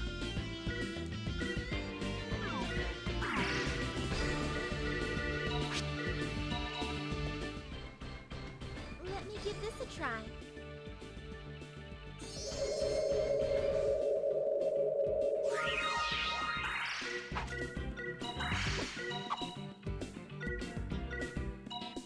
Basically, it's feather, magic, feather, magic, We'll freeze you item. all.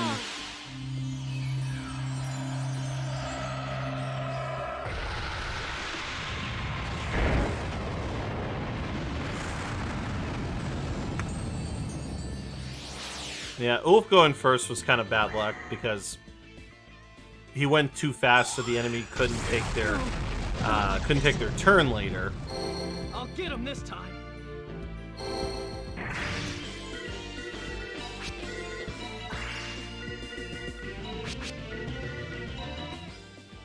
All right, so here we're gonna get a cancel. Yeah!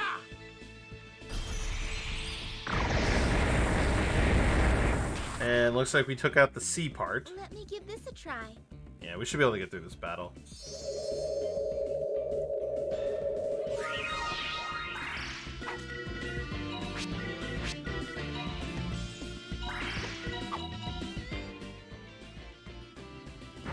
Ooh.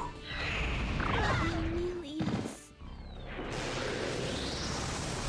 So yeah, that's rough because the boss has now gained insane speed, which is unfortunate when that happens.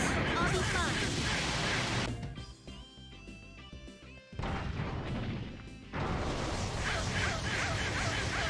How could this happen?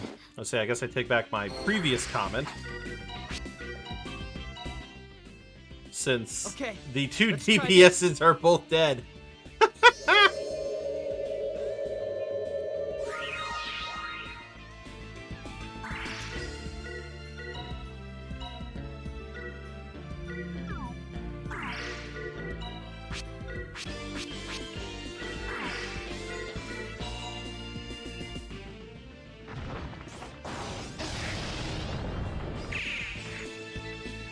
I'll be alright. Finally, Yotzor. Jeez. Okay. Though I have let's no try idea this. what's going to happen here with part A.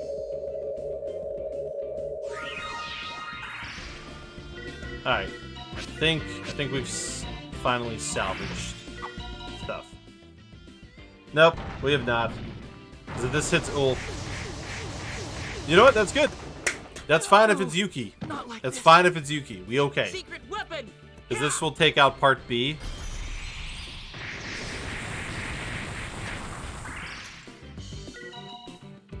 And Donna will Get him finish this off time. part A. Alright, battle over. The ice card. We'll freeze you all. But yes, as you can see, this is why I said at the beginning of the run, Grandia 3 in a nutshell is a chill but nightmare run. Because my early game was pretty good. But now the RNG has somehow leveled itself out to where it's like, nah. And so now it's thrown a lot more obstacles my way as a result.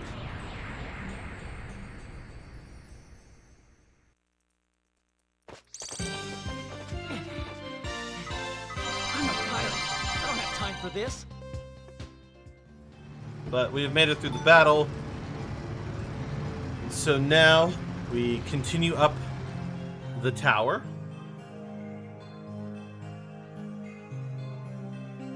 Because we want to go find the final guardian. And the final guardian will bless us with the most broken orb in the game. But unfortunately, because of the nature of how recharging orbs work, we only use the broken orb in 2 battles.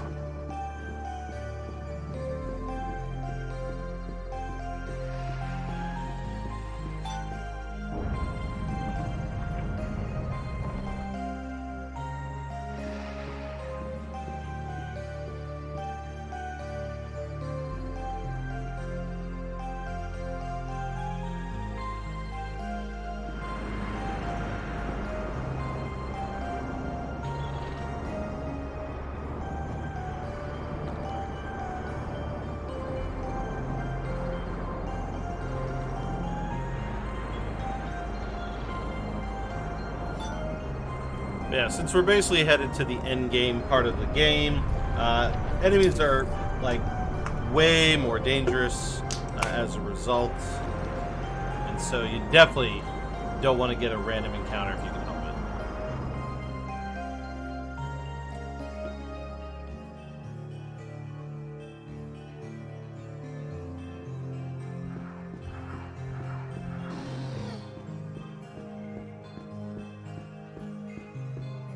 Yeah, so this last guardian we're going to be coming to is named Unama. Orb basically freezes time for mentally an uncertain amount of time. I've never actually timed it because it's tough to say, like, you know, does it count time that moves at all times? Does it count time that only comes from like the IP gauge? But basically, it freezes the enemy in place and just, you know, prevents them from doing anything. So the battles we use it on, it basically becomes a race to kill the boss before the orb runs out and the boss basically annihilates you. Yeah, I'm fairly certain it's based on the IP gauge, which is why we use platinum feathers, because it reduces how much time passes on the IP gauge.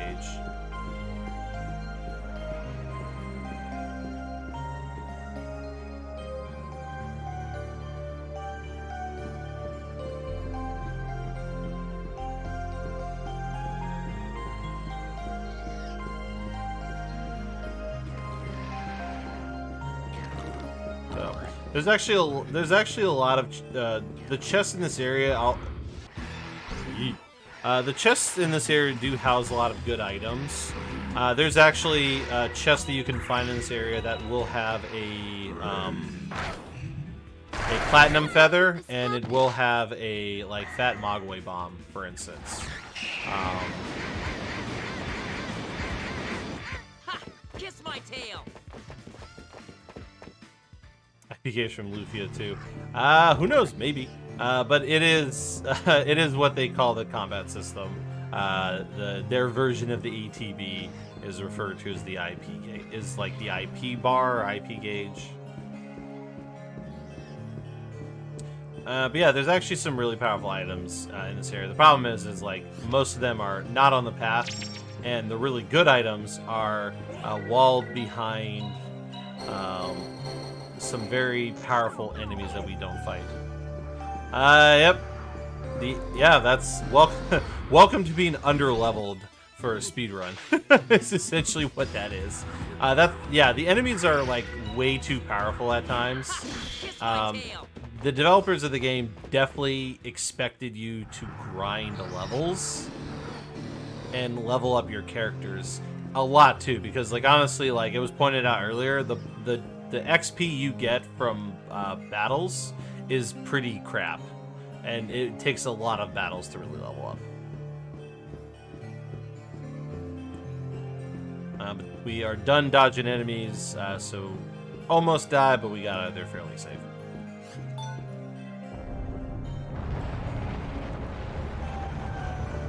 Okay.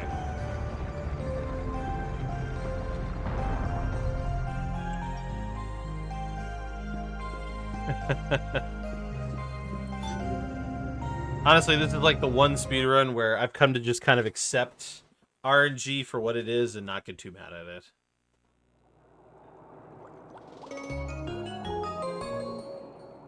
Yeah, I've never played Lufia 2, but that's interesting to know. Man, that gives a whole new meaning to the main character of Neon Genesis. If Akari means anger. Alright, so we are done here in Melk Ruins. We've spoken to the Guardian. We've basically gotten the information we need, and we've retrieved the orb. And so now it is time to confront Emilius and basically, you know, get him to stop doing what he's doing. So we now must travel to Sermania. Sermania, as I mentioned earlier, is way up in the sky.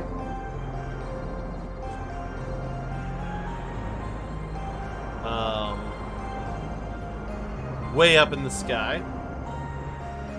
But first, we're going to go back to Saboteur, and we're going to replenish all the items we use.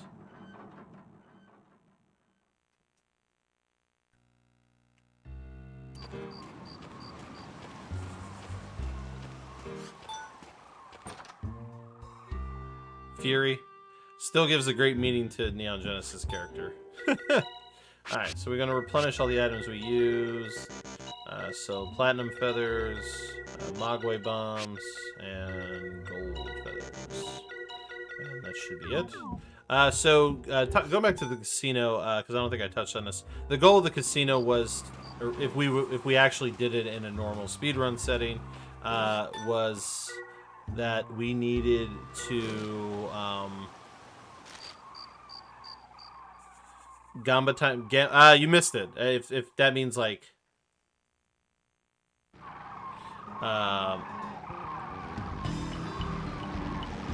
there is a gambling section, and we actually had to mercy kill the gamble section because it was going to put me past my estimate if I kept going. And even now, it's kind of like iffy on that. If the boss RNG continues to be kind of a poo face.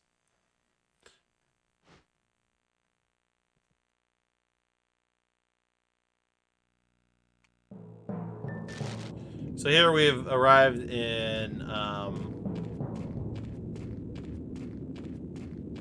what is it? So we have arrived in Sermania. It's basically the enemy's headquarters at this point.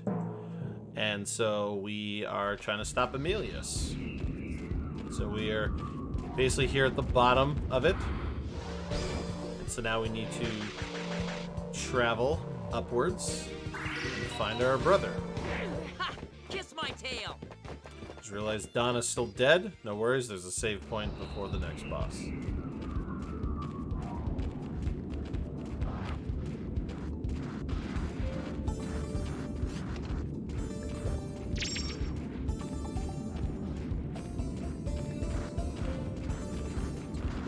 Chests.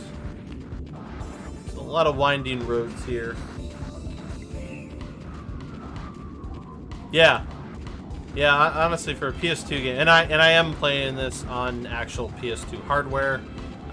It is not like the digital copy on PS3 or anything like that, or through like a PS2 that supports discs. So yeah, the load times for a PS2 game actually, like when you go into the battle, are actually pretty smooth.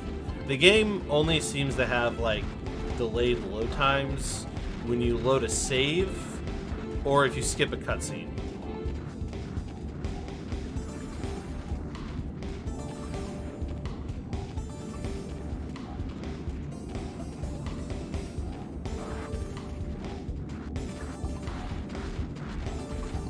Aw, thanks, Shiner.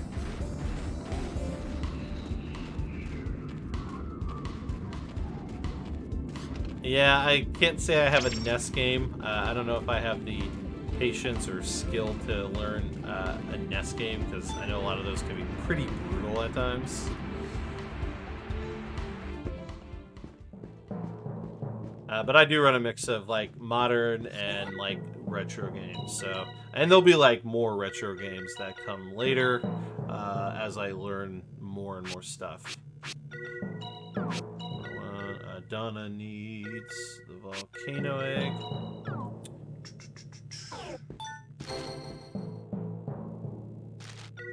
Let's see, we're going to set up some magic here.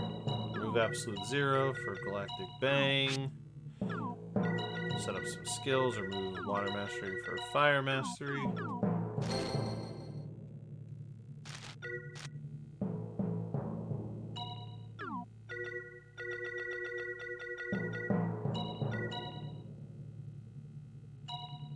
So apparently I did not safety save before Milk, so we got real lucky then. But here we are fighting huge run killer number 3 or 2.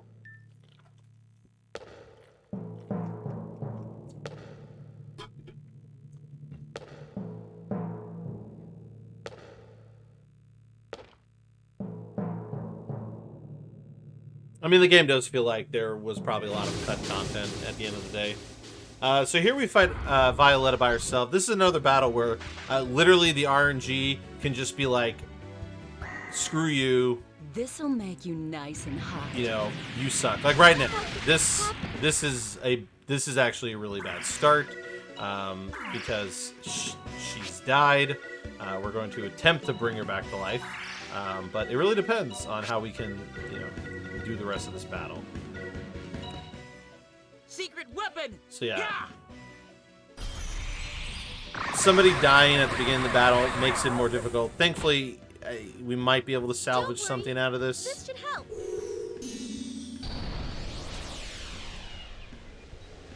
More or less salvage something out of this. Kind of depends on what happens next. I'll be alright. Yeah, I know, right? That extra hand cursed the run.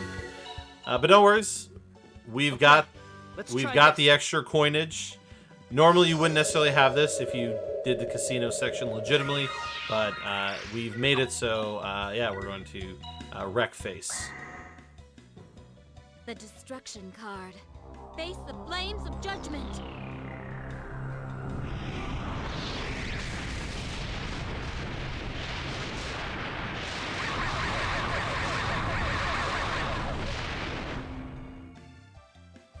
Playtime's over.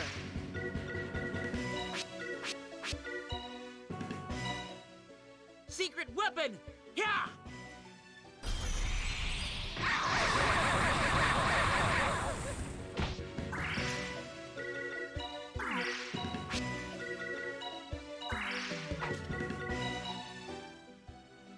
Let me give this a try.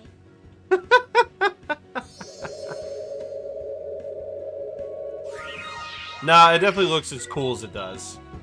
Playtime's over. Let's see. So we are going to Silver Feather Ulf. Let's try this. Though that actually might make it go. It might go a little bit too fast now.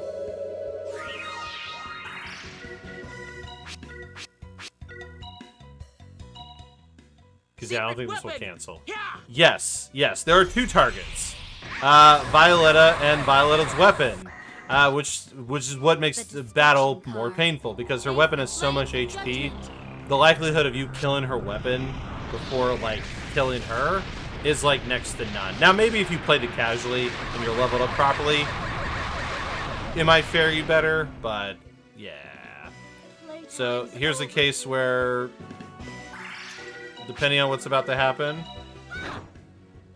Let me give this a try. Okay, we got a little lucky. Looks like Violetta did a basic attack, so we might have this battle, depending on what's about to happen here. Because I don't know what Violetta's about to do. Oh, but she's doing it on Yuki, so I think we have the battle. Eat this! Yeah, it does. It does have its own lane on the turn compass. That's what makes this battle stupid, is that she basically gets to attack twice in a row. But you know what? We lucked out. We actually won this battle by some grace of luck.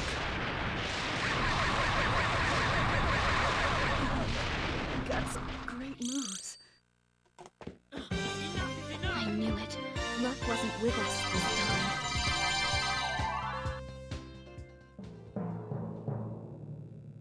All right, that actually went fine.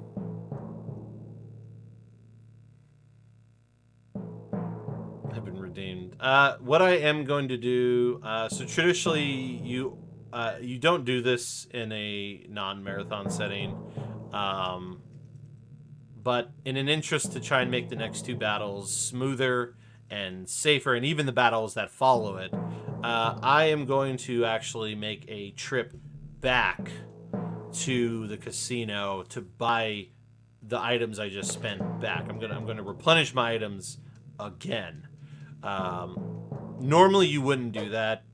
You would skip that, and this is where the balance of items comes into play, because the next 5 boss battles you have to use 9 feathers. No, the cutscene's not any different if you break your weapon. It's the same cutscene either way.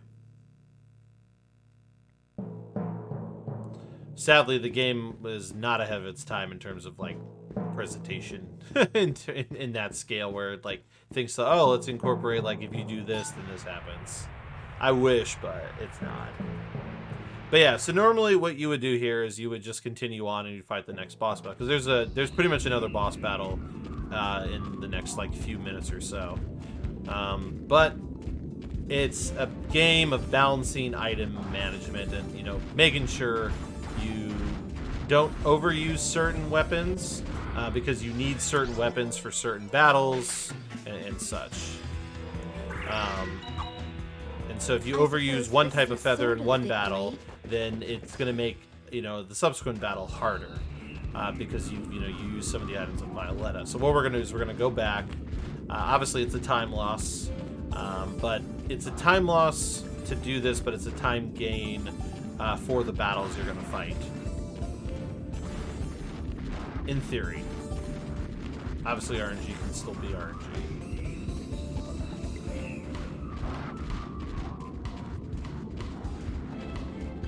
There's also, well, me remembering how to leave, too. But this should allow me to make sure that if I do go over in time, it won't be as bad as it would be. And that's assuming I don't keep getting random encounters.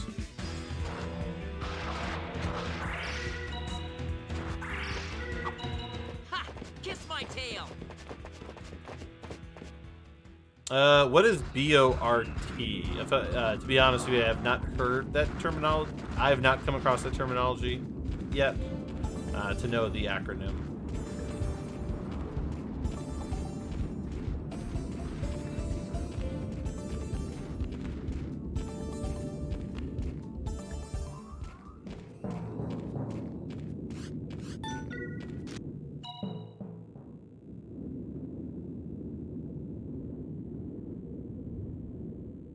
Ah, okay. Oh, I'm so stupid. I'm sorry. Yeah, I can't see the emotes.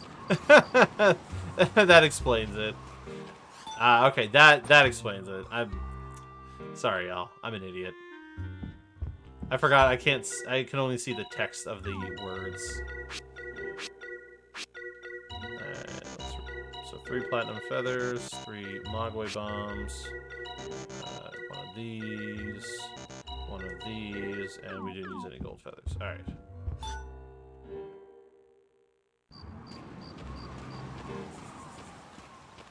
And yes, those 3 bombs and feathers will make a difference, ultimately.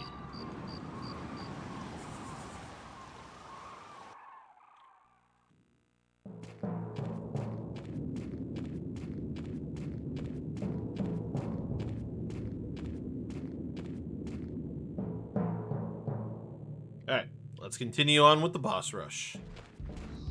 So we've defeated Violetta, though, as you see, she lives. She's run away from us at this point. So we continue our trek up the ruins of Sermania in hopes of finding Emilius and putting a stop to all this nonsense.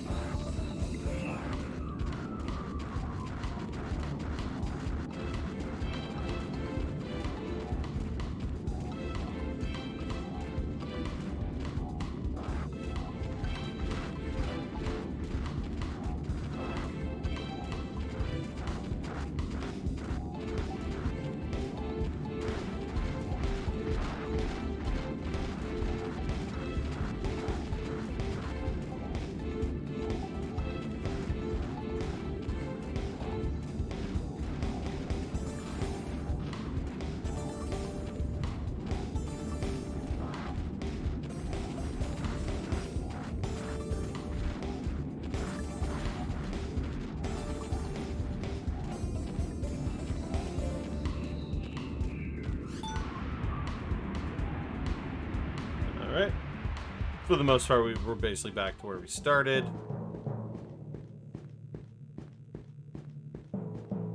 So yeah, this is the Violetta battle arena, so now we continue on.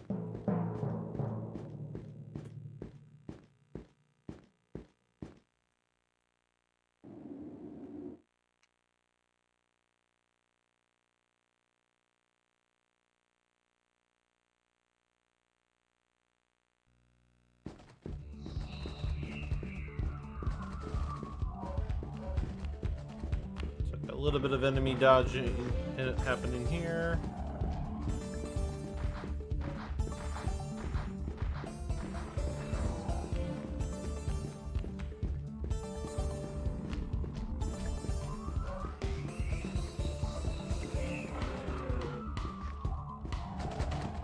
So pretty good luck with the enemy placement. That enemy moves really slow, so I'm not worried. But the boss battle should be coming up soon.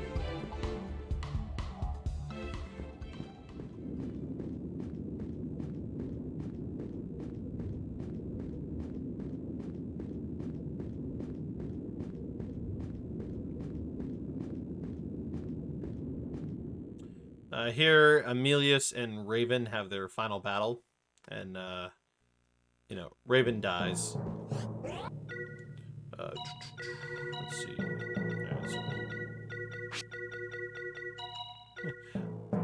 God, I don't know where I created the save file or why the save file looks this way. Alright, so we got equipped fire rings because we're fighting that kind of undead dude with the big A-word dragon. Not ready to save. I gotta. Oh my god.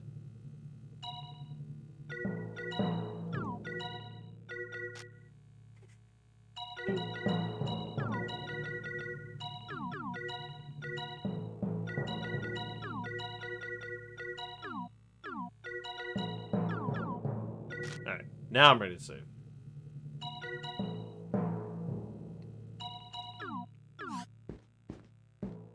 Alright, so we're fighting Lalim. It was that, like, little dude with the dragon. Now his, like, this like, skull in his hand has its own action. So just like Violetta, the weapon has its own turn. So yes, fun times ensue. So we're going to start with a gold feather just to get things, or sorry, platinum feather, just to get things rolling. Because we would preferably want to cancel Homeboy's action here. I'm actually going to have her defend, and then we're going to Fat Mogwai Bomb. We only need to take out Lalim. We don't need to take out the skull. Only has 64 HP. Definitely can't kill it. It takes like 1 damage a hit, so you have to basically do like, and actually it doesn't even take a hit damage. Like there, it took a bunch of zeros, so you're not even guaranteed to hurt it. So just got to kill the summoner, and once the summoner goes down, the battle is over. Because we can kill the dragon, and the dragon will die, but it'll just sit on the battlefield as like a husk, and then it will be revived at some point as time goes on. So we're going to try and use some silver feathers on Donna predominantly. Dark Blitz, not great because of who it hit. We are going to plat feather here for safety. Let me give this a try.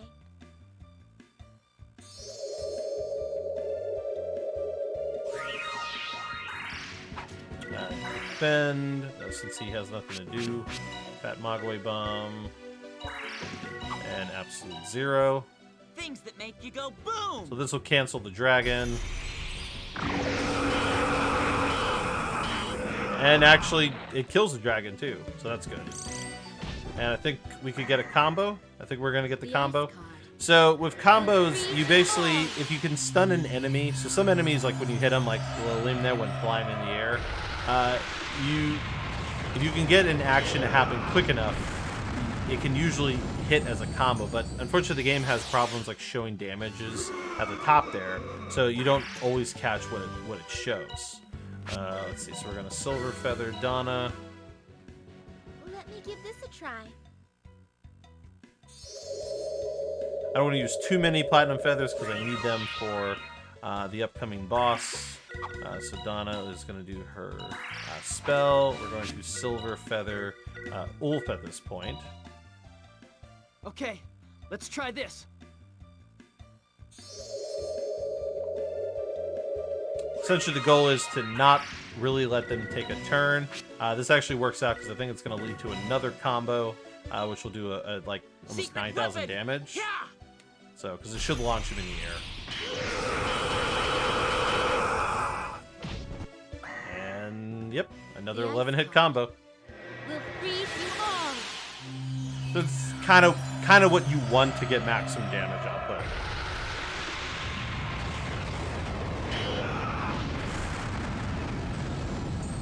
Now this part's going to be interesting because nobody's turn is close to happening. Okay, we got lucky. We got some basic attacks and rebirth. So honestly, for a usage of turn, that's probably the best case scenario.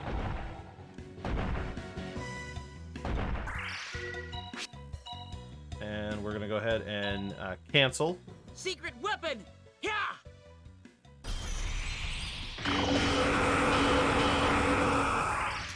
In interest of trying to kill this fool, we'll Galactic Bang. And we're going to Silver Feather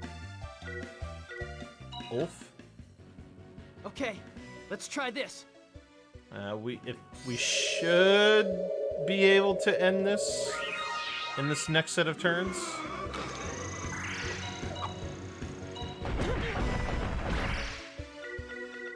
Oh yeah, 100% ending it. Oh yeah. Things that make you go boom! Yeah, this should end the battle.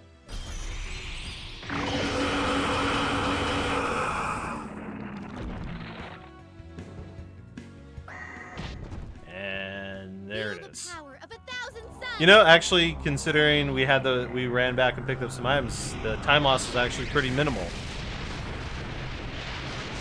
I hadn't done that strat in a while, so I wasn't sure how much it would affect. Oh, come on! We under damaged! Woo! We'll freeze you all. I spoke too soon!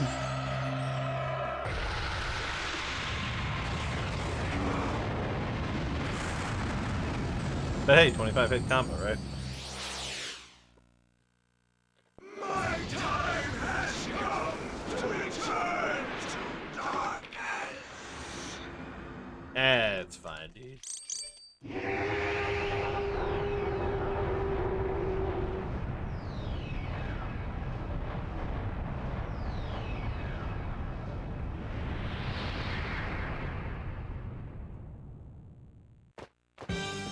Of course we won. All right. The fool is down, so that is the second boss. So it is now time to take on what you would think is the final boss, but it's not. But it is the last boss of this like kind of boss rush mode coming up here, and it's going to be against Emilius, Alfina's brother. Now, it was pointed out how it was pointed out how Violetta has a weapon. Her weapon is on the compass. Well, funny you should say that, because you should look at what Emilius's turn order looks like when his battle starts. So we get here, Emilius is trying to finish summoning Zorn. So there's like sacrifices being made. So part of the cutscene that we skipped there is actually Violetta getting impaled by the tendrils of Zorn there and basically turning into a sheet of ice and breaking. So hopefully you don't like Violetta, because Violetta is dead. Violetta dead, yo.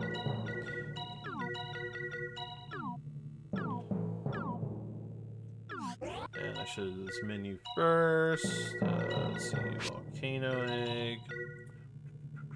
Let's see, magic ring. I'm brain troubling. First ring. Yuki's badge. All right, safety save.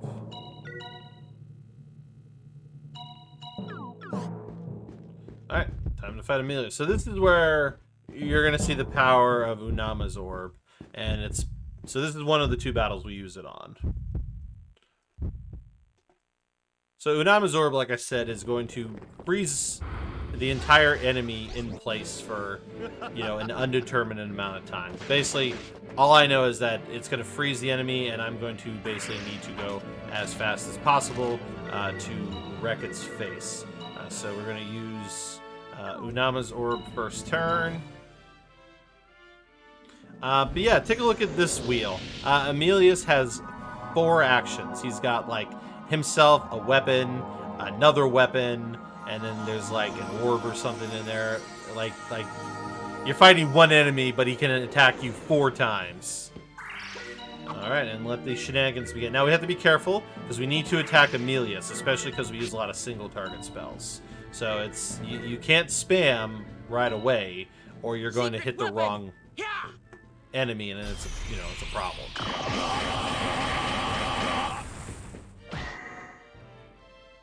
The destruction card.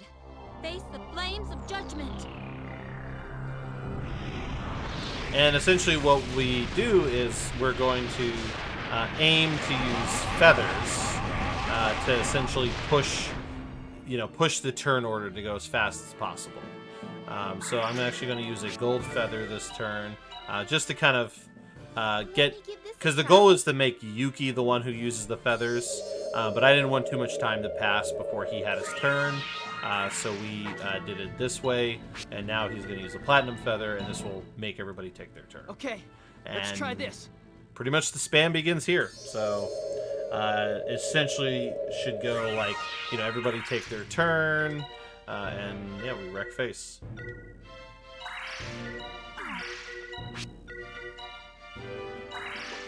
Now, thankfully, the targeting stays on the last thing you targeted, so I don't have to switch it every time.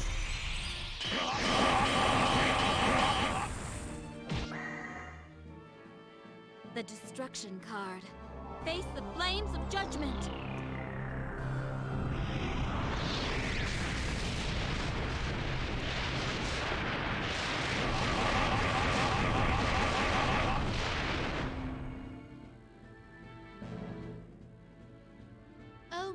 Just took a quick check. Want to say thank you to Ogre for a 98 for the $20 donation. No message, but thank you so much for your donation. Want to remind everybody that this marathon is going on for Able Gamers Charity. Let's do this turn. I'll tell you a little bit more about them. Let's try this. Yeah, let me make everybody take the turn and tell you a little more about Able Gamers Charity and what we're doing here today, or this whole week, more specifically.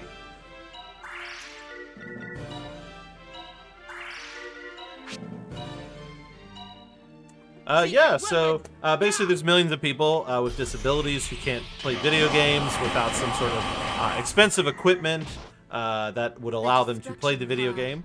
And so the Able Gamers Charity helps gamers with disabilities by providing that equipment basically free of charge. So if you have, if you're able to, no pressure of course, if you're able to contribute to a wonderful cause, definitely hit ! donate to get that link to be able to do that.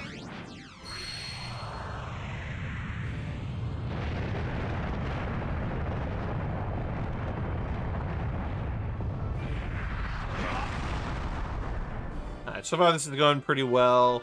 No major hiccups. The extra items are much welcome. Okay, let's try this. To especially the Mogwai bombs, because usually I won't have that many Mogwai bombs. Most of the time when I get to Emilius, I only have like 1 or 2. So the extra ones are definitely playing a huge factor into some of this damage. Now, one thing we do have to be careful of, if I mess up anything with Dana, or if I target basically if I do something wrong with Dana at any point, I pose the risk of not having enough magic. So I have to be mindful of the magic, because these are expensive spells that I'm using at the end of the day. So you never know how much they're going to take up. Secret weapon! I mean, you do know how much they're going to take up, but you have to know when you need to spend a turn to heal and not end up losing it because, she had to heal herself. So Galactic Bang takes about 42 MP. In theory, if we did this battle properly, we should be able to win before she needs to actually heal her MP. But, 205, 42 each, like, the likelihood is not very high that we would, fail. Let's try this. Especially because we have, enough platinum feathers to get by. So, 15,000. Battle's definitely winding down. Unfortunately, due to the way the turn order is working, I'm not getting the extra combo damage from Ulf because he's going late enough that it's not enough. But I think we're like 2 or so turns away from finishing this off. Oh, we're out of the fat Mogwai bombs anyway, so the damage is going to go down a bit. Secret weapon! Yeah! It's very broken. So the Platinum Feather is obviously a very broken item, but, it's a combination of the Platinum Feather mixed with Unama's Orb. And mind you, we had to gamble to buy these items. So that's why the casino section is forced into the speedrun, is because the Platinum Feathers, the Mogwai Bombs, like, you're really not able to fight these enemies. The runners, the people who routed this game before I started running it, like, 2-3 years ago, they tried they basically tried a bunch of ways to get rid of the need to do that, but to do the casino. And so a runner by the name of 30 Cent, you may know 30 Cent from like Knights of the Old Republic and some other speedruns. They've been speedrunning for a while. He was part of the routing for this game, and he told me like he pretty much tried everything he could to not do the casino or manip the casino, and just never found a way around it. And so that's why we have it in the run. But I want to say this should kill Emilius. Oh, magic staff. I'd rather not use another feather, and if I do, I'll use a silver feather. But I think we got the battle.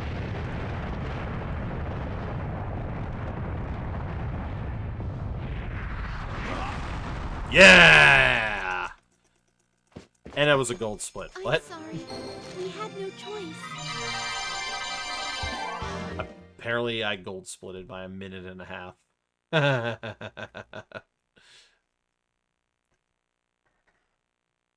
Well, we've stopped Emilius. And everything is all... Oh, wait, what's this? Looks like Yuki has crashed his plane. Yeah, so essentially we defeated Emilius, but we couldn't stop the resurrection of Zorn. And unfortunately, Zorn has now... well, actually, no, sorry. Zorn hasn't revived yet. Sorry. We tried to stop Emilius. Things didn't go as planned. Emilius basically got away from us, and he took Alfina with him. So Alfina is actually not with us anymore. So Yuki's a bit down in the dumps. He tried to save her. He wasn't able to, and so his plane crashed once again. And so now he is, kind of down and out. So we've ended up in this area, and so he is now trying, we're just trying to find salvation, and we come across this town, and with what's happened, all the flight units no longer work. So believe it or not, actually, Emilius has done something to the sky. He's basically covered the sky, and this has in turn also broken every flight unit. So there's no planes that can fly anymore as a result.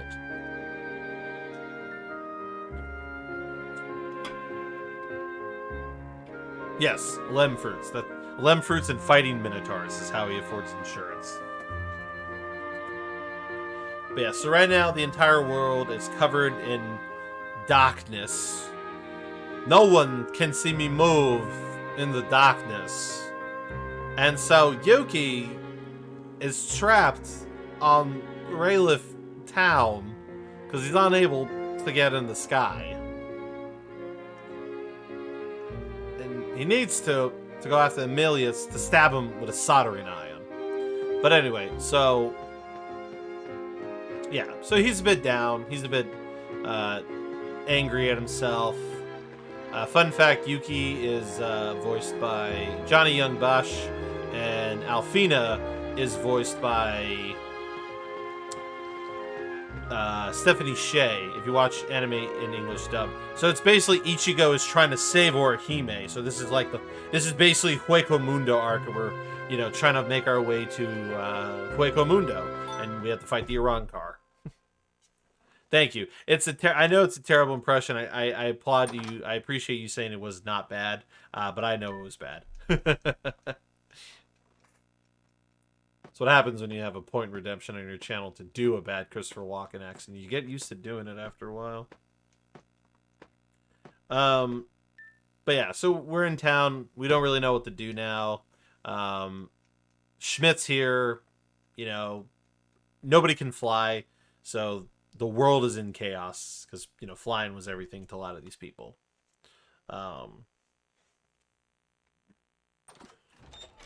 So everyone feels kind of aimless right now. I'm like, what do we do?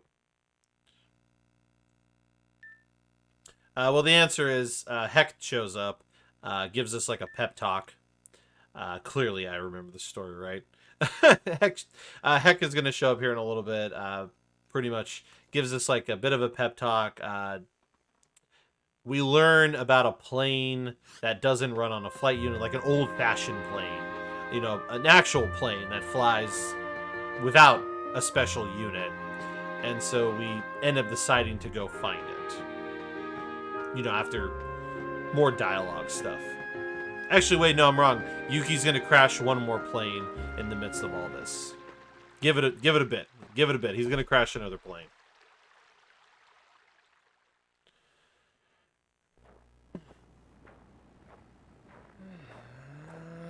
So Rots is pretty down, pretty upset. So while we're talking to him, a portal, you can see in the top there, portal to the Verse Realm appears, and Hecht shows up. That's actually her playing the violin, which is what that music signifies.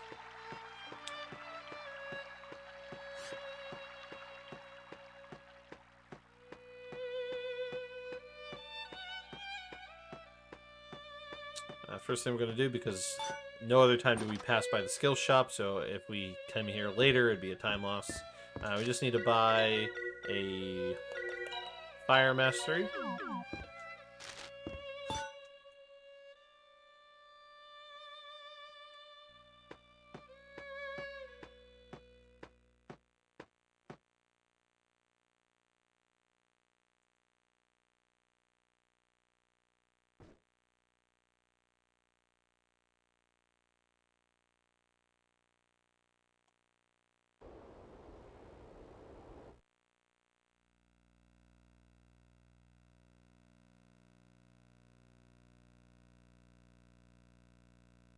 And another plane crash. So basically Yuki, super determined to get back in the sky.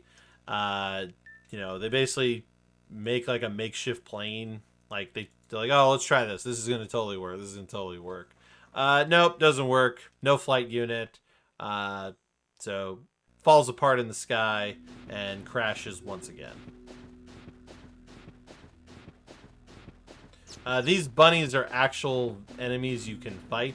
They're non-aggressive, which is why I'm not really trying to dodge them the same way I've dodged other enemies. But yes, you can in fact fight those bunnies. Here we come across a necklace. If I remember correctly, I can't remember. Okay, no, I don't remember whose necklace that is. I can't remember if that's Alfina's necklace or if that was Schmidt's ex-girlfriend's necklace or something. So, are they dangerous? It's a good question. I haven't played this game casually enough. They are not. I'm gonna go out on a limb and say no. They are not a dangerous enough enemy that you would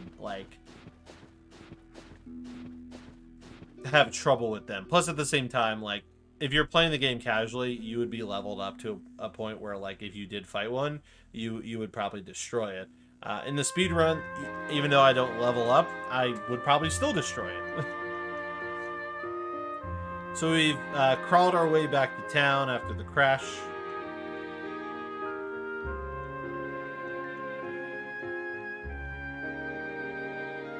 Here we see Ulf and Rots just having a conversation.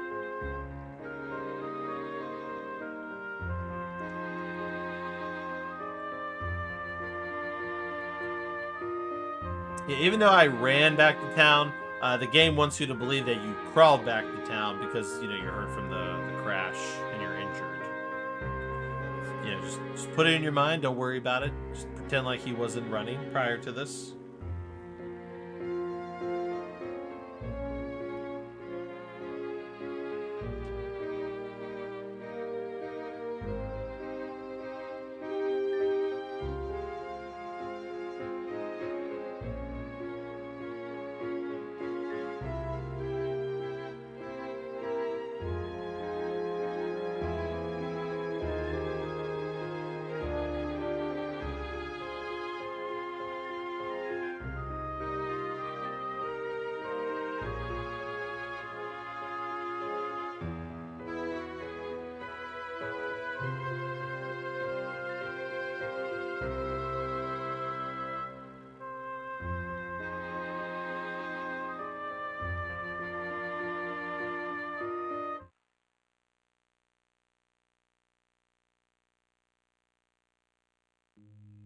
Exactly. You know what? That's even better. We'll use that. Yeah, totally ran at full steam, and we ran out of steam in the last, like, 20 seconds. 20 feet. But yeah, here's where we, as Yuki points out, we kind of properly introduce ourselves to Heck, because we had not really did that prior. Also, I don't get why he says, "My name is Ulf. Call me Ulf for short." Like, makes very little sense.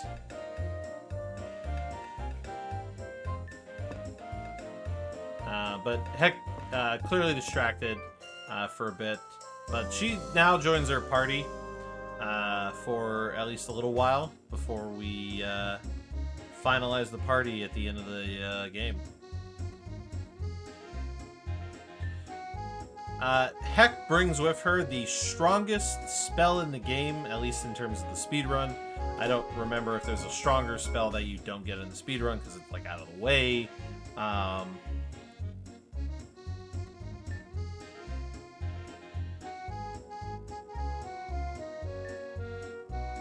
Oh, you'll see, Draco. You'll see.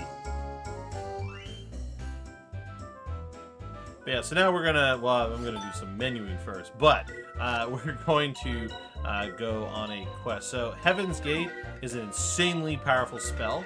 It's basically what Donna's gonna use for the rest of the, really the rest of the run. And it's, I hope you enjoy looking at it, because, yeah, it's a very long animation spell, and we spam the crap out of it.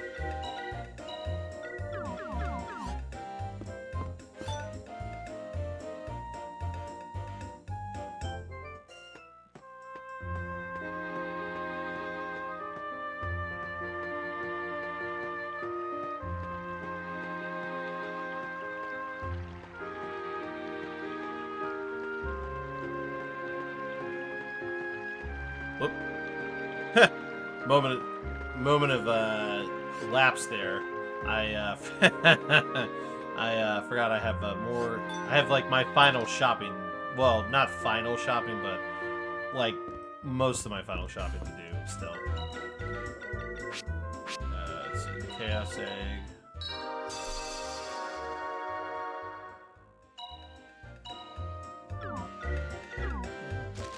I would have to say that Dark is on the nose with that, probably.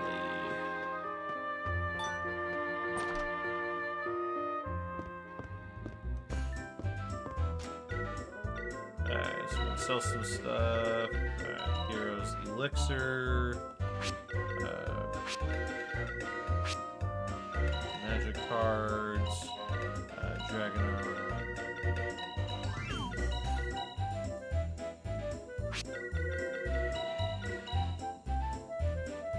Oh man, this must have been the save file where I was running around grabbing random chests just to see what was in them.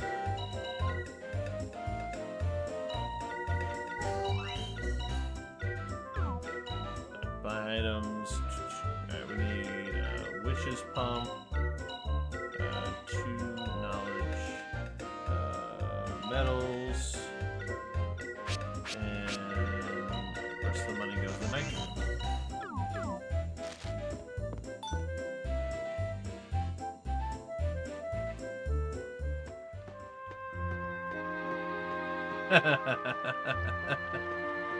I mean, is it a harem though? If it's just one, you know, if anime's taught me anything, you know, harem's usually many.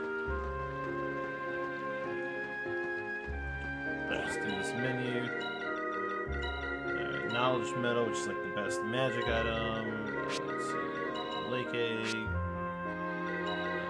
knowledge medal, and witch's pumps.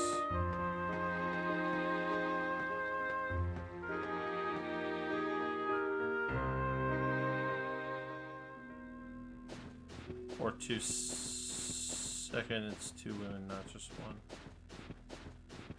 Fair enough.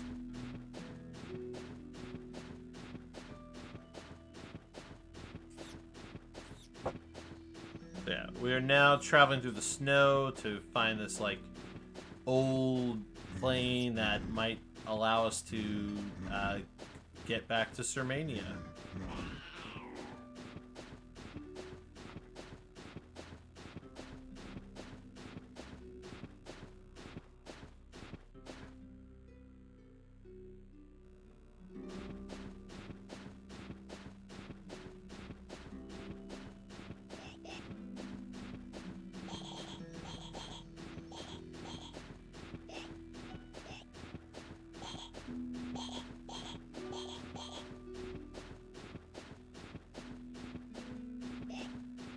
Ooh, that was close.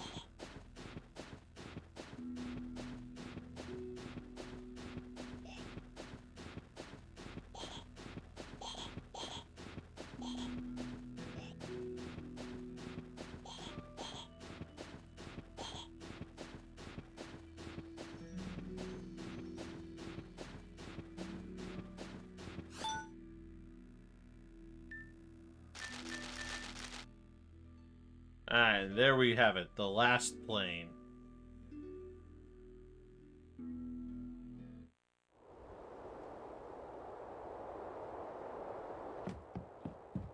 Oh!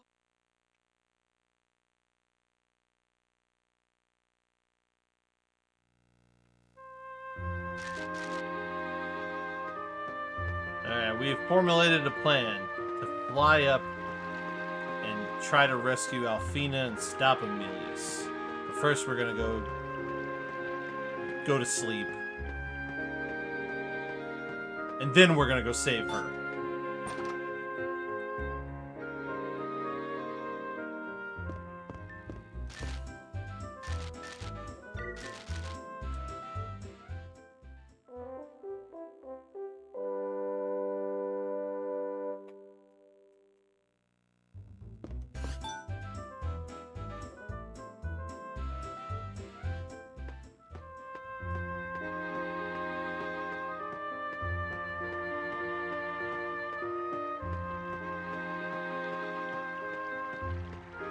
We're getting closer and closer to the final showdown.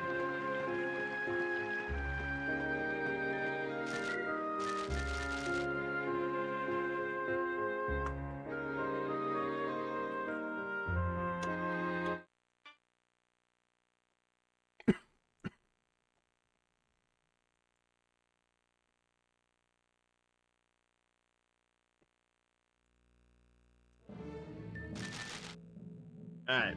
So in a moment here, we're going to fight a battle against Omega Breed. This version of the battle... So we fight this boss twice, actually. This first battle, the boss is substantially weaker in comparison. And it will It will get taken down fairly quickly, especially because we have the extra items. So we're going to use...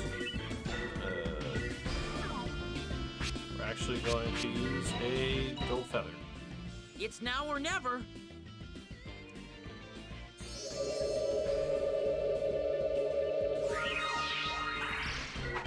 Alright, I'm just going to have him defend, and we're going to see Heaven's Gate. I hope y'all enjoy the animation. And Absolute Zero...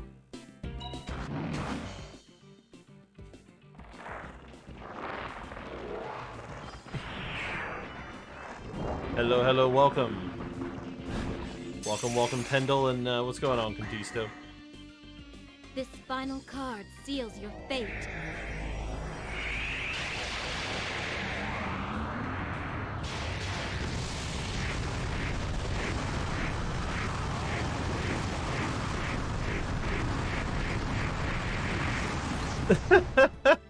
It's a my God, a JoJo reference.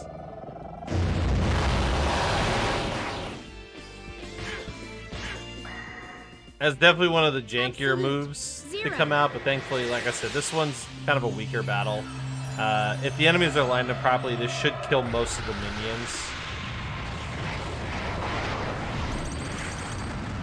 Cool. Killed all but one. Yeah.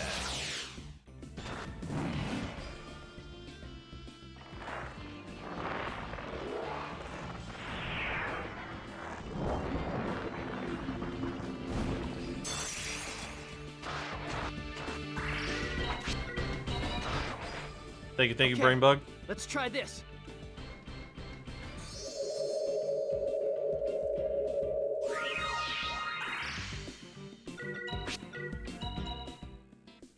It's now or never.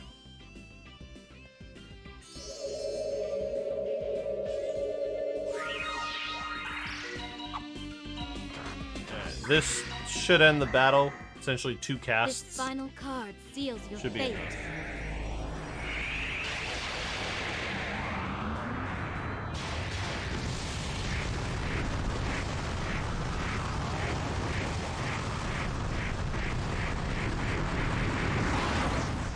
And it's dead.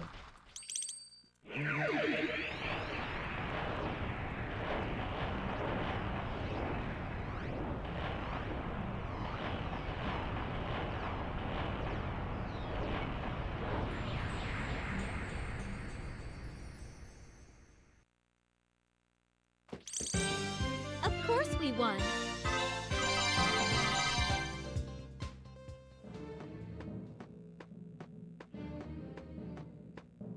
Sure. Don't have to worry about that one anymore. We've got to worry about the other one. The other one is, because it's got like twice the amount of HP, it is a lot harder of a battle. But it's not like... We have more items because we went back and restocked than I would normally have. So in theory, the battle may also be a bit safer in comparison. So here's the I have to run around in a circle and trying to dodge these enemies. I suppose this is a sort of victory. And we're going to use these invincibility frames to grab those boots. And then get out of here.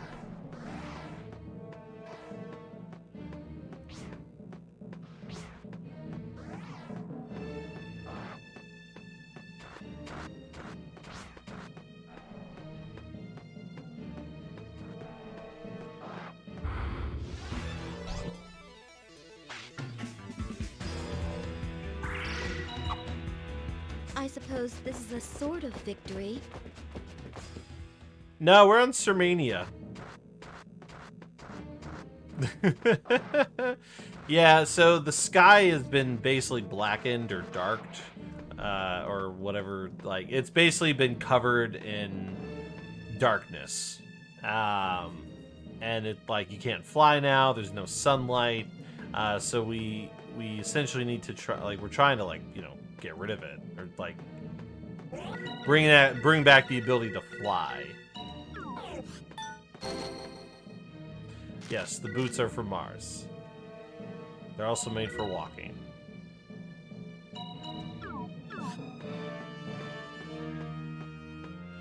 Call that nighttime. That's true. But see, it's like perpetual darkness. And they can't fly planes. You know, plus, you know, he's also trying to... Zorn is trying to destroy the world of love. All right, are we going to let him destroy the world of love? I don't think so.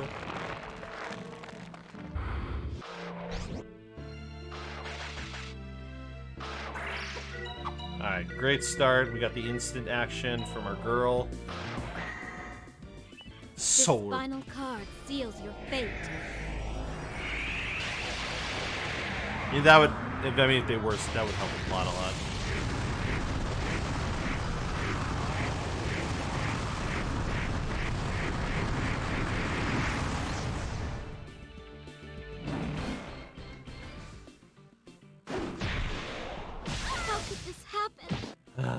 man.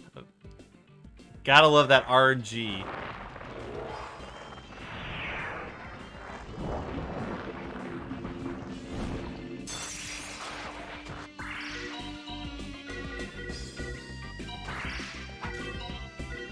Alright, who's ready for the most unnecessary animation to bring someone back alive? We have no choice. Please work! Like, seriously, why is the revive animation this drawn out at the end of the day?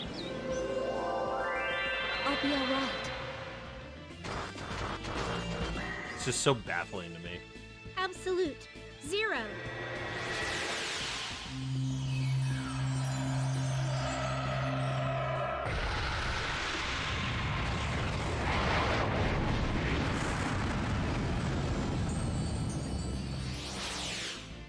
Yeah, that's a good point. That's fair. That's fair. I'll give you that, Draco. I'll give you that.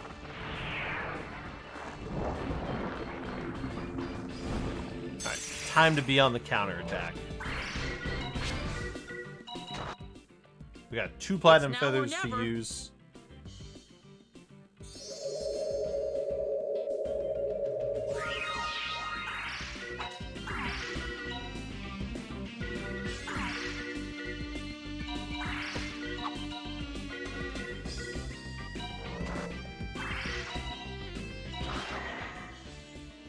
This final card seals your fate.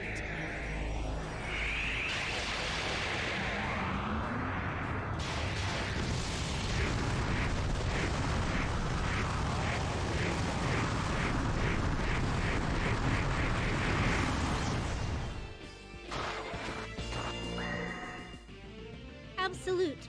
0.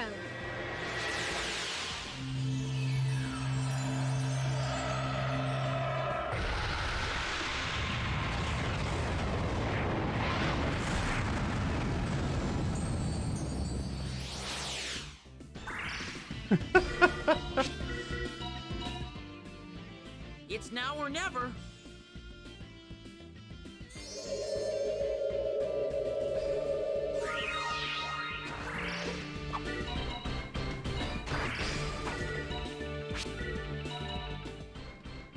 Okay, let's try this.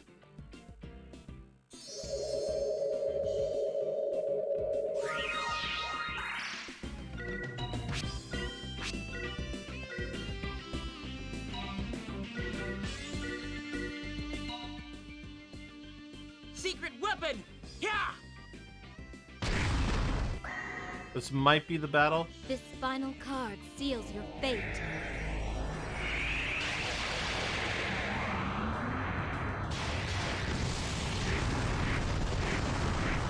Maybe. I feel like it's gonna have like a tiny bit of HP left. Come on. Yes!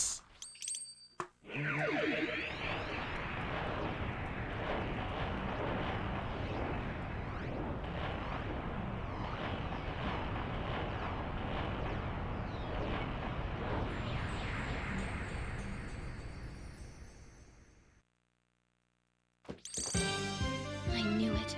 Luck wasn't with us this time.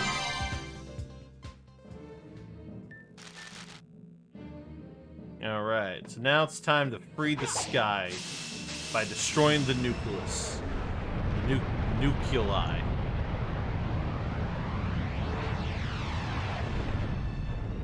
So this basically shatters the darkness covering the world. And allows us to now fly planes again.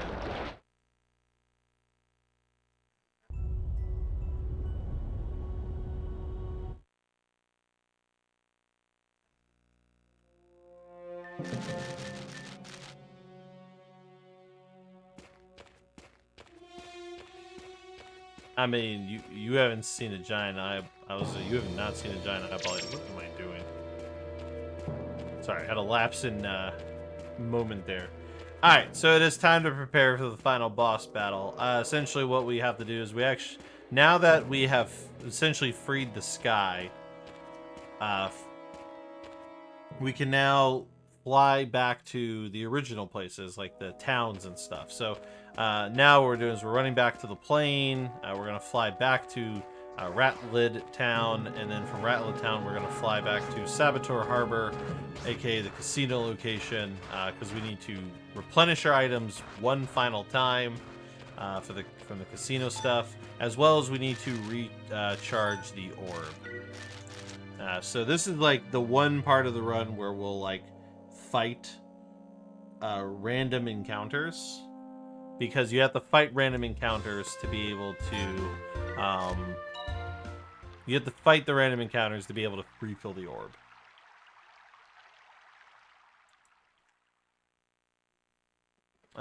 It can take anywhere from like 8 to 12 battles, I've noticed.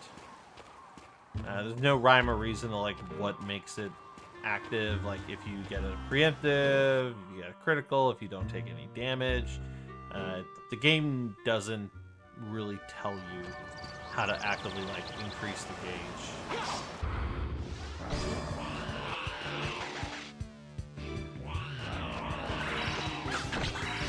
So to save time on animation frame loss, we just spam basic attacks, because all these enemies are like super weak because they're from like the first area, and the game doesn't scale with your levels, so it's not like they're suddenly super powerful because they've been scaling with me.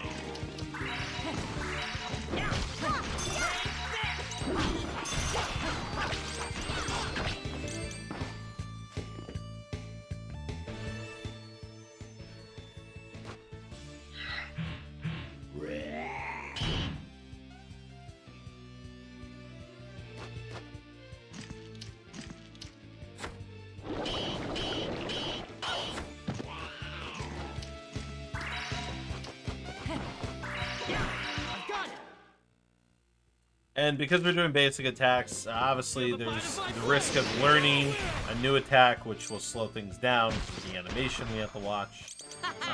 But yeah, Yuki learned his second ability finally.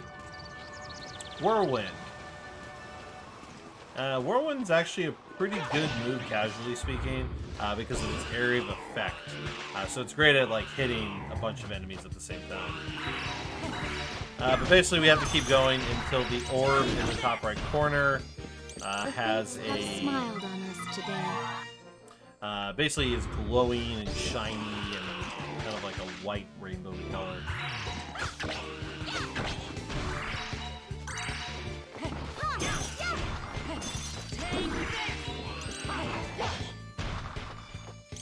Hey, were they even trying?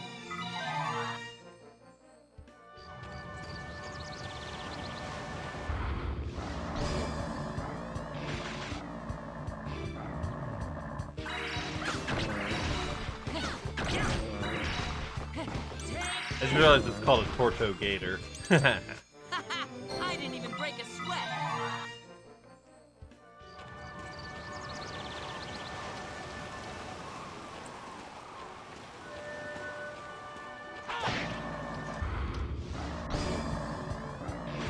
See, it's starting to go up in color. Little bit longer. The fates have smiled on us today. No, I didn't. Well, I don't know if I leveled on level 1 mobs. What leveled up wasn't like character levels. It was the. What is it? It's called like the life, the No one can stop me now. strength. They're the skill levels that determine what kind of books I can equip What a to a rush. character. So those were going up. So, which makes sense because I haven't been fighting battles. So yeah, as you fight enemies, you can you would level up your skills, which is not your level, and that would allow you to equip books or eggs of a specific The fates level have and smiled type. on us today.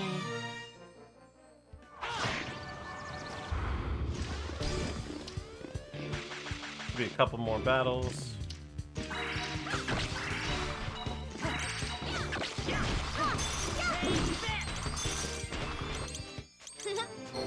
That went well, didn't it? Yeah, it was like it says what magic level, special level, skill level is what it looks at. Yeah, should just be a few battles away. Alright, not yet, but it's definitely upping the color, so it's gotta be soon.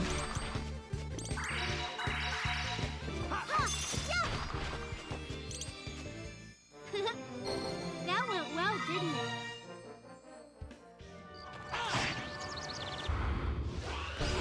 Alright, looks like we're good. The orb is... And we check in battle. Yep, there it is. Alright.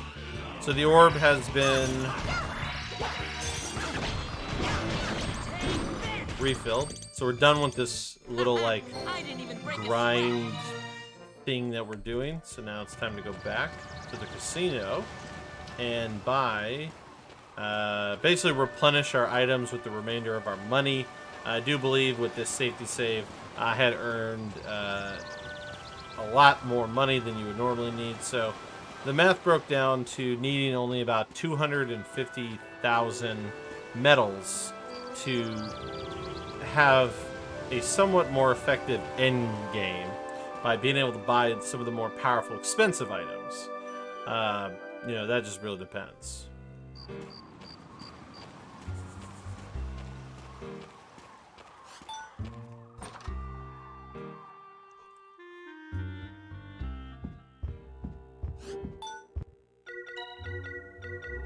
Alright, so usually what I do is I prioritize the platinum feathers first, and then I prioritize gold feathers, and then I prioritize Mogwai bombs, so I can buy that, so that's good.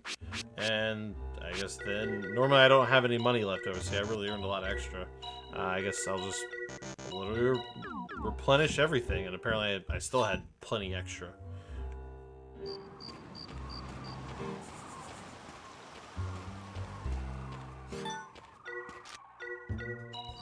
But yep, it is now time. All right, we have geared, well, mostly geared. There's one more menu from like an inventory perspective, but we are now ready to trek our bodies to the final boss.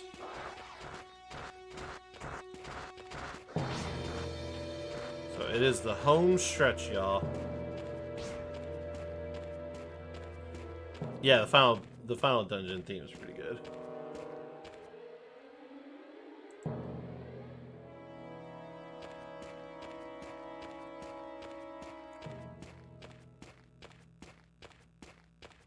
And I already picked up the ring because I accidentally ran the wrong direction to start. So we don't need to pick the ring up.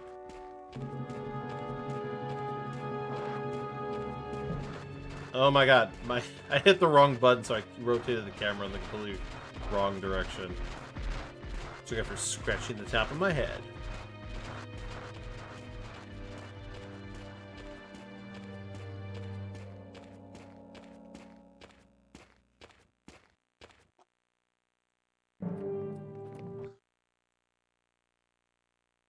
We are going to safety save here right before we run inside. I've had a few moments where I've gotten some accidental random encounters that have completely annihilated me. Because there's like minotaurs just roaming around like random battles. And they will basically instantly kill me if one catches me. So on the off chance I get caught by one, let's have a safety save just in case.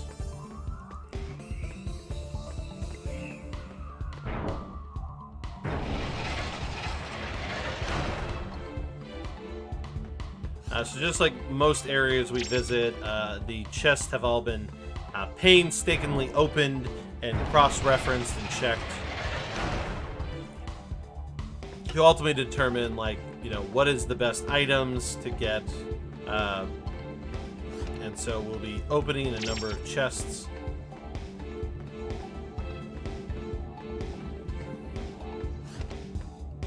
Because there is everything from weapons to armor, just tons of stuff.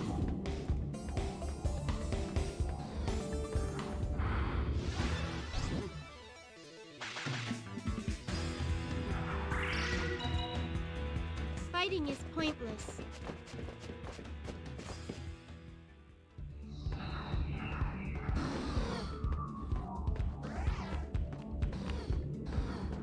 A lot of enemies trying to, trying to ice me.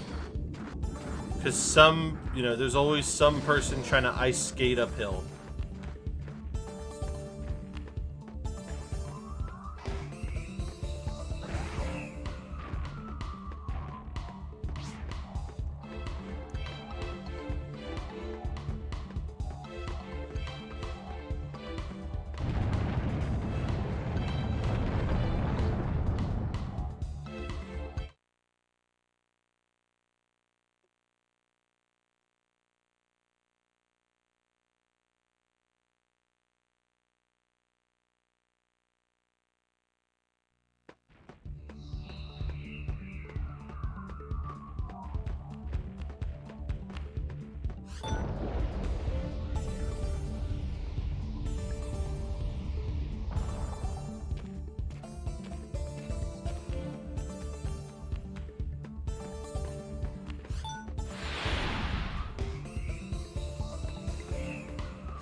So we need the chest here, Minotaur, poor camera angle, kind of in the way.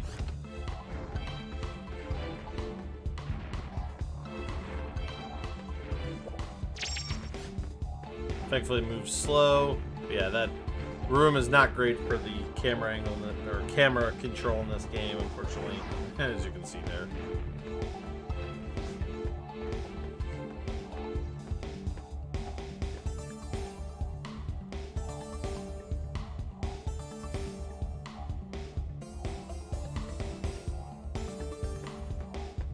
No.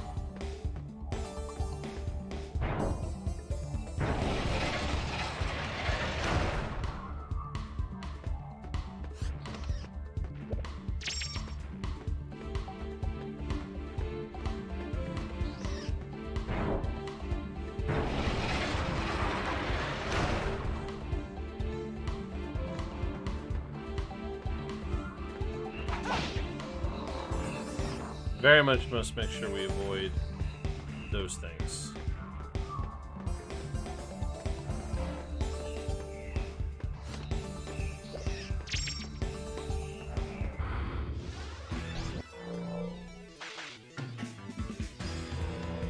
Sometimes you think you got an enemy dodge and they just come out of nowhere on you. Fighting is pointless.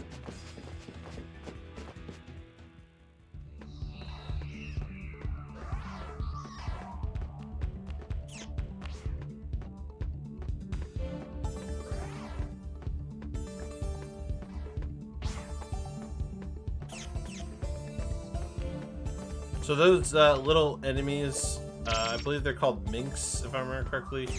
They give a ton of experience, but they are annoying to kill because they basically take no damage.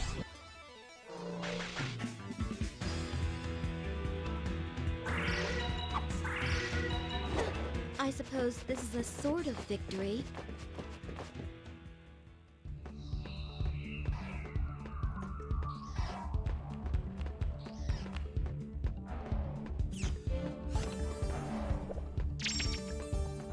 The big one. Hail to the king, baby.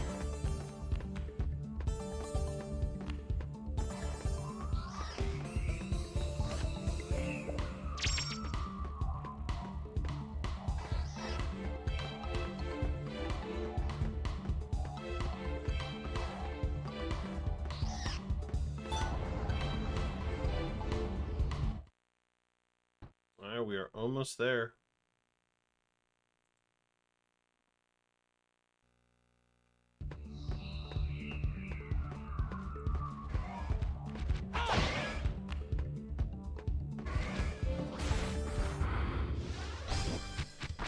Gotta pray this battle doesn't destroy me.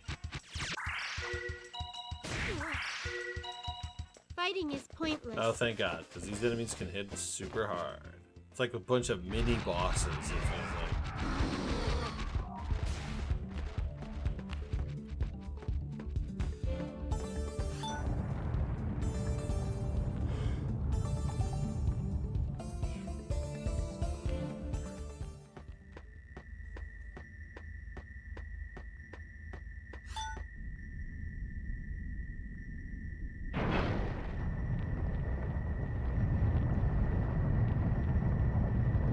right. Time to trigger the in-game sequence. And then we go and do the last menu. And we'll fight the boss.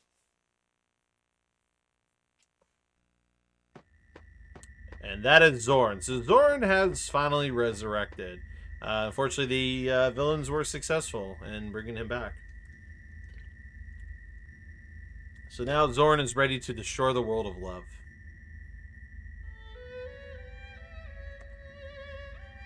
So Heck makes a light bridge to Zorn so we can make our way over to battle him. And Heck is replaced by Alfina. So yes, Alfina is back in the party. She's not leveled up, so she's, you know, she hasn't like lost out on the experience or anything. So she's actually like 36, and she comes bearing like a much more impressive spell and just better overall stats.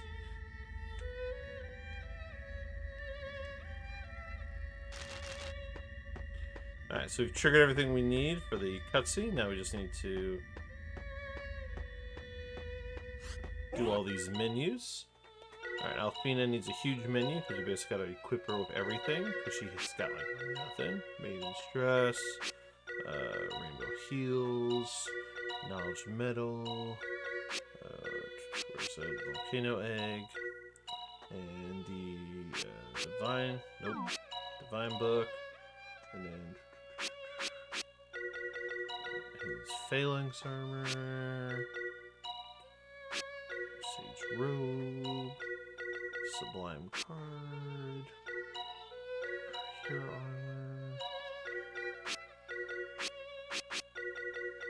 Spirit Boots, and then we're going to use, apparently I have extras of these, so we're going to use Power Seed, and then we're going to use Magic Seed. I guess I'll just use both Magic Seeds, because why not? We're going to recover. We're going to set up skills, Guru's Way, Sharp Eyes, Fire Mastery, Perception, Wave Speed, Warrior's Way, Set Magic, and she gets Galactic Bang.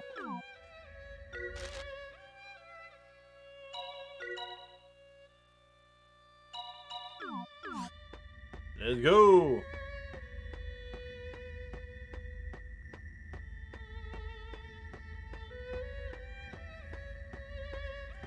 Alright, it is time.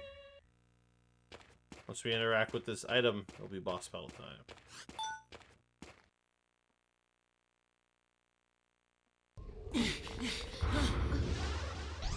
Here we go. Let's hope the RNG at the start isn't painful. Alright. Okay, cool. We got the good RNG, so we're gonna Armageddon to lower some stats. I'm gonna have him defend. It's... I don't like doing this, but we're gonna make it happen. Yep, I didn't want to do it. I shouldn't have done it. I shouldn't have done it. Because this is not good. Luckily, nobody died. But it got really dicey. Heaven's Gate. This It would final also be card nice seals if your Alfina fate. took a turn.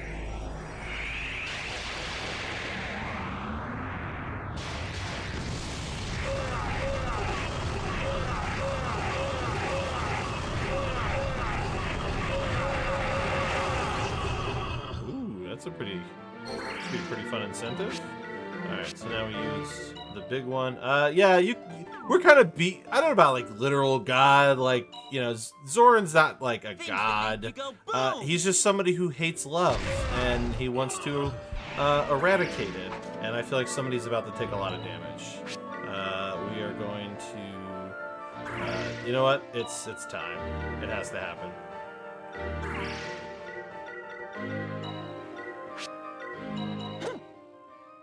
Okay, let's try this. There you go. Alright, Heaven's Gate. Finally, Armageddon went Let off. your anger and Woo! be absorbed by the divine light. Your suffering is over.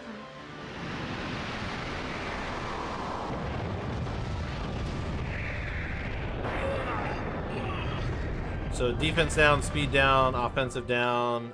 It's Great. getting so dark. Oh, that's not good. Ha! Oof went down. That's not Seals great. your fate.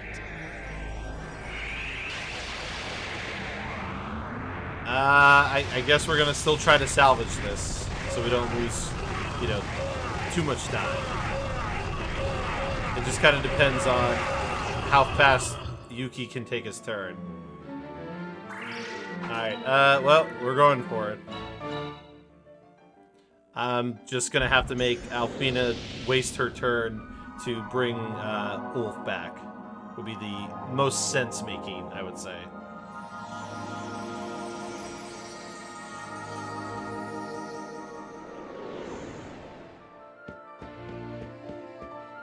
So obviously this is a kind of a hit to the IP gauge because like waiting for all this, so it's unfortunate. So Okay, let's try this. we're gonna find out what happens.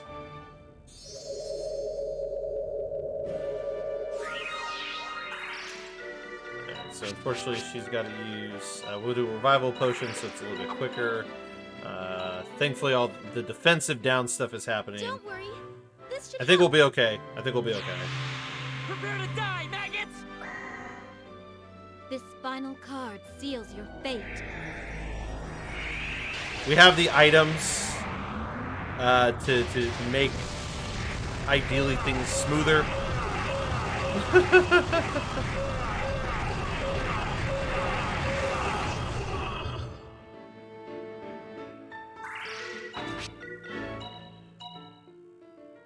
Okay, let's try this.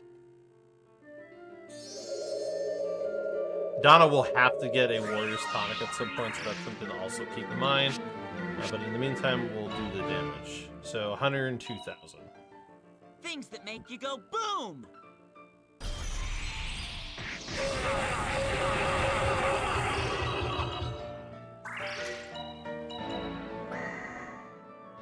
This final card seals your fate. I want to say it's going to take like 10 turns, give or take.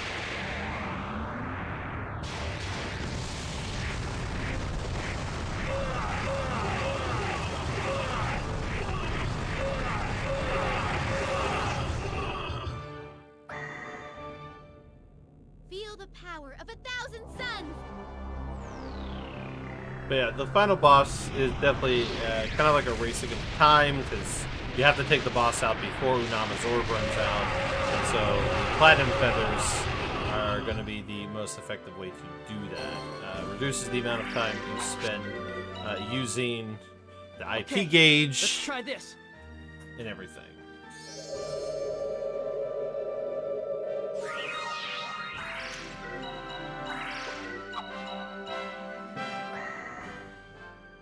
Feel the power of 1,000 suns.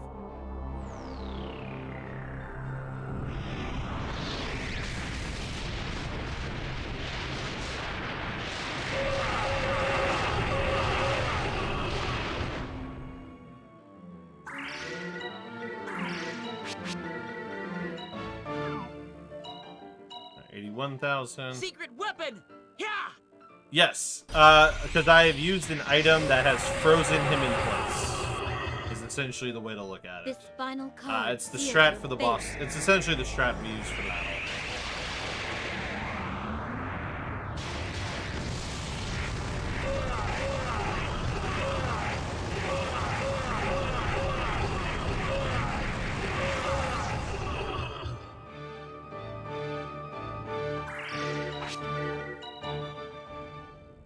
Okay, let's try this.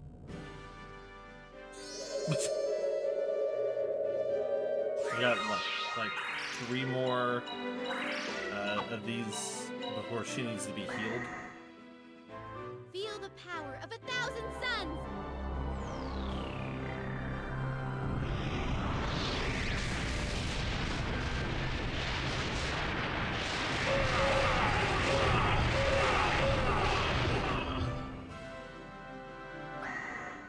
This final card seals your fate.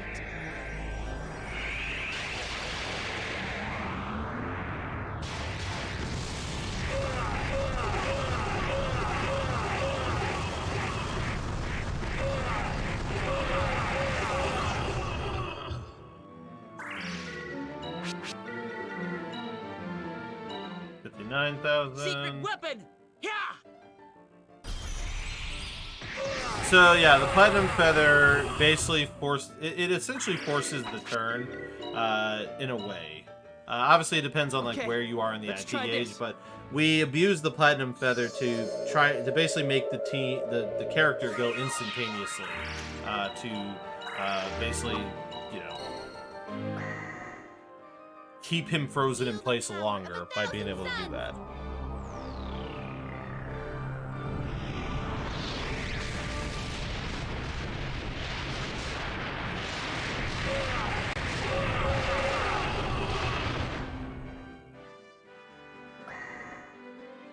This final card seals your fate.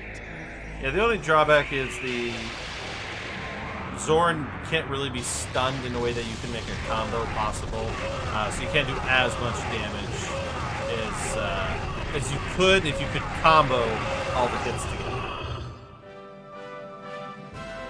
So I don't know why Ulf's turn is going so much slower, but he is going to need to heal Donna. So Donna has 85 MP, so somebody needs to heal Donna before she takes her next turn, or we will have a problem. Honestly, I probably should have healed her that turn. Okay, let's try this.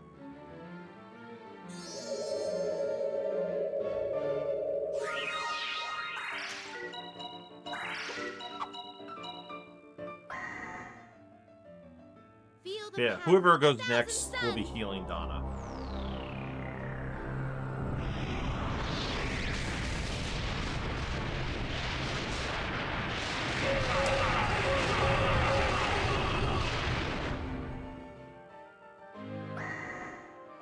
This final card seals your fate.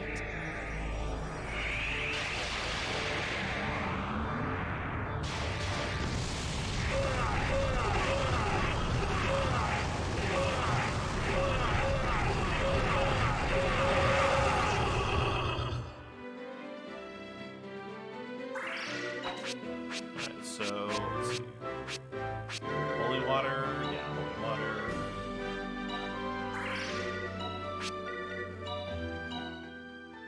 Okay, let's try this. It's now or never. That got dicey because if Ulf took his turn before he finished, it would have been bad.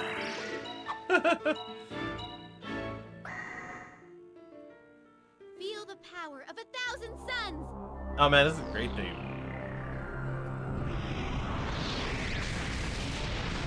But I get where you're coming from when you say it's too happy. Yeah, unfortunately we overdid Casino, so as you can see, we're going a little bit over estimate. But ideally, This final card seals your unless fate. I really botched my, unless I really botched the math I've done in my head, we should be fine.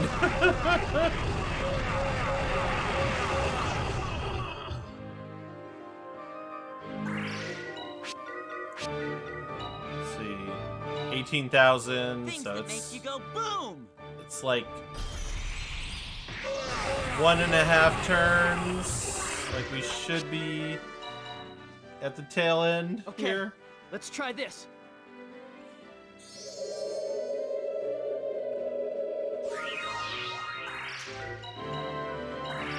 I think it's like one more turn.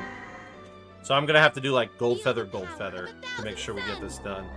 I'm gonna do my best to try and so whoever's on timer, I would say you'd probably just want to be ready-ish, because timing is weird for this game because it's when the word dead appears on Zorn is when time is. So I have to like stare at the screen and just pretty much be ready to hit like time when it happens. So I'm gonna yell it out as best as I can, but we're getting close. If it's not now, then it's definitely next turn. Okay, so one more turn from Donna, and it's going to happen. And the orb just ran out. Yep, every time. Every time. So Okay, 2 gold feathers let's try this. should hopefully fix this.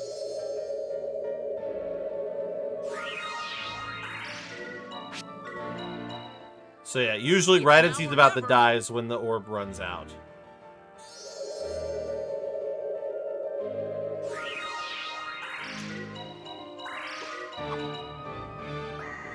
Alright, I think we got it. Feel the power of 1,000 I'm suns. gonna hope Alfina kills him, and if not, I like to think Donna can pull it off.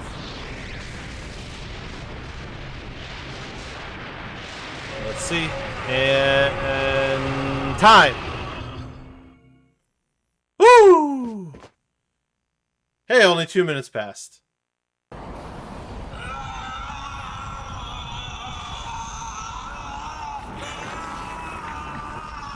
Ooh, man. Thanks to the GGs.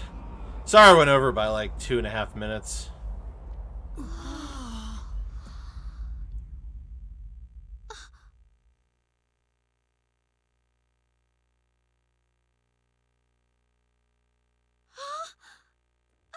Alfina!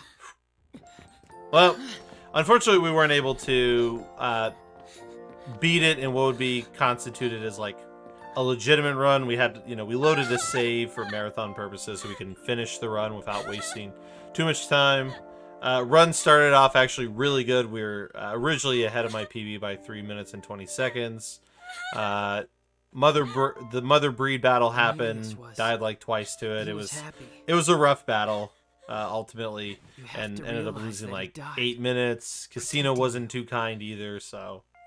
But we still had fun with it. It was great to show off Grandia. I don't know how long we want to go before we throw me off. There's a dope song that plays after this cutscene happens. The ending credits song is very catchy, very jammy.